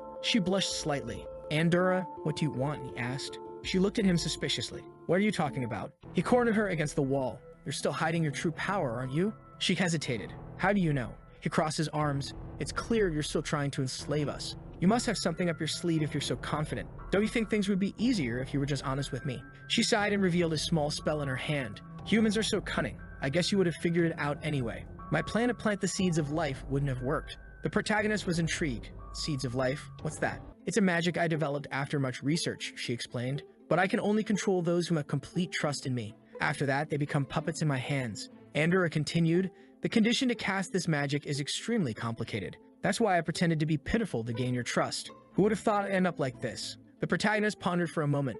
The condition for her to use her magic is indeed difficult. But with the hypnotic scroll, we could control anyone. The system chimed in, you've guessed her thoughts multiple times now, so she's starting to fear you. It would have been better to establish a friendly cooperation, but instilling fear in her is also an effective way to harness her power. Well done, boy. The protagonist smiled a bit twisted. I wanted everything to go smoothly with the King of Soft Rice, but now that the situation has turned out this way, it doesn't matter. What's important is the result. The next morning, they were observing the goblins working within the Empire. The place was heavily fortified with ballista, spearmen, and a stronghold. It wasn't going to be easy to get in. The protagonist noted there's no way to enter this place from above, and it seems impossible to face these defenses head-on. This is an impenetrable empire, and those patrols are strong. They've got 6 in strength. The system added, and those army patrol goblins definitely won't betray. Don't even think about trying to scheme psychologically. The 3 of them were exhausted. It seems like no one has found a way in, said Shoyin. I explored the east and west and really couldn't find an entrance. They're always on guard, and besides, no other race besides goblins has entered. Pan Wei, who had scouted around the entire wall, had the same results. The protagonist pulled out an appearance-changing pill, but he only had one. In other words, only one of them could enter the place. They all agreed, of course, that the protagonist would go. Xiaoyan trusted him, and Pan Wei had no intention of throwing himself into danger. In disguise, the protagonist queued up to enter. Everyone else is carrying something, and I'm empty-handed. Am I making a mistake? However, he passed through without issue. The mission to enter the Goblin Empire was completed, and since he was alone, he earned an additional 50 points. As he glanced at the mission window, some rowdy goblins bumped into him and ran off. Run! The Grand Prince is going to make an appearance. Need to see him. Yes, it's the greatest honor for us commoners. But they collided with a guard who halted everyone. Temple guard elate. The brainwashing done by the church has put this man in a state of absolute faith. Blessed by the priest, he's weak in physical attack but has auxiliary magic. Be careful. Additionally, there were the prince's guards, even stronger and also capable of magic. 2 of them blew trumpets, and 2 carriages pulled by beefy goblins arrived. Unfortunately, due to the curtains, the protagonist couldn't see who was inside, so the mission panel didn't appear. But the system did become the sharp blade that destroys the Goblin Kingdom. Such vile creatures don't deserve civilization. Completely dismantle the current Goblin Kingdom and return it to its original state. Hide within the kingdom, gather information, and bring about its downfall. Each day you spend in this place will increase the unrest within it, cause conflicts, and earn additional rewards. Current unrest, 0%. The protagonist suspected that this was the mission everyone would receive upon entering, but he felt something watching him and began to worry. Could someone have already noticed my identity? I better leave before I get exposed. As he tried to leave, he bumped into another goblin who threw him to the ground. Huh? A cave goblin? How dare trash like you come to see his majesty? People like you should stay in caves forever. Chirp wanted to emerge and slice the two up, but Andorra held her back. Outside the Goblin Kingdom, the two monster girls were arguing. Chirp was obviously angry because Andorra seemed to be trying to please the protagonist, while Andorra insisted she didn't care about pleasing him. She just wanted to be free from the contract. But then they spotted the protagonist returning. What's going on with these two? He wondered. Chirp lunged to attack Andorra, who confidently activated her boss ability. Chirp struck her, but Andorra healed almost instantly. You're quite ordinary. Without your leader ability, you can't even deal more damage than I can heal. Little Chirp was about to use her leader ability, but Lin Hao intervened. Stop, you can't use your boss skills on a companion. Then he added, I know Andorra is a small-minded and bad person, but besides that, you're my favorite, so be a little more tolerant of her. Andorra, thinking to herself, I'm hearing everything, you wretch boy. But Lin Hao, after witnessing the fight between the two, realized just how weak Little Chirp had become. While Little Chirp was only at level 1, the goblins over there were all level 3. Even though she was a boss, it was no longer enough. He thought, I'm going to have to look at her talent tree and start following it. My passive indicated that I should collect sacred items from spiders. However, the only talent line that requires this is the following. Power of Faith, the special route upgrade line. You'll need to recover various relics of spiders. As she recovers her bloodline, she will increasingly become a saint. The power acquired depends on the relics collected. However, this is an extremely difficult evolution line. Be very careful when accepting it. Lin Hao thought, although my talent points me in this direction, it's the hardest one. However, I'm already realizing that these ancient gods favor high risk, and that's where the best rewards are. He then clicked methods to recover the power of faith. Let's take a look first. The absorption of the power of faith needs to go through a specific magic circle. However, it cannot be transferred directly. It needs to be placed in some object before being passed on to the spider. The spider monster can then transform the power of faith into extra power for its body. Lin Hao pondered magic circle. Looking at Andorra, she's the only one who knows about this kind of thing. He sighed, I have so much to do. I need to stay in the Goblin City to advance the mission. But to evolve Little Chirp, I need the power of faith. Wait a minute, in the future, Pan Wei and Sister Xiaoyan could also enter the Goblin Kingdom and help me with something. Already discussing with them, what brother? Wait a minute, we're going to enter there too. What's your plan? Lin Hao explained, inside there's a competition of faith between the monarchs and the church. But what happens if a third force enters? The two of them, puzzled, asked, a third force? You want us to start a missionary mission with the goblins? Lin Hao responded, if they were united it would be difficult, but it's a mess in there. They're always competing for power. If we try to introduce a third religion, maybe it could work, especially since we can perform miracles. Little Chirp will be the external manifestation of our cult, and Andorra will perform the miracles. He decided to name the cult as the Cult of the Sacred Spider. However, Andorra didn't like it. She said they couldn't use the lizard for that. But the boy is good with words, you know. He took her hand and said, don't be so upset. You benefit from this too. While Little Chirp is handling the group's image, you're free to act as you wish and can freely take revenge on the goblins. She already imagined herself all dolled up, wondering why the goblins were enjoying themselves, but she was still hesitant. Then Lin Hao convinced her by saying that there were various crazies from Templar cults, knights and crazy goblins. She would get caught again, so she ends up accepting it, but with some hidden intentions. She thought to herself, he's going to want to use my healing magic to grow this religion. Maybe, at some point, I'll find a way to break the contract. But then, looking at her hands, she realized my healing magic extracts a bit of the life energy from whoever I use it on. It's like you're paying a few years of your life to heal in a moment. Lin Hao was just watching and the system warned him. Her heart has started to stir, but not because of your contract or your religion. It's because she now sees a chance to seek her freedom. Lin Hao thought, sneaky one, trying to break my contract. She said, since you said I'll get to take revenge on the goblins, I accept. Lin Hao responded, so it seems we'll have a mutually beneficial relationship, won't we? But in reality, both were thinking, just wait, soon I'll break this contract. Lin Hao thought, compared to my spider girl, this lizard is really cunning. That's when their strong companion came over and said, Lin Hao, I don't know if you know this, but we have a problem. According to the information I received, even though the goblins compete with each other, their religion is still monotheistic, and they've all undergone some form of brainwashing. I'm not sure if people will want to join a new cult. It might be hard to expand our influence, and we could even be exterminated as heretics. Lin Hao was about to say something, but Andorra jumped into the conversation. To expand our influence, we'll need to go to the Shangsing district. The district of what? The lower city? She pulled out a chalkboard like a teacher scolding them. You don't know? Let me teach you. In the Goblin Kingdom, there's a huge divide between the rich and the poor. Those who are well off all live in the upper part of the city, while the rest live in the lower part. It's very hard to survive down there. They work just to have something to eat while being exploited by the temple and the royal family. In a place with so much suffering, people will be easily drawn to miracles. Everyone started clapping. Wow, you're impressive, aren't you? Humph, of course I am, she replied. But Lin Hao was curious. How do you know so much, my dear? She hesitated, looking like she was lying. I was trapped there for a long time. I don't want to talk about it because it's not good memory. Lin Hao only had 11 more hours left on his substitution pill. They agreed on the plan to use the poor area of Shaxin, the lower part of the city, as the first place to spread their religion, while Lin Hao infiltrated the city. From the outside, Xiaoyan and Pan Wei would try to do something to help them. With that, our boys were already inside the goblin's castle, walking around. Unfortunately, dear Andura didn't know the way to the lower city either, until Little Chirp said she smelled something strange, a strong form of corruption. Following the scent of corruption, they seemed to have found the entrance to the lower city. The only problem was that the path was more difficult than they imagined. It was a long staircase, an hour of descending just to reach the entrance. When they arrived, they were met with a scene of poverty, goblins in ruins. However, they saw a gathering happening there, a meeting where a poor soul was being whipped. The church officials seemed to be beating the goblins because they were lazy and not working hard enough. Then a goblin, lying on the ground with his daughter in his arms, said, "Shaman, I bought all the indulgence coupons, but my daughter didn't get better." It was like he was paying tithes. The shaman looked at him. "Then the number of coupons you bought wasn't enough to pay for her sins." The mother cried, and the shaman, spreading his arms, said, "This is the consequence of being rejected by the gods. You need to continue worshipping them and seek their blessing." The shaman then made a suggestive offer that these guys love to make to women. He touched her chin.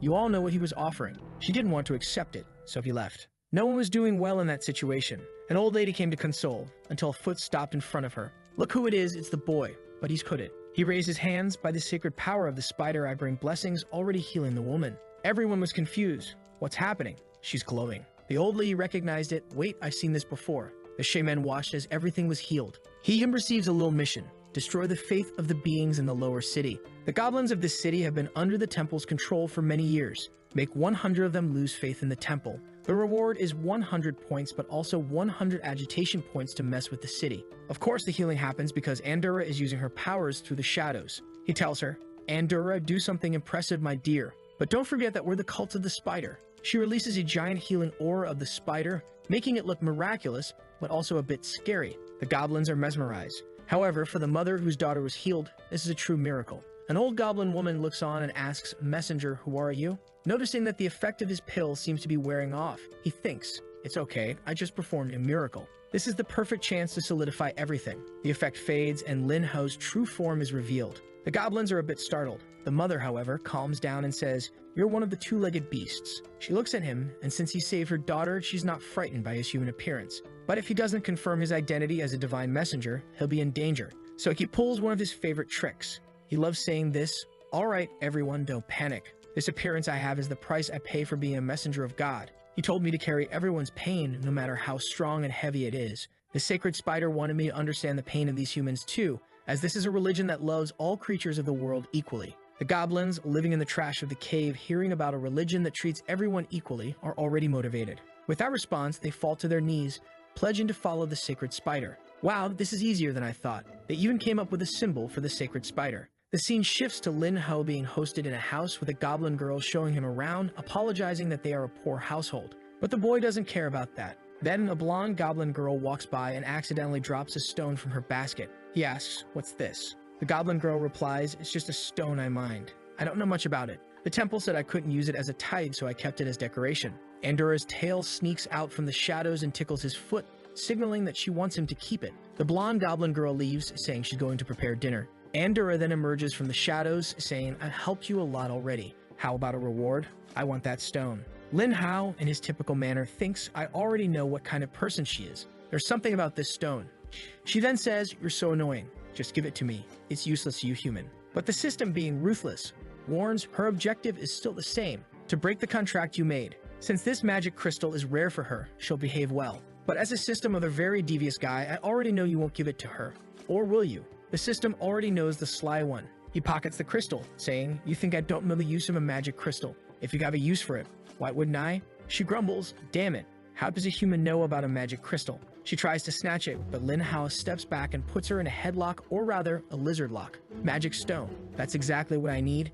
Actually, Andorra, let's make a deal then. If you do me another favor, I'll ask everyone who follows the religion to search for these crystals, and the next one we find will be yours. How's that? She replies, "I don't believe you anymore. I'm putting in all this effort and seeing no benefit." Lin Hao thinks seems like I'll have to use a more aggressive method. She looks at him suspiciously. Dear Endura, how could you reject someone as weak, lost, and lonely as me? Please help me out and make this easier. But how will that work? The soft rice king tries a little sweet talk, but it's not working. She's not impressed by his charm at all. However, she does think, am I really that foolish? He's messing with me a bit with his ways, but it makes me so mad. These humans are full of tricks.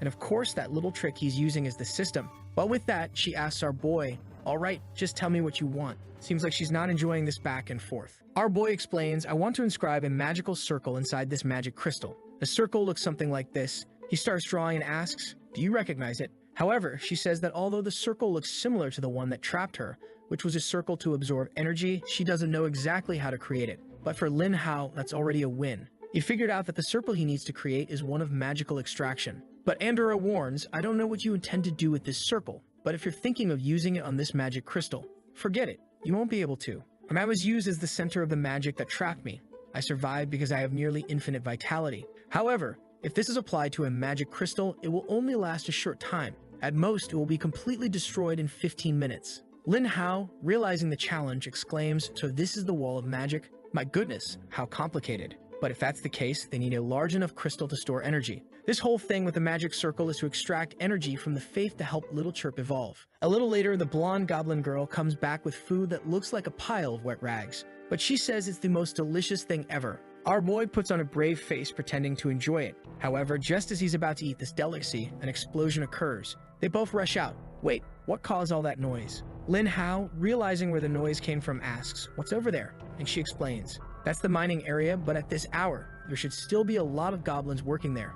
I need to go check it out. Lin Hao holds her back saying, relax. If many goblins are injured, I'll bring the blessing of the great sacred spider to them. She gets all moved by his words. As they head out, Lin Hao grabs a piece of cloth. I need to change my appearance a bit. This is the perfect opportunity. Besides spreading the cult, I'll also look for magic crystals. At the collapsed mine, goblins are running out, all injured and in a panic. But inside one of the huts, someone is up to something. Look how she heals. Some are already adoring her, while one is lying on the ground with his brother. Great sacred spider, if you save my brother, I will be a devoted follower. He starts feeling healed, thinking, this warm energy, is this the blessing of the sacred spider? But spider, please save my brother first. From inside, Lin Hao thinks, this is much more efficient. With Andorra channeling her powers from outside, she's already managed to gain 39 followers. But of course, Andorra isn't doing this for free, my friend. Every time she heals someone, she not only uses the person's life energy to heal, but also siphons off a bit of it for herself. But the system, just as malicious as she is, remarks, this lizard girl is very calculating.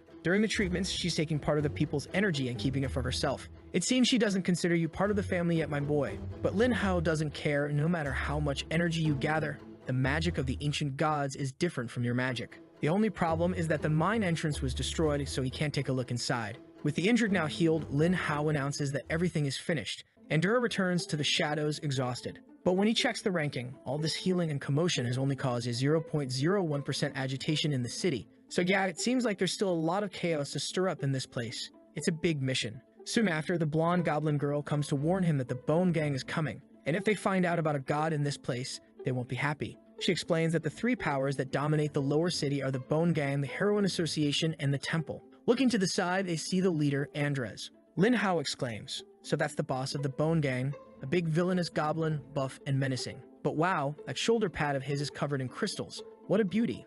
Let's get it. Our boy thinks the same, always hungry for more. He places his hand on the trembling goblin, who's clearly terrified. Sorry, I'll clean the mine, sir. But Andres glares at him. How are you going to pay the tributes, now that the mine has collapsed, huh? And you know, if you don't pay, we won't protect you. He glances to the side. How much is this going to cost us? The goblin replies, about 100 mining carts worth. Andres doesn't like that one bit. 100 carts? He crushes the goblin's head, ignoring the desperate pleas. It's over for that poor guy. He's been obliterated. You like to irritate me. You made me lose all this, and you're just lying around here. Even Lin Hao is shocked at the brutality. System message, Royal Goblin of the City. Hostile, 30 strength, 14 agility. Anything that makes him feel like he's losing money will turn him into a lunatic. He killed the entire mine. Are you interested in finding out the path to get magical crystals? Make him happy. Lin Hao thinks this guy really loves money. The goblin's head exploded just because he was resting. But the system suggests he knows the source of the crystals. There shouldn't be a problem if I follow him discreetly. The goblin turns and snaps. This pause in the mine is your fault, so everyone must bring 100 more carts of minerals, or you know what will happen. The poor goblins are trembling in fear, and Andres yells, "Let's go, we've got more mines to check." Lin Hao tells the goblin girl not to follow them, saying he has other things to take care of. After trailing him for a while, Lin Hao figures out how the guy operates. No matter if there's an issue in the mine or not, Andres shows up beating everyone, kicking them around just to assert his dominance. Until one time, he enters a mine that seems to have no goblins guarding it outside. Lin Hao finds that strange. Could this be the magic crystal mine? After all, the blonde goblin girl mentioned that magic crystals can't be exchanged for miracles at the temple. Unfortunately, he'll have to wake Andorra. Little Chirp reluctantly pulls her out of the shadows, and Andorra looks furious. "You better have a good reason for waking me up." "Calm down, there's a magic crystal here. Let's take a look." "Magic crystal? Let's see." She places her hand on the ground, do some magic, and locates a bunch of crystals. Of course, for an earth lizard like her, connecting with the earth veins is second nature. Lin Hao is stunned by the mountain of crystals. "I knew there'd be a lot, but isn't this too much?" He's already imagining insane scythes, armors, all for Little Chirp. She's going to look amazing. The only problem is that, although the mine isn't being actively mined, there are still many guards patrolling. Any work he tries to do in the mine will attract the Bone Gang. That means he can't solve this quietly. He'll have to play the game. And when it comes to scheming, Lin Hao's a master. Andorra seems suspicious, but with a sly smile, Lin Hao says, "It's time you learn from the greed of humanity." She's left a bit speechless. On the way back to the tent, Lin Hao already has an idea for his plan. He whispers something to the goblin girl, though it's unclear what he said. The next day, she comes by saying, "Don't worry, okay? Just trust me. A messenger of the gods helped everyone, and I want to repay the miracles. Please, we'll help you." Lin Hao just smiles, not revealing his plan. Back at the Bone Gang, Andres receives some news. "Sir, everyone has started worshipping this thing after the mine incident. All those who were injured were completely healed." Andres is baffled. How is it possible that everyone was healed? The guy even pulls out a Little Chirp statue. "Wait, let me see this. This isn't from the temple. What is this thing? Man, I'd want my own Little Chirp action figure too." The goblin explains it seems to be from the so-called sacred spider cult. They made this out of clay. Andres ponders, but why are they producing these statues? The goblin continues, they said the statue provides healing powers. The bigger and more beautiful the statue, the more healing power it brings. "Sir, if you mobilize your army and can heal them, you be unbeatable." Andres, considering this, thinks that makes sense. "These stones are worthless anyway." Andres smirks, "You giving me some useful information. What reward do you want?" The goblin hesitates. "A reward, sir? If it's possible, But before he can finish, Andres delivers a brutal blow, silencing him for good. The guy is ruthless, even licking the blood off his hand. What a psychopath. He mutters to himself, "This fool didn't realize these are my uncle's treasures. He really doesn't understand the rules of this place. My treasures are all for bargaining with the temple, but maybe those could work." Meanwhile, the blonde goblin girl whispers to Lin Hao, "Looks like they're already collecting blue stones. Since they can't trade them with the church, they don't care much about them. They'd fell into the trap easily. Now we just wait." 10 days later, Andres is talking to the temple's shaman. "What's this surprise you've been talking about, Andres?" Andres, excited, replies, "This is perfect. It's going to bring the healing the great shaman needs." He's created a massive Little Chirp magic statue. The shaman raises an eyebrow. "Are you telling me to kneel and worship this statue?" Andres' confident says, "Trust me, shaman. This statue has been healing many of us." He glances at the injured goblins in the back, who might have been hurt by Andres himself. "Hey, you three, kneel and start praying to her." The goblins obey. "Oh, great sacred spider, please bless us." But nothing happens. The shaman is unimpressed. "So this is the great magic you were talking about." Andres, panicked, tries to explain. "Wait, listen. This must be a misunderstanding. It was working before." But the shaman dismisses him. "Enough. You're turning the temple into a joke, Andres." As the shaman leaves, Andres, furious, starts beating the goblins around him. "You made me look like a fool in front of him. Now we've lost the temple's support." A voice from the shadows interrupts. "If the temple has abandoned you, why not cooperate with me?" And there he is, a crown-wearing king himself. Andres, seeing him, sneers, "A two-legged creature." Lin Hao replies, "I don't get why they call us that. You're all on two legs too, you damn idiots. What's someone like you doing in the Goblin Kingdom?" The king smirks. "The shaman might be very interested in you." Andres orders, "Get him." The goblins rush forward, but Lin Hao, unfazed, recites calmly, "My blade belongs to the sacred spider, and you dare show me disrespect." He begins reciting a passage from the sacred spider 3:3. She brings the blessing of healing, but also the fire that will consume the world. The goblins halt in their tracks, eyes wide.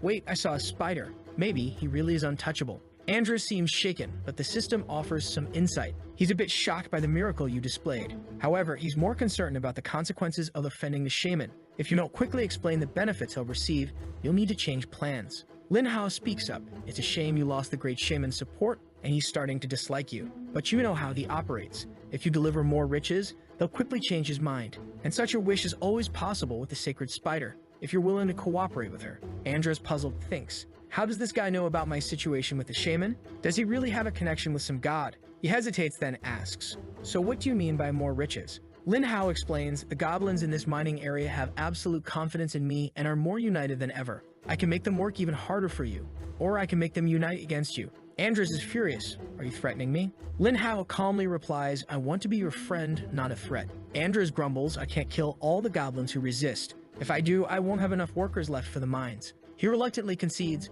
fine, we can be friends as long as you help me acquire more riches, it'll be easy. Lin Hao nods, alright then. If you want to help, you need to place this statue in front of the mining area. Andres, skeptical, asks, why do you want that? Lin Hao, unwavering, responds, I am the messenger of the sacred spider and you're questioning me. Andres remains suspicious. It's that simple. There must be some conspiracy here. But he thinks it over. If all he wants is that statue, which is already made, it's not a problem. It'll still be in my territory, so he won't be able to escape. Andres finally concedes, all right, I'll tell my brother to move the statue. Lin Hao quickly adds, no rush. If you want to place a statue for a god, you should at least build an altar. He wants to build an altar because he plans to place a magic circle underneath it. A few days later, two goblins are wandering through the city, chatting about where they're going to work. Suddenly, one of them stops, his face falls, and a tear rolls down his cheek as his axe drops to the ground. My god, look at that. There standing tall is a magnificent statue. The goblins are stunned.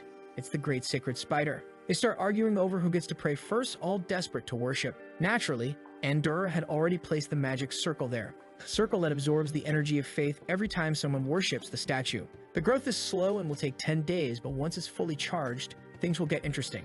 Andres, skeptical but hopeful, asks Lin Hao, so messenger of the goddess, they've started to idolize her. Will the goblins really start collecting more minerals? Lin Hao confidently replies, of course they will, but it's a process that requires a bit of patience. 7 days later, Lin Hao is with Andres, who's starting to get angry. It's been 7 days and the mine's production has only decreased. What's going on? The statue's faith level is at 18% and Lin Hao is beginning to worry. But he stays calm, telling Andres, relax, everything's going according to plan. We've come this far, don't waste everything we've done. Andres, torn between frustration and hope, thinks it over. Alright, I'll give you 3 more days, but you better deliver. The system chimes in, this goblin is truly greedy, and you managed to tempt him. But be careful, he still doesn't trust you. Andres warns, I'll trust you for now, but don't think about disappearing in these 3 days. Stay here and keep gathering energy for the statue. Lin Hao thinks, so he's leaving this thug to watch me to make sure I don't run away. That's fine. The important thing is buying time. Lin Hao realizes that the stronger and more powerful the goblin who worships the statue,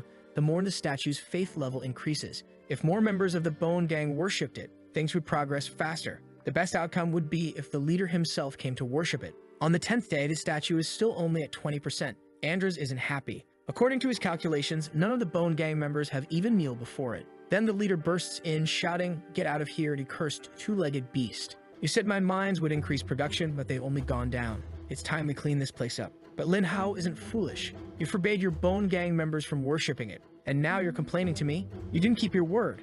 The reason it hasn't worked is because you haven't worshipped enough. Andres, growing more frustrated, retorts, do you think I'm stupid? After all this time, there should have been some effect. You know what? Let's end this. He swings his axe, ready to strike, but Lin Hao quickly counters, damn it, it looks like I can't stall anymore. Suddenly, Little Chirp leaps in, slicing through 2 goblins. She looks stunning, spinning her weapon. The leader is shocked as she slashes at him, but nothing happens. His eyes glow red with rage. The system taunts, congratulations, kiddo. Her attack did no damage. You're screwed.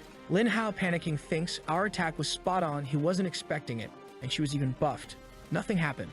Now what? It turns into a brutal one-on-one fight, but Little Chirp, despite her buffs, is losing. She's a level 1 boss and he's a level 3 boss. The system notes, unfortunately, the amount of faith provided still isn't enough. Andorra, desperately healing, warns, do something or the spider is going to die, boy. Lin Hao knows the only way to win is to upgrade Little Chirp, but then the leader shatters her weapon. Now they're in real trouble. He lands a devastating blow, sending her flying into the statue. She crashes into it, leaving it shattered and in pieces. Man, this boss is tough. He even taunted, she withstood my warm-up attack. Not bad for someone tamed by a 2-legged creature. Let's see how long you last. He then goes after our boy Lin Hao. Andorra quickly casts a protective spell using the vine barrier. Lin Hao's eyes light up. This is exactly what he was waiting for. At that moment, he breaks out the hypno crystal and the boss falls into the trap, forced to worship. Now things are heating up and the statue's energy surges to 24%. Lin Hao is a crafty one. This was his plan all along. This gang leader's power really boosts the faith game, Lin Hao thinks. The boss, still under hypnosis but aware, shouts, "What have you done to me?" Despite being in a trance, he retains his consciousness, though he loses control of his body. Lin Hao casually responds, "Why do you want to know? You're going to die anyway." As the hypno effect fades, the boss charges at Lin Hao and they clash side by side. Little Chirp, now leveled up to a teenager, is no longer a child. The boss sneers, "It looks like your creatures love you, so I'll kill them first." But Lin Hao activates Little Chirp's new level 2 ability. She starts spinning like a beyblade, shooting webs everywhere. The boss doesn't seem too worried, claiming he can see her every move, but when she charges in, she hits him square in the chest, leaving him stunned. Lin Hao celebrates, yes, Little Chirp received the stagnation ability. As she moves invisibly, she wraps the boss in layers of webbing. He doesn't seem too bothered, though thinking he can just tear off the webs with his hands. However, Lin Hao is playing the long game, with Little Chirp circling around, hitting the same spot repeatedly. The boss starts to weaken. He's soon bleeding from every pore. Lin Hao racks up points like crazy, 27,000 of them, but the faith level is not enough. The boss, now bloodied and beaten on the ground, finds something embedded in his flesh, a card from the shamans and the emblem of the Bone Gang, which allows him to command the others. With this, Lin Hao gathers the fools and commands, "Shut down the mine." No one works anymore. Everyone worship the statue. He rallies the gang with Little Chirp, taking down anyone who refuses to obey. Those who get beaten by the spider go to the statue to be healed by Andorra, creating a perfect cycle of control over all the territories. Now, our warrior has reached level 3. Damn, how high will she go with the statue? Lin Hao wonders, but the Lu Keek group's been racking up points too. The next chapter kicks off with Panwei asking, how did they rack up so many points? While Lin Hao was busy with his religious antics and boss fights, the Lu Keek crew was tearing through the temple, intensifying the conflict between the church and the royalty, which also helped them gain a ton of points. Panwei, curious about Lin Hao's plan, asks, "What's the plan, Mr. Soft Rice King?" Lin Hao, always scheming, replies, "My original plan was to gather a ton of faith, get her all powered up, and then wreak havoc. But with Lu Keek stirring things up, I'll have to adjust." Panwei wants to sabotage Lu Keek to prevent them from gaining too many points, but Lin Hao reassures him, "Relax, there's no need to interfere. I've got an ace up my sleeve. I'm calling them to the Bone Gang meeting." Lin Hao had to invest 120 points in a persuasion pill, which will ensure whatever he says will convince anyone. It's like a microphone in pill form. Poor Panwei is nervous, his hair barely brushing the top of his hat. But Lin Hao confidently walks to the door. "Hey fools, I brought the invitation. Come on in, you're good." Inside, the church shaman is living it up, wondering which religion he should follow next. Of course, at this corrupt political meeting, they're all just talking about their shady dealings. Then someone arrives and says, "The Bone Gang kids are here." The shaman sneers. "That idiot Andres. Let's see what this fool wants now. Last time he caused trouble, so he must be here to beg for forgiveness, right?" But instead of Andres, it's our 3 guys. The shaman surprise asks, "Who are these 3 clowns?" Our rice boy steps forward. "Relax, the guy you're looking for is right here." He reveals Andres' head with a smile on his face. The goblin women in the vicinity scream and run away, while the shamans are in shock. "Oh my god, you're insane. You killed the king. Who are you?" But our boy is cunning. He immediately throws a card in the shaman's face. "You do know the leader of the Bone Gang was connected to the royal family?" The shamans are now in a panic. This bastard revealed the location of the great shaman. They demand to know who he is, and Lin Hao calmly responds, "I won't reveal my identity. I just want to talk to you." The shaman, now curious, says, "All right, let's talk.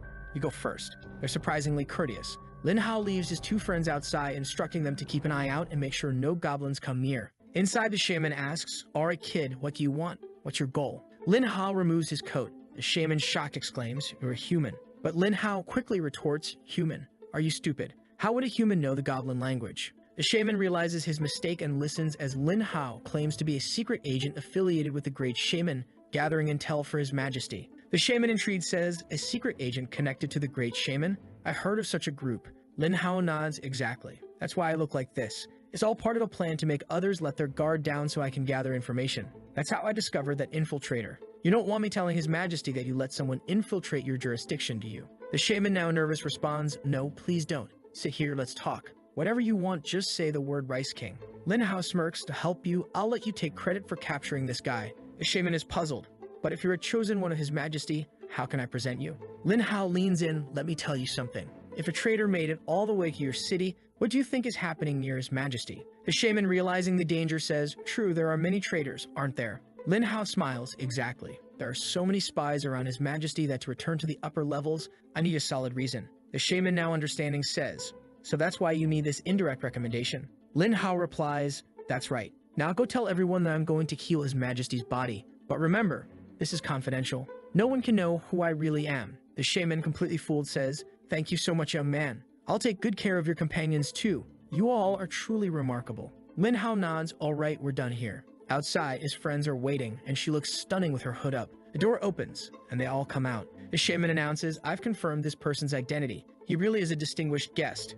There's no need to doubt him. We can continue our festivities." Lin Ho gives a subtle nose scratch signal indicating that the plan went off without a hitch. He now knows everyone in the room, one from the Bone Gang and another from the Heroine's gang. It's been a while since he activated his talent. Time to use it again. The shaman, eager to impress, says, "I've informed everyone about you. They'll all lower their heads and respect you." Lin Hao just nods and thanks. Meanwhile, a carriage arrives. The shaman hands over the head and a letter proving Andra's betrayal to the great shaman. This raises the tension in the city, and Lin Hao is pleased. The great shaman, sensing the growing risks, wants to return to the temple. This guy has 50 spirit, 35 strength, but he's badly injured. The system mourns, "This shaman is messed up, but he's still much stronger than you. Don't even think about trying anything funny." Okay. The protagonist realizes how tough this boss truly is. The beast is level 5, no wonder it almost detected him before. This one is the real deal. The shamans are all around, worshipping. "Oh, great shaman, we love you." But then the great shaman decides to play his card. "I heard the great shaman has some wounds. This person here is proficient in various healing methods that can save any life." However, the shaman is skeptical. "I've been to many doctors over the years and none could heal me. What makes this guy different?" Our protagonist smoothly interjects, "Haven't you tried so many times already? What's one more? If it fails, you can punish me. But if it works, you'll gain everything and lose nothing." The great shaman, considering the recommendation from one of his most loyal followers, decides, "All right, I'll give you a chance. Guard, take the boy." The first part of the plan succeeded. As the protagonist is led away, he glances back. "You guys better do your parts, you scoundrels." The lesser shaman sighs in relief. "Woo, thank goodness that worked." They now need to secure a foothold within the royal family. The great shaman gathers all the doctors in a meeting, with our protagonist by his side. The protagonist is handed a small knife discreetly, with the intention that no one notices. But the doctors are uneasy about this two-legged creature beside the great shaman. "Who is this guy? Why is he here? Let's kill this lunatic." But the great shaman silences them. "This is the person who will help heal me. His power is so great that he had to pay the price of becoming a two-legged creature." Everyone is puzzled. Wait, what? How did he turn into a two-legged creature? That makes him worse than a goblin. Our protagonist notices that Chirp seems interested in something on the great shaman's chest, wanting to eat it. He uses the opportunity to make a point. "You're weak. While I abandoned my goblin form, you are still craving power. I have the true power of life." Then he asks, "Now show me your wound, great shaman. Take off your shirt." The skeletal great shaman, who looks more dead than alive, reveals his wound. The protagonist applies healing and the wound starts to close. Andorra speaks up. "Just as you asked, I'd only healed his skin, so the internal injuries remain. Now I'm going to sleep by." The great shaman, noticing the immediate change, remarks, "Incredible, it really did heal." But the system knows better.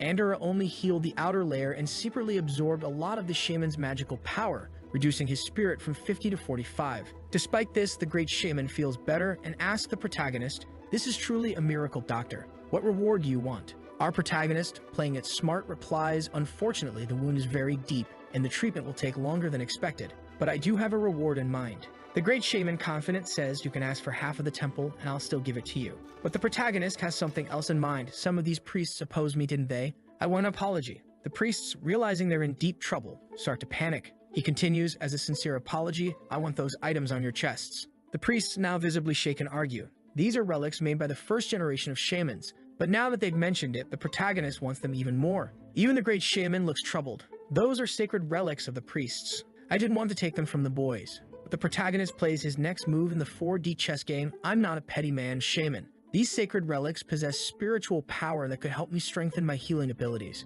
With them, I can help you faster." He moves closer. "If you hand them over, I'll be able to cure the great shaman even sooner." Motivated, one of the priests activates his aura, declaring that he won't hand them over. The protagonist glances at the great shaman, who still seems to be in disbelief. He then suggests, "Perhaps we can have a private conversation, shaman." The great shaman, intrigued, agrees. "All right, I'll give you a chance." The other priests aren't happy. "What's this guy planning to say that we can't hear?" The protagonist explains that those who refuse to hand over their relics are essentially saying they don't want the shaman to be healed, implying they are the traitor. The shaman, deep in thought, considers this plan, using it to identify the traitor. But he also wonders if this boy standing in front of him might be a traitor himself. The protagonist, aware of the shaman's doubts, adds, "If we don't uncover the traitor, they could be sabotaging your recovery. Without this information, it will be impossible to heal you." The shaman, now pressured, gives the protagonist 3 days to uncover the traitor and a month to complete his healing. With this, they leave the room. Outside, the priests are puzzled, wondering what kind of nonsense the doctor spoke. But the shaman, with a stern expression, hands over the relics, leaving the priests confused and worried about what was discussed behind closed doors.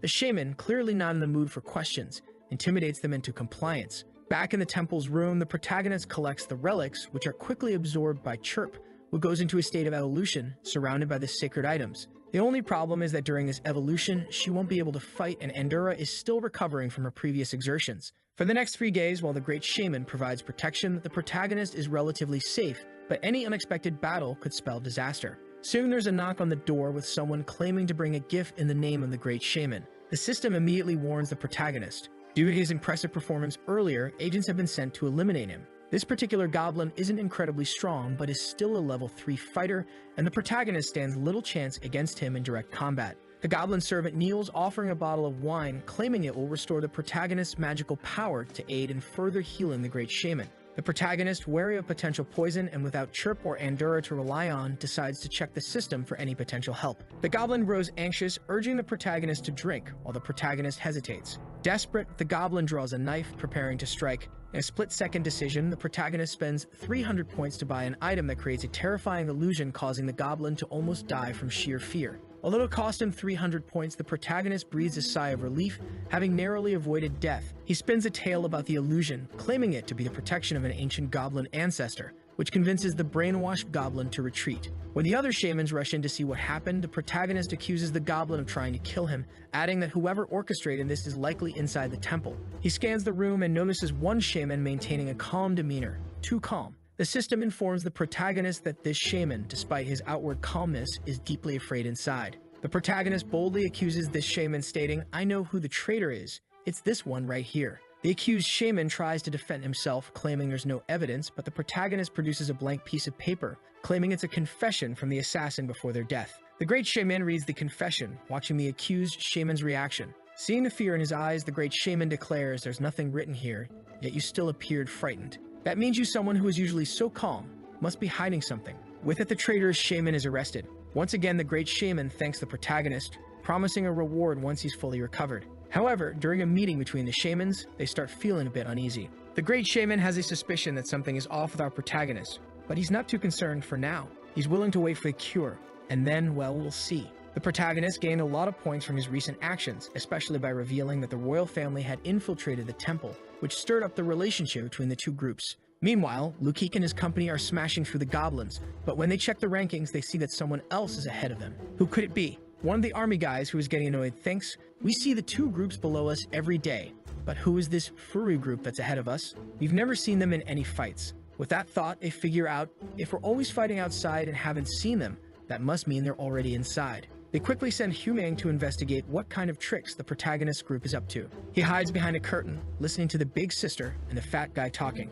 But the fat guy's antennae pick up something and they both go quiet, sensing an intruder. A fight breaks out as everyone finally confronts each other, wondering what Humang is doing there and what the others are planning. The big sister immediately sees an opportunity and suggests they team up with Humang, since his ability to move through the ground would be very useful for their mission. She extends a hand, saying, "Humang, we're not exactly friends, but we all want to gain some points here. How about cooperating with us?" Humang, who has benefited from these guys before, thinks it might be worth a shot and agrees to the alliance. In the main temple hall, the protagonist is healing the Great Shaman again. The shaman complains, "Is this the power you got from the sacred relic? It doesn't feel like my pain has lessened at all." The protagonist tries to stall, saying, "These are deep wounds, shaman. You know it takes time." But the Great Shaman is losing patience. It's been 10 days and nothing has changed since the first day. "If I'm not healed by the end of the month, do you think your head will stay on your shoulders?" The protagonist, realizing the shaman's patience is wearing thin, starts to worry. He wonders, when Chirp evolves, will she be strong enough to deal with him? What kind of power and appearance will she have? Meanwhile,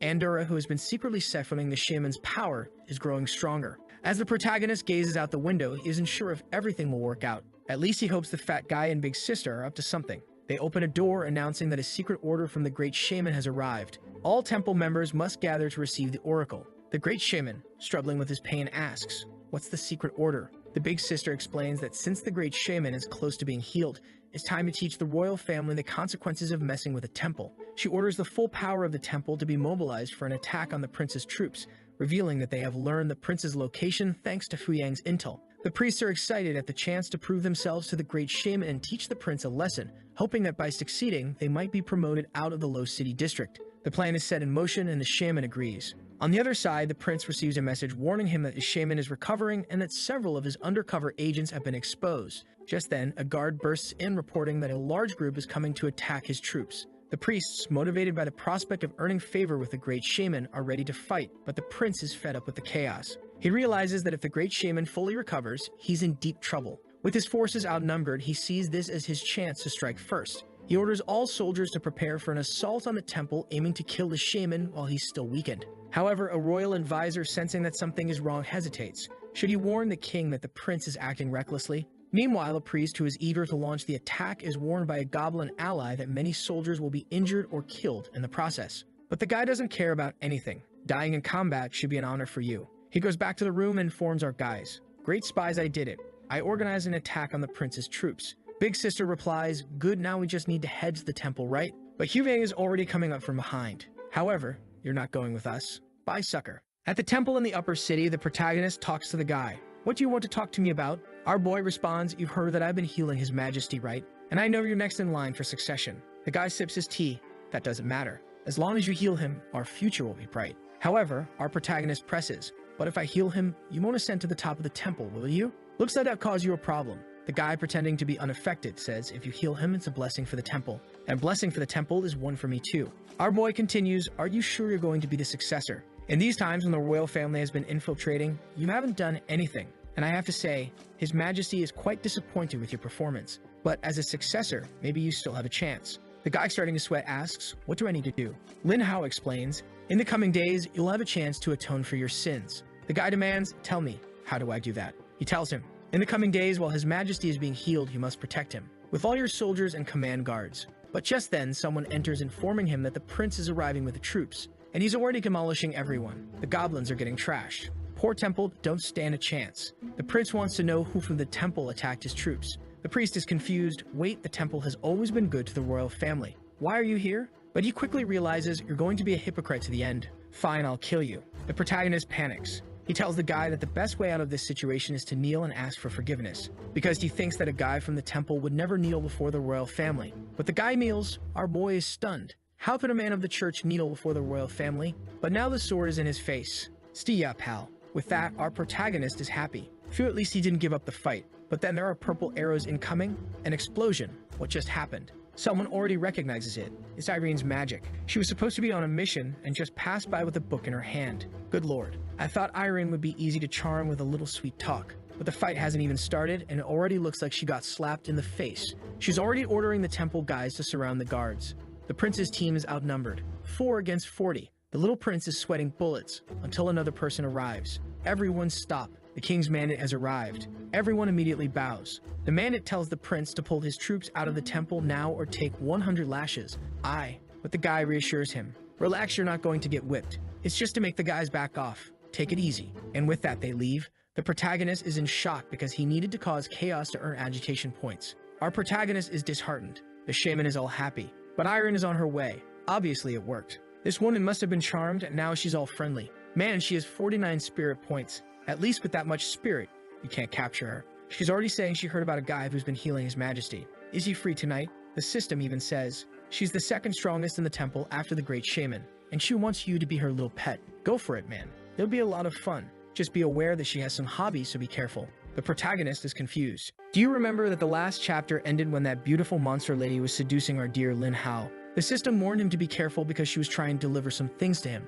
Our boy obviously wanted to escape from this. Meanwhile, the prince of the temple was saying that if he had been with the guards, he wouldn't have let them escape. But then the people from the lower city came to talk to him. They told the prince they were tired of living under the rule of the people below, so they came today to follow him. And they even brought the head of his rival as proof of loyalty. However, the guy beside him said that if they accepted the head of a shaman, they would get into more trouble. But the prince was determined to accept, especially because he believed the people below were orchestrating a plan to remove him from his position. With that, he told the goblins that he would accept all this kindness and protect them from now on. Lin's friends commented that this would mess up the boy's plans, so they would have to go back and see what he would do. Our boy never imagined things would go in this direction, and now he'll have to come up with another strategy. But right at that moment, Iron calls out to our guy. Obviously, she comes with a smack to the face. Walking through the castle, she says that his talent is incredible, and that the leader will soon be healed. She can't help it, but every time she looks at him, she finds him even cuter. Our boy tries to say that he's just fulfilling his duties while wondering why the effect of the soft rice is working better than ever.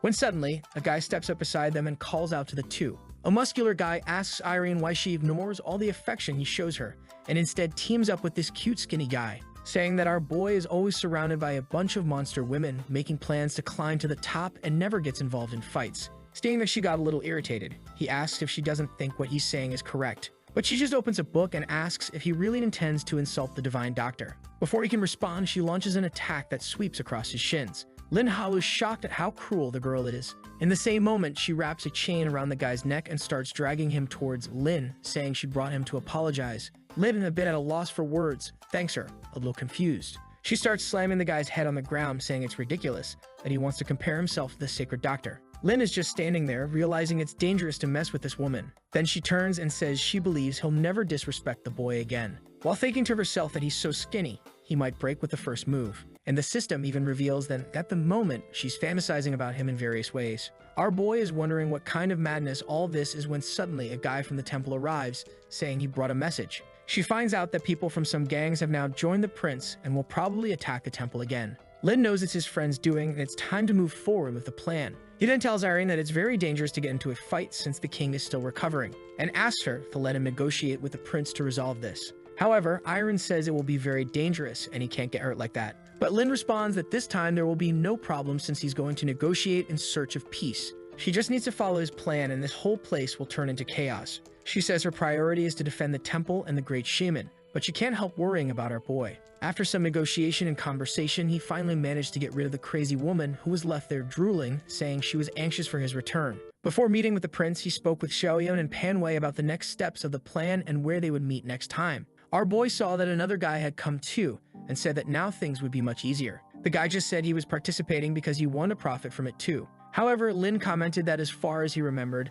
this guy wasn't the type who liked to help others. He replied that he was doing it because he was intimidated. Lin asked how they managed that, and the chubby guy explained that he would reveal everything this guy had done to his group. Our boy welcomed him and said that since he had so much dirt, it would be good if none of it was actually revealed. They sat in a cave and started discussing the plans they were going to make. They were interested in using an item that fakes death, which Rien had. Obviously, he didn't want to hand it over to anyone, but Lin already knew about it. At the moment, he revealed to everyone that he thought the boy had it, and they went after it eagerly. The scene then shifts to the prince's palace. A servant informs him that someone from the temple has come to talk about negotiations. He asks why Lin is there and answers that he's seeking peace. Obviously, the king says he's not looking for that, especially because he's going to get revenge against the temple. Lin responds that even if they've united the three gangs from the lower part, the temple won't surrender. At that moment, the prince orders his servants to attack, and the guy next to him says it's too dangerous. Immobile, Lin says it's ridiculous that they attack him when he's there to discuss peace. Obviously, Irene won't like that.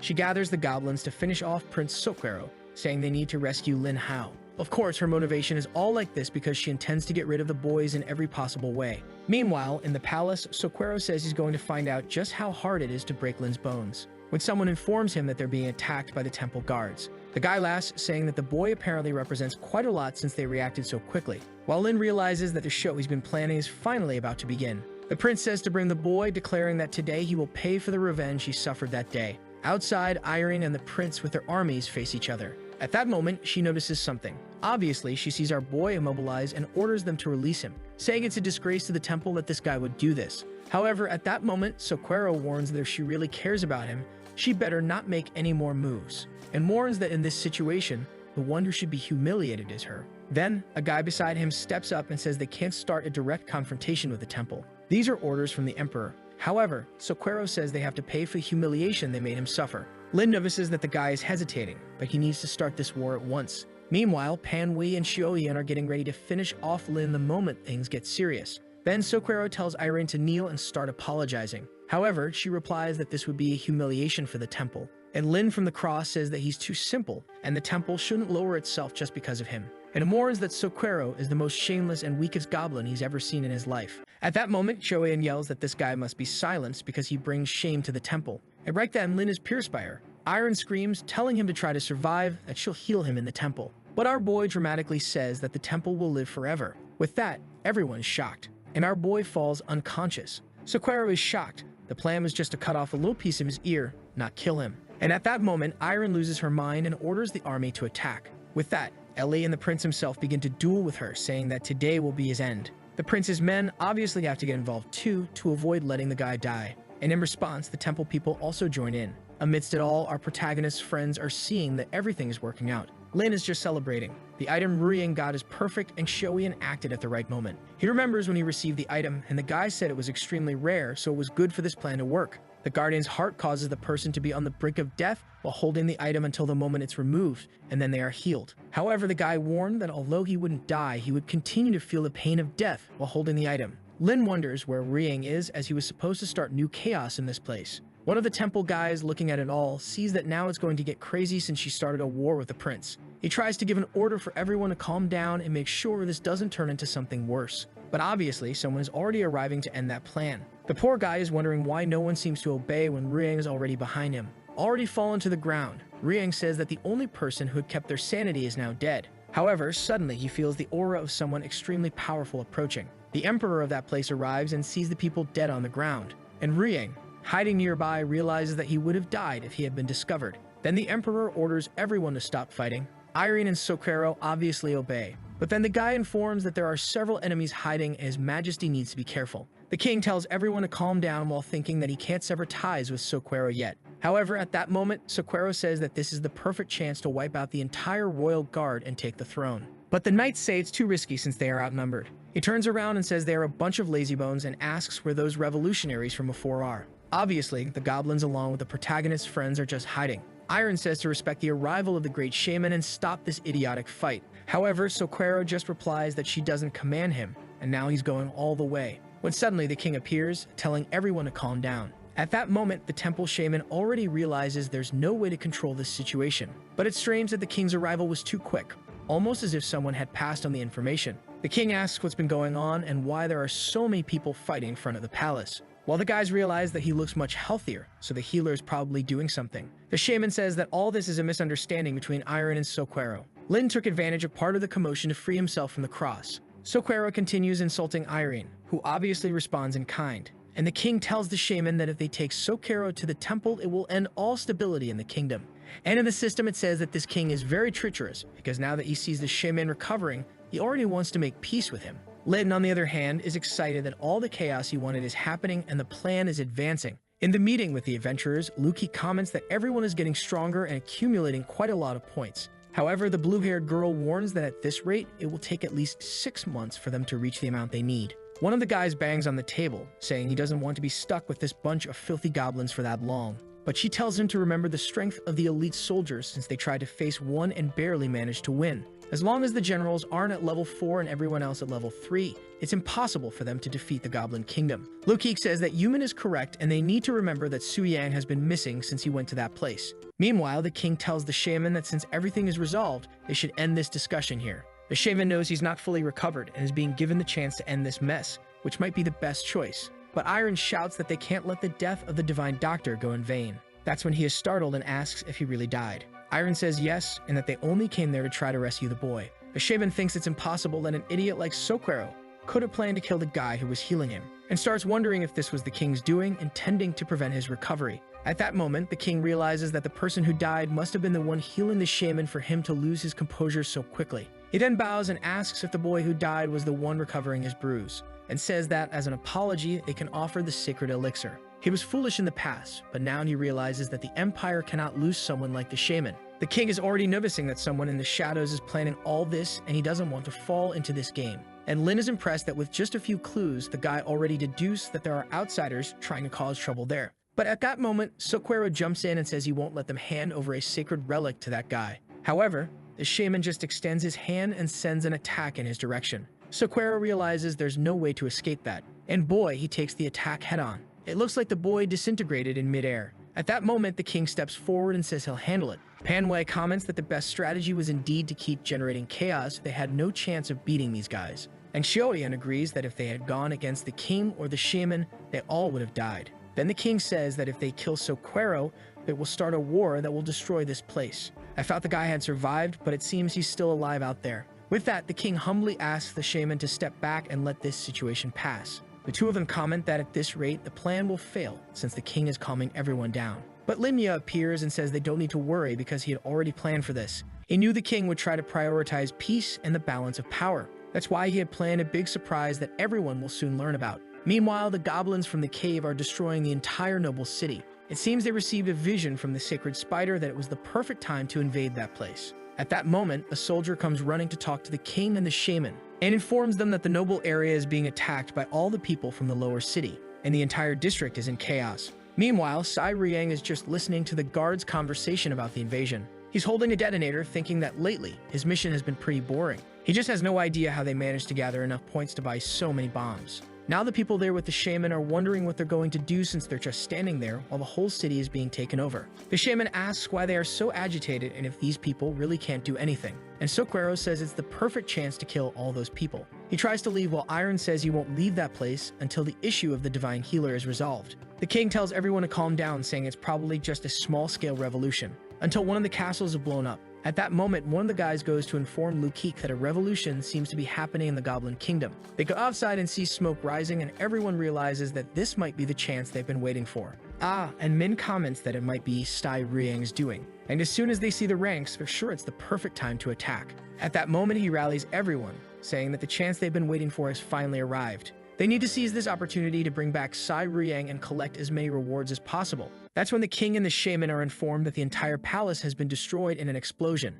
At that moment, Soquero gave the order for them to return there and kill everyone in that place, and for those who want to defend the kingdom to come with him. The people from the temple comment that the prince is going to defend the castle, but they are just standing there. And obviously, the protagonist group is also heading towards the attack. At that moment, Iron runs off and they wonder if they should follow her. The entire city was in chaos, and the soldiers were all returning home to check if their families were there. Meanwhile, Soquero launched an attack saying he was going to eliminate everyone in that place, but he was almost hit by an attack. Obviously, it was Irene who said she wouldn't let the healer's death go unpunished. Soquero was tired of her persistence and said he would have to end this, and so their fight resumed. Meanwhile, more and more explosions were happening throughout the city. Soquero and Iron kept fighting, but both were getting exhausted, until Panwai passed by and killed Irene the moment she got distracted. Soquero thanked him, saying the boy would be rewarded, but he was also stabbed in the back by Xiaoyan. With that, the three of them left them agonizing. Meanwhile, outside the city, the adventurers were taking advantage of the goblins' weakness to start conquering the outer area.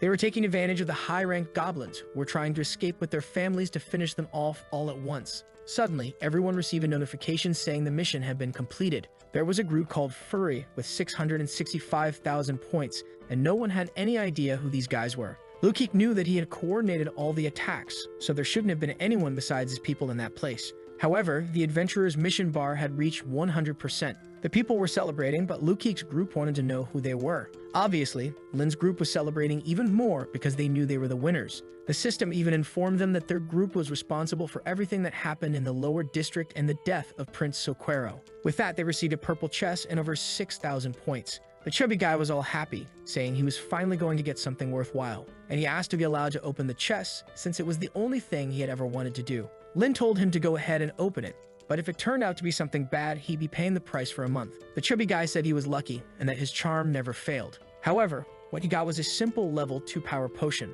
Our boy said it was a disaster and that the only worthwhile thing was his happiness. Panwhite, who was in love, immediately handed the item to Xiaoyan, saying she'd strengthen herself. She thanked him, saying that lately she had really felt that it was hard to get stronger. She decided she would now also open the chest she received. What she got was a potion that makes a person gigantic for 10 minutes. Our boy thought it would be the perfect item for her since she's a brawler, but she commented that although it seemed perfect, the idea of turning into a gigantic woman didn't sound very appealing to her. The last chest was then being opened and Lin was begging for it to be something useful. What appeared was a book with the blessing of the wind. It increases agility, makes the body lighter, and allows a person to move without making much sound. Lin knew it was the perfect item to give to Panwei since it would enhance his assassin abilities. And with that, he handed it over, saying it suited him much better. Xiaoyan was a bit embarrassed, saying he was the only one who didn't receive anything. But our boy said it was fine since it depended on luck, and the important thing was for the whole team to get stronger. However, he was obviously dying of rage, thinking that these gods were doing everything they could to prevent him from solving things on his own. He told Yona to drink that potion right away, and that he would buy one from the assistant so she could advance to level 3.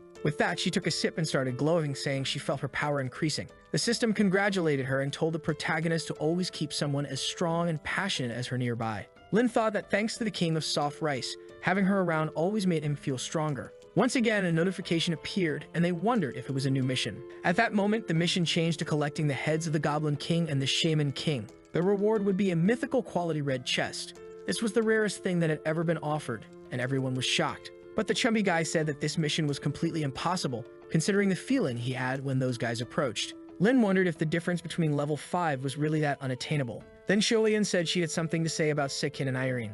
They had been watching the fight closely and had to wait a long time to participate in it, and she warned that if they had gone in directly, the three of them would have died. Suddenly, someone asked if the three of them were really thinking of running away. It was Andura who said that Lin didn't even seem like the person she knew who never gives up, while thinking that this girl is the most dangerous. He knew that as soon as she reached level 4, she would break the contract between them instantly, and the system warned that the moment she was 2 levels above him, she would break free from the bond. She told him that he shouldn't give up and should attack the king and the shaman, while thinking that as soon as she absorbed the lives of the two, she would break this contract and end Lin Hao. Shoen comments that it's true, and maybe with Andura at level 4, they might be able to do something. However, the chubby guy says that the monster is pretty dumb, and she alone won't be enough. Suddenly, golden light rises in the middle of the city.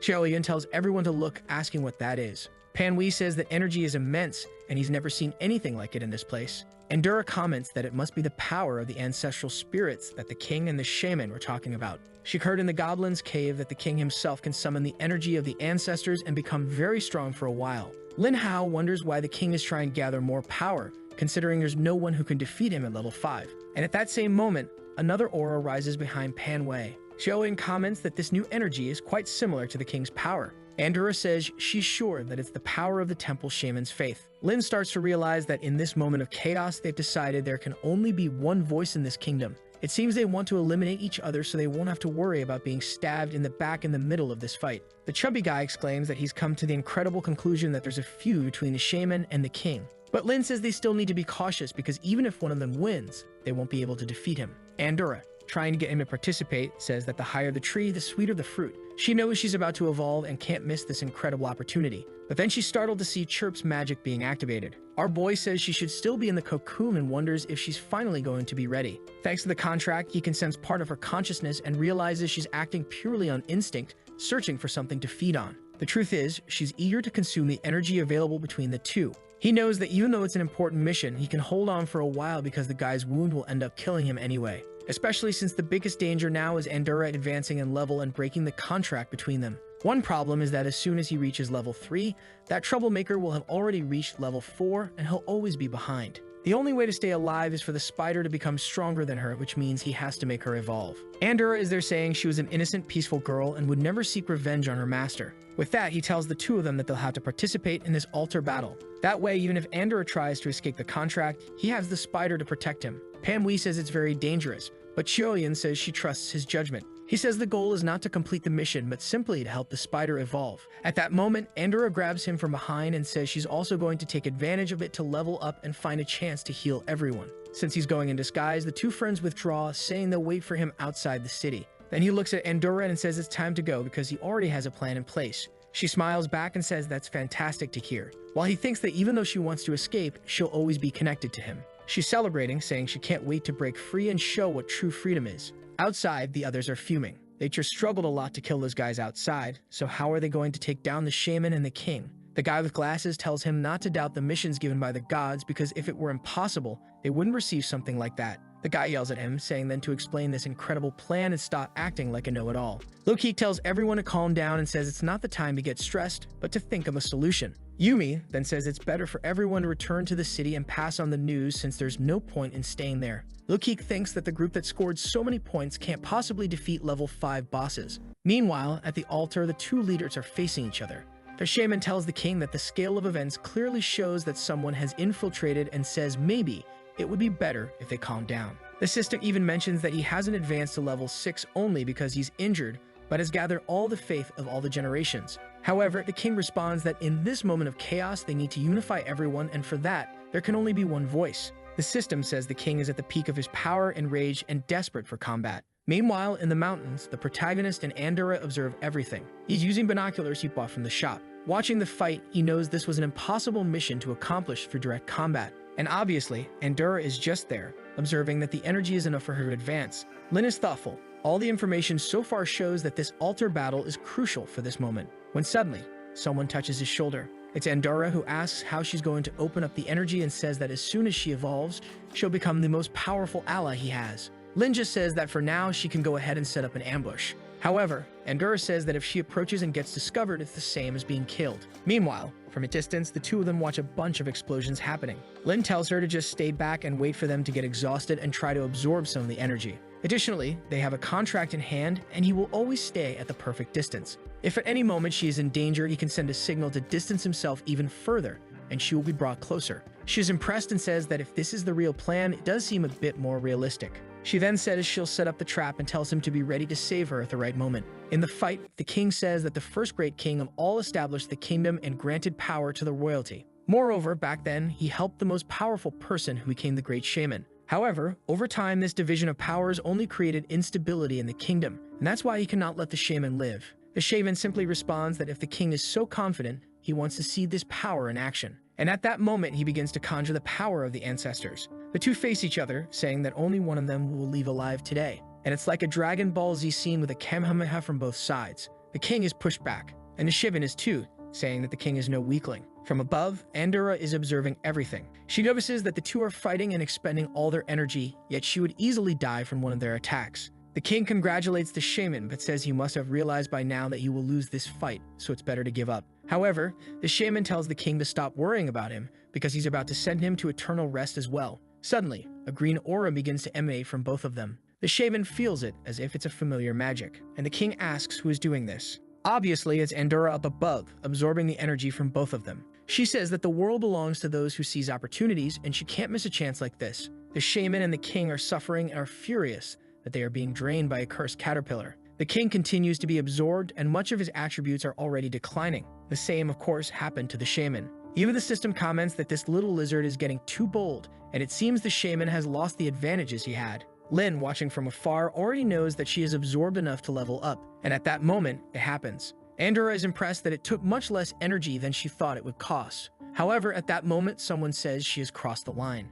and both the shaman and the king attack her at the same time. But Andorra smiles and says that now that she has absorbed the energy she wanted, she won't waste time with these two. She knows her master will pull her back at any moment. However, the two punches are about to hit her and she still hasn't been pulled back. With that, an explosion was already hitting the forest. Fleeing, Andorra barely survives and wonders where Lin Hao is and why he didn't pull her back. Lin Hao knows that at any moment she can heal, so these wounds don't pose much danger. Her system says that even though she suffered damage from two level 5 individuals, she managed to survive and just needs time to recover. However, the shaman and the king are still launching a barrage of attacks saying she will die. Andorra is fleeing and trying to heal while wondering why she isn't at the maximum distance from Lin Hao yet. Since she is a support creature, at this rate, she will lose in this 2-on-1 fight. At that moment, the king appears in front of her, saying that this is the end. And with that, he hits her with an explosion that sends her flying. The poor thing crashes into a wall.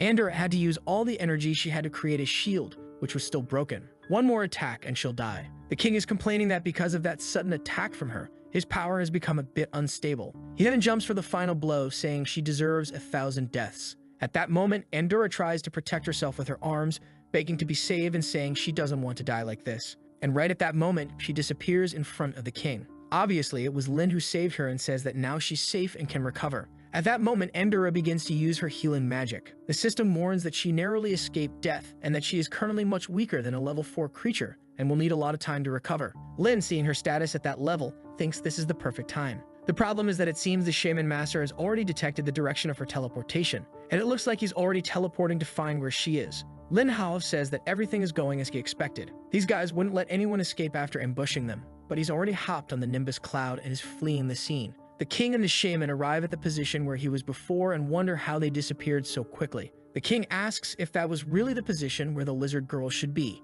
The shaman says yes, and it's just strange that her magical fluctuations disappeared in this place. Then he turns to the king and asks if he wants to continue the fight. However, the king quickly understands and asks the shaman if he's suggesting they join forces. The shaman asks what he thinks of that, and the king says it's certainly a tempting offer at this moment. However, they both activate their powers and hit each other in the face. These guys don't give themselves a moment of rest. The king just says that better than cooperating with him is killing him right here and taking full control of the Goblin Kingdom. And the shaman agrees, saying that for the first time, their vision of the future aligns perfectly. Once again, the energy begins to explode and the two engage in combat. But Lin Hao noticed this while he was fleeing. He smiled, saying that it seems the opportunity will be created again. And he flies off, saying that the more time they spend on each other, the better for him. In the next scene, he's back at the temple where everything began. He noticed that the closer he gets to this altar, the stronger the reaction from the spider girl becomes. He raises his hands and a formation of her aura appears. He realizes that her evolution cocoon is slowly absorbing and merging with the altar.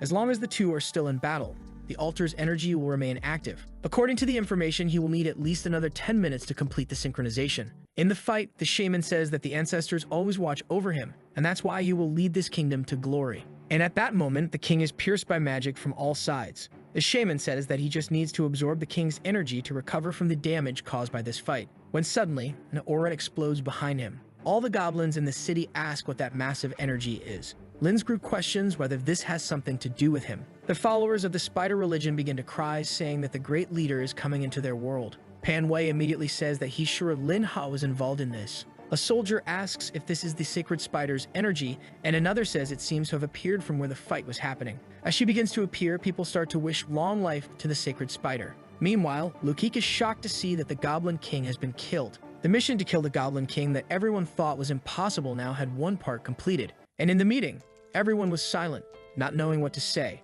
Lukik wonders if this is the work of that same squad from before and that they're much stronger than he thought. At that moment, someone calls everyone over, saying they have to see something. Outside, people wonder what that thing is. And Lukik doesn't understand why first the king died, and now there's that giant thing in the sky. The shaman sees it and wonders if someone is trying to alter the faith of that altar. He knows this is the worst thing that could happen since the Goblin Kingdom would be left soulless. He runs off, saying that regardless of who this person is, they must be stopped and killed. Meanwhile, Chirp is being formed as the old altar was nothing more than a vessel. And now that the cocoon has basically dissolved, she's absorbing faith much faster than before.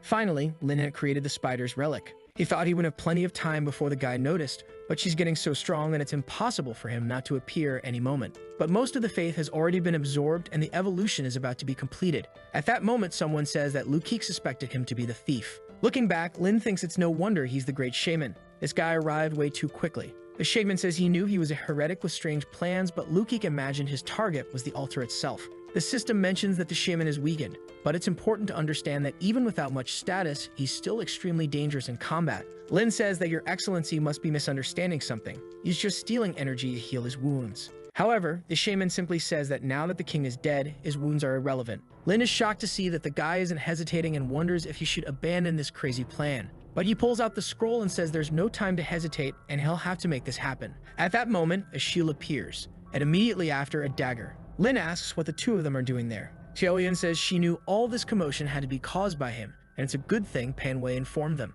They turn excitedly, saying that it seems the solution to winning this is to make the spider evolve. The shaman just laughs at the fact that he brought some accomplices and warns that everyone will die the same way. Kigo even tells him to defend the altar, while she and Pan Wei try to buy time. And Pan Wei says he's been preparing his whole life for this moment. Lin is just watching Chirp's egg, which continues to accumulate energy. He just needs a little more time and the evolution will finally be complete. While the two friends attack from both sides, the shaman says this kind of plan is ridiculous. He stretches out his hand and warns that both of them will die in agony. At that moment, Xiaoyan realizes she can't move in this place. The shaman sends another attack that she barely manages to defend against. With that, she activates her aura, saying that Lin isn't the only enemy he has. However, in the same second, she's trapped and he warns that the fate of someone who fails in an attack is death. He clenches his fist and says goodbye to her. The attack seems to hit Xiaoyan squarely. Meanwhile, Pan Wei tries to find a blind spot. He lands an attack on the shaman, which is easily defended. At that moment, the shaman starts growing larger and warns that everyone's fate now is death. At that moment, Xiaoyan begins to drink the potion from the chest. As the shaman says he needs to finish this quickly because he feels the energy of the pillar is being drained. But then he feels something strange. Xiaoyan comes in with a one-punch style punch to his face. The fool is smashed into the stone. Afterward, Pan Wei asks if they finally managed to end it. However, Xiaoyan senses that something didn't go right. The shaman comments that it's getting late and he needs to finish this soon. Meanwhile, the egg is just accumulating energy. At this moment, Lin Hao begins to feel that Chirp is calling for him. The shaman then says it all ends here. He stretches out his hand and tells Lin Hao to die. A bunch of purple spikes seem to rise from the ground and pierce through his body. Pan Wei calls out for the protagonist. and Xiaoyan asks how this guy still had so much energy. But the creature simply says that it's an honor for him to die this way. However, the guy watches Naruto and the substitution clone was activated. The shaman is confused, asking what the heck that was. Our boy thanks the fact that he stole that substitution doll before that other guy did. The egg is already at 98.9%, with only a few seconds left. The problem is having to face a monster like that. The shaman asks where he's going and what he thinks he's doing. He begins to conjure a giant energy ball in their direction. Pan Wei and Xiaoyan throw themselves in front of it. Lin turns around, confused about what's happening. Suddenly, he drops to the ground and says this is the only way. He pulls Andorra out of his shadow, who is in terrible shape. He lifts her up and tells her she's going to have to lose a bit of weight. Obviously, the poor thing asks what he thinks he's doing, but he just throws everyone. The poor girl goes ahead, desperately asking why she's suffering so much today. And with that, she ends up colliding with the shaman's sphere, which starts draining her healing powers. Desperately, she says all of her power is being absorbed. The system prays his feet. The poor thing suffered so much that she even lost a level, and now there's no way she can break the contract. The shaman recognizes her and realizes that everything from the beginning was part of Lin's plan. At that moment, Shoyan appears beside him with an enlarged fist. She delivers another direct punch to the shaman. He seems unresponsive, but Pan Wei is already behind him as well. They know that all they have to do is buy time for Chirp. However, the shaman smiles and asks if they really think he only knows magic. He lands a punch directly on Shoyan. Time keeps passing and he hits Pan Wei with a palm strike to the belly. And to top it off, he delivers a kick to Andorra's chin. Then he leaps high, saying that his end has come, and goes for a punch to the face, saying he underestimated the goblins. But then the egg explodes. In an instant, a slash cuts through, and Shaman is thrown backward. Lin calls out for Chirp. She is now stronger than ever, wearing celestial armor. The system announces that she has advanced to level 4 by gathering the faith of countless people and is now ready to face the shaman. Before Lin can say anything, she has already launched herself at him even stronger than before. The attack hits the shaman squarely, forcing him to raise a barrier to protect himself. The shaman asks if an angry insect is the only reinforcement Lin will receive, and Lin realizes that Chirp is out of control because the shaman tried to kill him. He looks at his friends and sees that the poor things are exhausted and won't be able to help in this fight anymore. Andorra asks why he worries about everyone except her. Meanwhile, Chirp and the shaman are battling out. The shaman is retreating as much as possible, but his shield is on the verge of breaking. Additionally, she has gained a sacred trait that allows her to penetrate any evil defense. Lin realizes their chances have increased, but it might be better to prepare some teleport scrolls. At that moment, the shaman's shield finally breaks.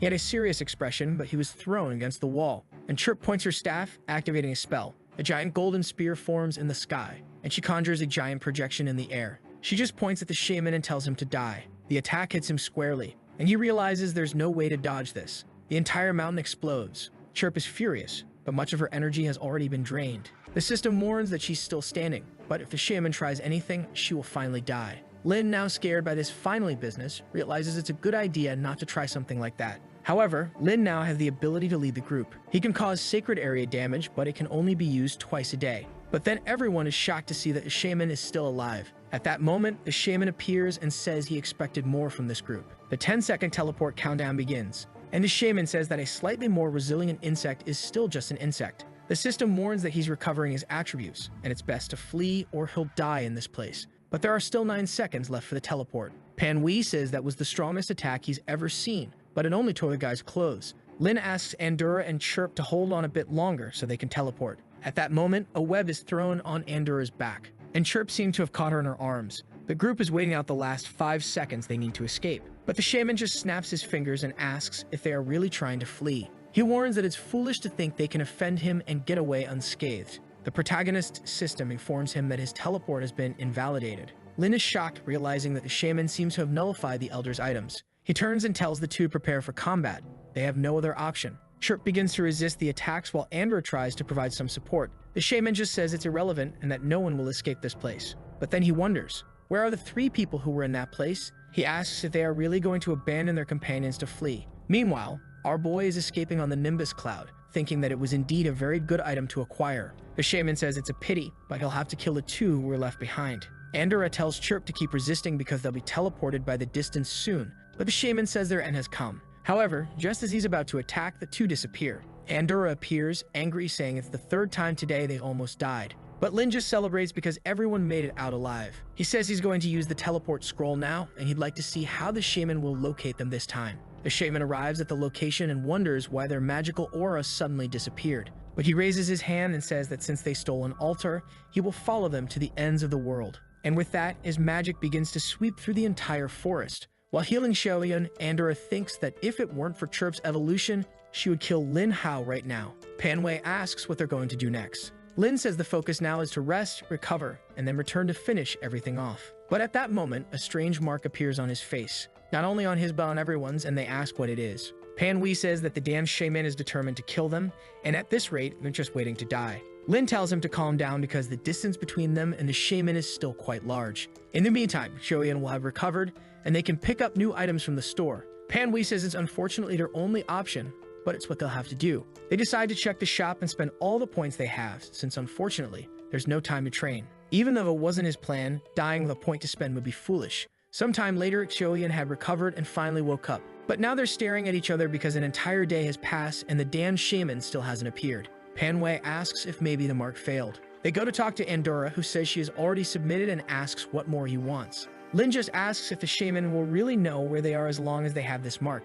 She says that's obvious and tells him to stop questioning her, explaining that the magic created a chain between them and the shaman. As long as this is active, he will always know where they are. She just finds it strange that he still hasn't located them and wonders if someone might be delaying him. The shaman is in the middle of nowhere, trying to find directions. He realizes they're so far away that his magic is becoming a bit confused, and he starts getting even angrier, saying that maybe someone with more powerful magic has blocked his detection. Andorra says there are many possibilities, but she's not sure of anything since magic has countless possibilities. Lin says it's probably because they're in the beginner player's area, which might be causing some confusion. If the magic had been nullified, she wouldn't be able to see the chains. But if she can see them and he can't locate them, it's likely he's confused. The gods who created this game must have put some kind of barrier in this place so it wouldn't be attacked. The shaman is flying around trying to locate them and is already losing his patience. Xiaoyan agrees, saying that even a shaman as strong as that would be playing in the palm of God's hand. And Panwei says that's probably it, since no matter how confident someone is, they can't defeat one of those gods. The gods want to have fun with the games, and that's why they need safe places so the players don't die instantly. But then the chubby guy falls to the ground and reminds everyone that the gods warn that they can only stay in this city for 48 hours. Lin says he remembered that, and maybe he'll have to set a trap using the gods' power. But Panwei asks why the gods would help since they never get involved. Lin says they'll die in there and die out there, so it doesn't hurt to try something. Panwei agrees, saying that even if the shaman locates everyone, the gods won't let him destroy the entire place. And Xiaoyan celebrates, saying she'd rather die fighting too. Obviously, Andorra asks why they want to cause trouble again. But Lin just moves forward, saying her complaints have been denied. While the poor girl says she doesn't want to face that shaman again. Walking through the city, he notices it's bustling since the end of the last quest. Panwei says Andorra was always against coming to the city, so it's good to be careful not to cause any trouble. He says for now there's nothing to worry about because she's being controlled. With that, they arrive in front of the barrier to leave the base. Our boy says that since Panwei has the best perception, they'll have to rely on him to test the barrier. The poor guy, seeing no other choice, heads toward it. Xiaoyan wishes him good luck and says she hopes he doesn't die. Panwei tries to calm himself, saying that if that guy knew their location, they'd be dead a long time ago. Not to mention that he doesn't want to disappoint his friends. At the same moment, the shaman locates one of them. He immediately takes off, saying that this time they won't escape. The chubby guy says he can already feel that the shaman is getting closer. He says he wants to go back to the camp because he's not mentally prepared to face that creature. Lin says the sensation must have been very intense because of the antenna. The chubby guy says maybe so, but now it seems to have calmed down. Meanwhile, the shaman stops in midair, wondering why the direction has disappeared again. Lin realizes that the shaman's magic can guide him, but it's not precise enough for the guide to know exactly where they are. Lin says they won't have much time to recover because they'll have to do more tests. Meanwhile, the other guys are walking around, thinking this game is wearing them out. When they arrive at the base, they see three crazies jumping in and out of the barrier and wonder if they'll go crazy like that too. One friend asks if they should try it, but they decide it's better to leave those guys alone. Panwei says Lin is right, and every time he jumps out, he feels the shaman getting closer. And our protagonist celebrates, saying now they just need to let the shaman come to them. In the skies, the shaman wonders why the traces of those damn ones keep appearing and disappearing. Then he notices that it seems to have appeared again and decides that this time he'll definitely locate them. Walking through the forest, someone asks why the group doesn't just use the virtual store to buy everything. The guy with glasses says that it's expensive and should only be used in emergencies. Suddenly, everyone stops and asks what's going on. Lokik found the protagonist group and wonders why Panwei is still alive. Sai Riang comes from the craziness of jumping in and out of the base and is sure something bad happened. Then someone asks what they're doing there at the entrance. It's the muscle-bound guy from Lokik's team, who says it looks like Panwei is up to something again. Lokik tells him to respect the boy because everyone there is a fighter for the elder gods. But the guy says that Panwei is a liar and doesn't deserve any respect. He approaches the protagonist and asks what they're doing there. Lin just thinks that if it weren't for the shaman's arrival, he'd deal with this guy right now. He says he's really calling people to the base, and that the one who's coming is the great shaman. The guy is shocked and asks if that's true. He starts laughing, asking if Lin really believes the great shaman would come all the way there for him. Lin just says he can trust that the shaman is on his way. The guy says he believes in all the nonsense Lin is saying. When suddenly, he wonders why the sky has darkened so much. Everyone looks up in shock. The great shaman had arrived, and he smiled, saying it looked like he had found where they were all hiding. Everyone starts running, asking why there's a creature there. The muscle-bound guy pulls out his spear, saying it's perfect, and they'll finish off that guy together. But Ruyang tells him to be careful because that creature is much stronger than he thinks. Yumin says that even her power meter item is showing over 8,000. Suddenly, she feels an impact and a thing breaks in her face. Lokik immediately tells everyone in his group to run and find shelter in the base. Looking down from above, the shaman is sure this is where the two-legged beasts are hiding. The only thing is that he has a strange feeling. Lokik orders everyone to flee, and Lin thinks the boy was as cautious as he expected. The shaman is then startled, wondering why the three aren't moving. A little earlier, Lin had told Pan Wei that they needed to bring everyone to the base, or they would die anyway. Pan said it was okay, and that they could trust him to do his part. From behind the trees, people want to know why they aren't leaving and if they have some kind of plan against the shaman. Suddenly, Pan Wei starts provoking the shaman, insulting him with all sorts of things. Everyone nearby is shocked. The muscle-bound guy behind the trees says they'd better have a plan or everyone's going to die. And Ruyang is sure they're going to do something, and he's just afraid of what it will be this time. The shaman is losing his temper from being insulted by Pan Wei. Pan Wei turns and asks if this guy has no ego. He's been insulting him for half an hour, and the guy does nothing. But the shaman just stands there. The system warns that even though he's losing his temper, he's analyzing the situation calmly. Lin realizes that just talking won't be enough, and he'll have to find another way to make this guy angry. He opens the system to see if there's any item he can use. Then suddenly, Shoyan says there's a way to make the shaman invade the base. The shaman knows that the temple's faith has changed hands, and he needs to seize this chance to recover. The shaman feels insecure because they had been hiding, but suddenly, they are here exposing themselves to him. Suddenly, Shoyan strikes one fist against the other, creating a shockwave, and taunts the shaman to come at them. The shaman is getting angry, realizing that she is really trying to provoke him with such a cheap trick. Slowly, he begins to approach. Pan Wei says it really worked, but now Shoyan is the one getting scared. However, suddenly the shaman stops. Pan Wei asks why he isn't coming closer. The shaman just extends his arm, creating a purple aura, and dispels all the provocation Shoyan had created. He says it's ridiculous for her to keep insisting when she doesn't stand a chance. Lin Hao and Pan Wei try to help her, but she says she can't hold on any longer. The shaman starts to find it strange that these three don't have much power, yet they've been a thorn in his side all day. He knows there's something behind that barrier, but unfortunately, he has no idea what it is. Now he's indecisive because this might be his only chance to recover the altar's energy. Lin is impressed that the shaman doesn't seem to lose his composure even in the midst of temptation. At that moment, his bracelet informs him that the selection process is complete. It seems someone mentioned an item, and Lin is confused. He tells Pan Wei to take care of the girl. He leaves telling Pan Wei that he has something to resolve and to take care of Shoyan. With that, he goes upstairs thinking that this shaman is too cautious, just flying around in the sky. But this item at this angle will be perfect to make what he wants happen. This item was supposed to be for Yun, but unfortunately, he'll have to bet everything on this move. It's an enchantment charm that can double the power of a spell, but it only works with some simple ones. Lin says he doesn't care if it breaks because he already has a better way to solve this, and he starts doing something peculiar, saying he has a plan. Suddenly, a laser shoots down from the building. Or in fact, it's his talent, which has nothing to do with magic. Down below, people are wondering what kind of magic this is. Kajoyan wants to know if it's Lin's plan, and the chubby guy says if he bought that thing, he spent a lot of money. Soaked, the shaman asks what kind of water magic this is. The strange thing is that he doesn't feel a trace of mana through it. That's when he realizes what he was hit with. Our boy had multiplied his talent countless times with a talisman and thrown everything at the shaman. Now the shaman is finally losing his temper, asking if Lin really did that. At that moment, he throws his arms up and begins concentrating his energy in the clouds. Pan Wei and Xiaoyan start running, saying Lin's plan really worked.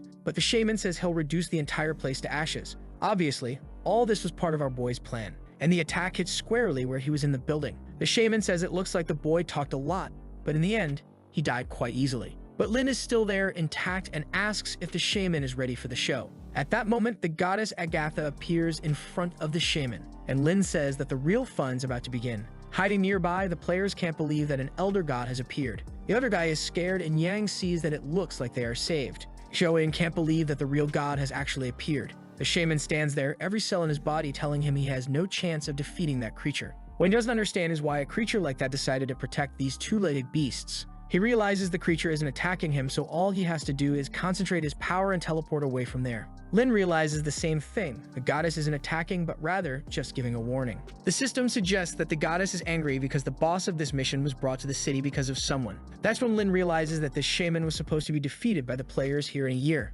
But he accelerated everything and ruined the god's plan. The system already warns Lin that the shaman is terrified and just looking for a chance to escape. But Lin knows his entire group is marked, so if the shaman escapes, they could end up being hunted in the future. He pulls out a bullet from the post, saying that once again, he'll have to take a risk. At that moment, the shaman introduces himself to the goddess, saying he had no idea about the place he was attacking. But then he notices something strange. Lin Hao approaches on the cloud, saying he's coming to finish him off. Obviously, the shaman doesn't like this at all. While everyone at the base watches apprehensively, Lin tells the shaman that he'll make good use of the faith from that altar, and in a few months, he'll come to finish him off. The shaman says he's going too far, thinking that without that faith, the Goblin Kingdom is nothing. He activates his spell in his hands, knowing that if the protagonist gets a little closer, he can capture him and disappear. As Lin gets closer, the shaman lunges at him, demanding Lin return his altar now. But suddenly, everything seems to freeze, and in an instant, the shaman is sliced into 1,000 pieces. Lin doesn't even understand what happened as the shaman's pieces rain down. Even Lin hadn't noticed the shaman's approach and couldn't see how he was defeated. No wonder that creature is called a god. Meanwhile, outside the city, some guys are talking about when they'll have enough strength to kill the Shaman King, and one of them says it'll only happen when everyone reaches level 5. Suddenly, a notification pops up for everyone. The mission for the humans to kill the Goblin King and the Shaman had been completed. No one had any idea who was strong enough to do something like that, and the worst part was that no one received any points. In the city, Lukeek's group also heard about it. The system says that none of the heroes of the ancient gods were directly involved, but whoever had the most contribution will receive the chest. Additionally, it informs them that there are other goblins to be defeated, but the mission is already complete a year in advance. The group is impressed, and Lukeek says that in the end that trio really managed to do the impossible. Yumin says that was a one-time bug and the gods won't let that happen again. Later, the protagonist returns to his friends who are all excited, saying they found a new way to solve missions. What he didn't expect was to actually receive the chest, which makes him wonder if it's due to his soft rice talent. Inside, there's a mythical quality golden chest. It tells the story of the ancient scribe who was extremely strong. And the effect of this item is that it always balances strength and intelligence. If a person has 50 strength, they also get 50 intelligence and vice versa. But everyone is disappointed since the item is supposed to be used only by someone at level 5 who must have at least 50 in stats. Lin thinks it's okay. It's a very good item, and it's just a shame you won't be able to use it for now. But suddenly, they're all covered by a shadow, and the goddess Agatha is just staring at the group. Then she reaches out with a tentacle. In a second, Lin disappears in front of them, and he is teleported to the northern part of the continent, thrown from the sky straight to the ground. He gets up from the crater saying that apparently the gods don't want to kill him yet. What he finds strange is that he has no idea where he is, and the gods didn't give him any information. The strangest thing is that the entire map is black except for the exact spot where he is. Andura is there and says the energy in that place is so pure that she feels she will recover very quickly. Lin is confused, wondering how she appeared without him giving permission. Then he sees something strange in the system. He received a mission called This is War for disrupting the Gods game. To restore the grand plan they have, he'll have to complete a mission as an infiltrator in another Gods game. His objective is to disrupt other players as much as possible, preventing them from achieving anything, and the reward for that mission has not yet been determined. Lin didn't like this idea of having more than one game, and even worse, doing a mission with no reward, but that he wonders if maybe the gods are training them to face other adventurers. The mission states that combat in the area he'll be in is always activated and he can kill adventurers. The number of fragments he'll obtain depends on the level of the person he kills. Additionally, the fragments can be exchanged for chests. For him, this chance is perfect. The only question is why his goddess wants him to kill other adventurers. There might be something more behind the scenes, but he won't worry about that. Even though he's at level 2, Chirp is at level 4 and Andura is at level 3. So for him, getting a gold chest won't take long. The problem is that Andura is rebellious, and as soon as she recovers her energy, she'll return to level 4 and break the contract. She's there just wondering what Lin is planning this time. He knows he still has some items that might turn into monsters for him to infiltrate the enemy base, and this is the perfect time. At that moment, he calls Andura,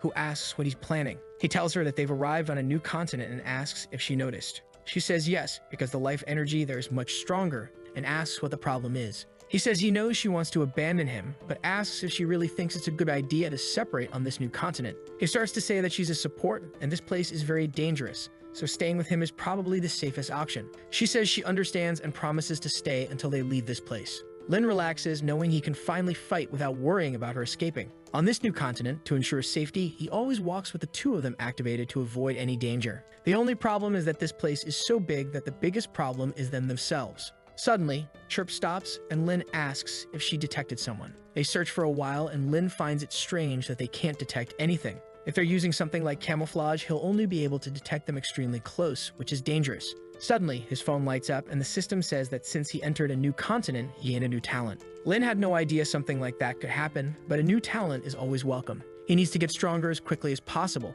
so he activates the roulette immediately. With that, his power sustains an increase. The ability he gains is to leave his body while sleeping to observe the world. Lin thinks it's a weird thing, but at least it will serve to help him observe this place. And that same night, he already used it to gather information. We then see some centaurs passing by, and from the top of a mountain, some guys are watching. Lin celebrates finally finding some ancient warriors. But what scares him is that these guys are all level 1 and 2. That confuses him, especially since he found only one thing interesting: a single guy at level 3. The strangest thing is that even at that level, he has almost the same strength as Chirp. At that moment, the human army attacks the centaurs. The battle begins, and although the centaurs have more levels and numbers, the humans have items that are helping them win. Moreover, the leader of the humans is being very sneaky, only getting involved when he sees a chance to finish someone off. This proves that, just like in Lukeek's group, some guys are getting stronger while others remain at level 1. Considering Chirp's strength, it's possible to kill this guy, but he has to be sneaky. The plan for now is to keep following them until they attack another centaur tribe, and then they'll take advantage of it.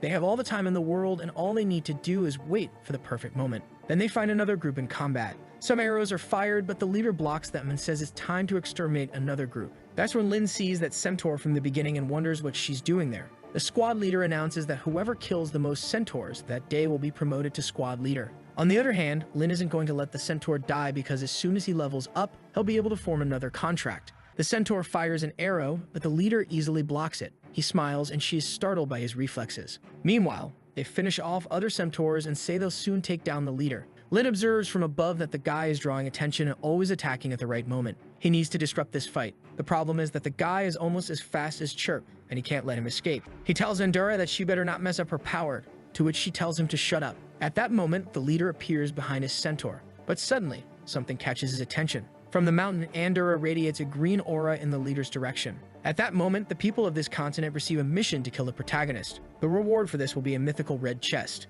At the same time, Lin also receives a mission to kill the people of this place and collect points to exchange for chests. The soldier is shocked, realizing that he is an adventurer from another world. Everyone wonders why a mission activated at such a strange moment, but no one can ignore that it's a mythical red chest. Meanwhile, Maya recognizes Lin and says that it looks like he came to save her. The leader says the guy seems to be level 2 and the creatures around him are support types. If they take down this guy, they'll have a chance, and doesn't seem that difficult. The captain then activates a teleportation talisman, and in a second, he's right on top of Lin, ready to kill him. Lin barely manages to activate that barrier and defends himself, but the captain knows the barrier has a time limit and says that soon Lin will be dead. A second later, the barrier breaks and Lin's hand is pierced. Andorra immediately starts healing his hand. The captain is impressed by the color of his support creature, but then Lin reveals that they are already tied together. The guy asks if he's an idiot and why he's trying to keep him close, and then he lunges, saying he's going to send Lin back to the other world. But that's when Chirp appears, and Lin says it was all to prevent him from escaping. The captain is shocked to see that he can't get away,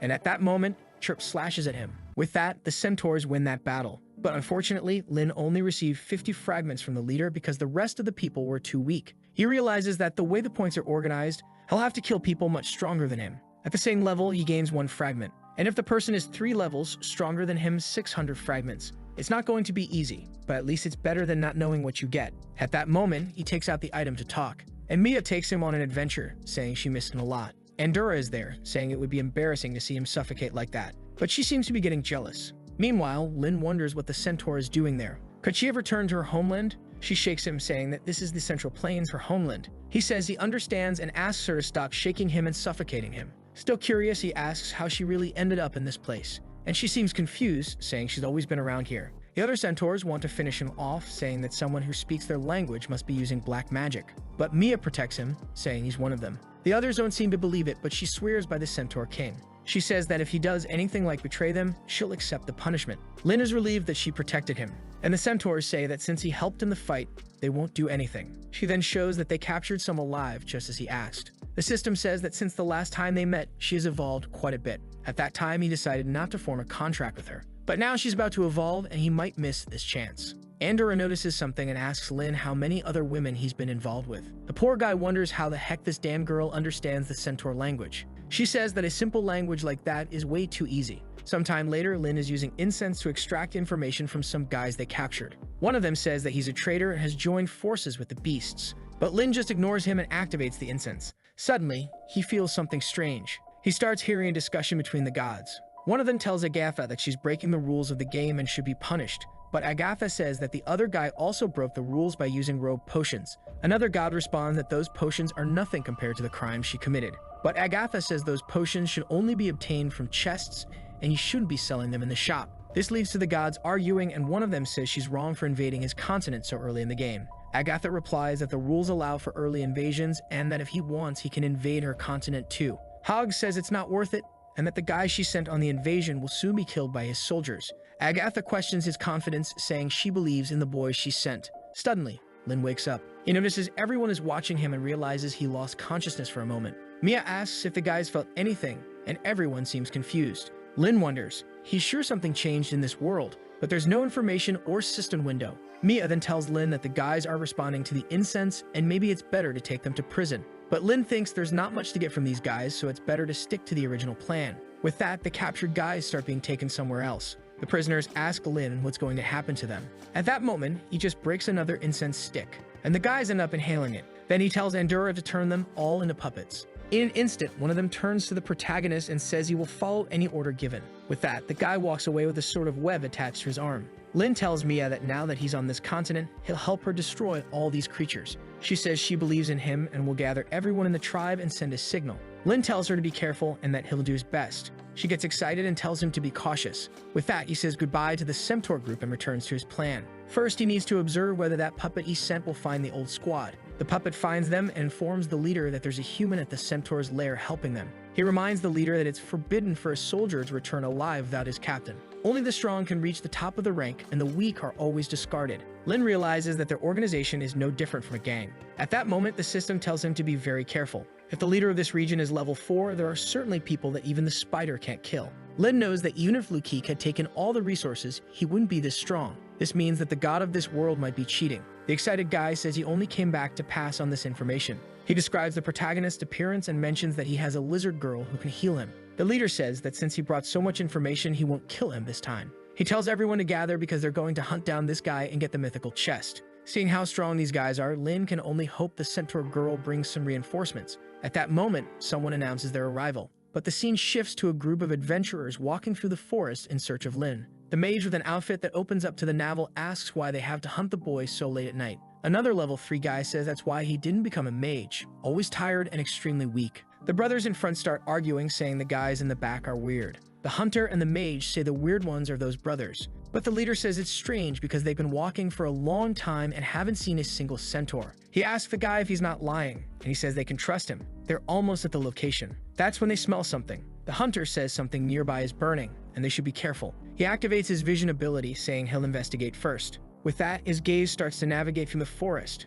In the background, between the trees, he sees what looks like stars approaching. But in reality, it's a rain of arrows heading their way. The soldiers immediately have to defend themselves, but the first ones are hit by arrows. The guy with pink lipstick rushes forward, saying he'll have to defend his friends. One brother joins his shield with the other, and with that, they create a barrier of love to protect everyone. At the same time, the mage raises her staff, saying she'll bring down punishment. She unleashes a lightning storm toward the arrows. The attack hits the area directly and someone screams. The hunter and the leader rush toward it. They see some centaurs retreating through the forest, and then he lashes out with a whip. It slices through 3 centaurs at once, killing them easily. Strangely, Lin thinks the plan is perfect, and they're following it as needed. He tells Mia that it's time for them to attack. Sometime later, a guy arrives and announces to the protagonist that they're there as he requested. He asks if Lin really thinks he's going to win this war. And up on the mountain is our boy mounted on the centaurs, welcoming everyone and saying it's time to end this. The centaur group charges into battle. The guys from this island start shouting to get into formation and prepare for combat. However, they're easily debuffed because the centaurs are benefiting from Andorra's buffs. Someone wonders how it's possible that they have so much life energy. Someone else observes everything and says they know exactly who's behind this. Creatures like centaurs don't usually work together like this, so he just needs to kill the one organizing them. And he sees Andorra standing there, channeling energy. Andorra tells Mia to take advantage of this chance and finish off all the mages while the soldiers are winning. But just then, a guy appears next to her, saying it's the end. He strikes with his rope, but Chirp suddenly appears and blocks the blow. He's confused, wondering why there are so many strange creatures he's never seen in this place, and Chirp already has her golden buffs activated. The guy sees Andorra retreating and wonders how he's going to get past this spider. Meanwhile, Lin goes to Mia and tells her to use her best shot on the mages. She agrees and draws her attack. The arrow weaves through the warriors, ignoring them all. It heads straight for the heart-shaped barrier the guys were creating to protect the mage at the back. Just then, someone steps on Lin's back and says he's not leaving. Our boy turns around. The leader approaches, saying that the human traitor will die today. The system says that strangely the level 4 of these guys is way too strong. It really seems like they're cheating. From behind, Chirp approaches, saying he'll face her. But the hunter throws the rope at her scythe. He says she won't leave until she finishes this fight with him. Mia sees the captain charging at Lin Hao from afar, but a lightning bolt almost strikes her. The mage tells her she won't get involved in that. The leader orders the traitor to die for good. The attack hits Lin square in the chest, exploding his body. But the scarecrow's cooldown was off, and he substitutes himself. Lin says the leader fell into the perfect trap he had set. Those ancient centaurs are all level 4, and Lin says the leader will have a good rest. A sequence of attacks follows. In the next second, the leader is dead and lying on the ground. Everyone in his group is shocked and asks how this is possible. The musclehead and the mage already know that without the leader, they don't stand a chance. Lin is excited, even though he wasn't the one who dealt the final blow. Since he planned the entire strategy, the system counted it as participation. Suddenly, Lin is pulled into the sky. Mia asks why he's leaving, and he says that unfortunately, his time has come. But he swears that they'll see each other again soon. Mia seems sad that he's leaving so soon and says she wanted to see him for longer. The scene shifts to Hogs.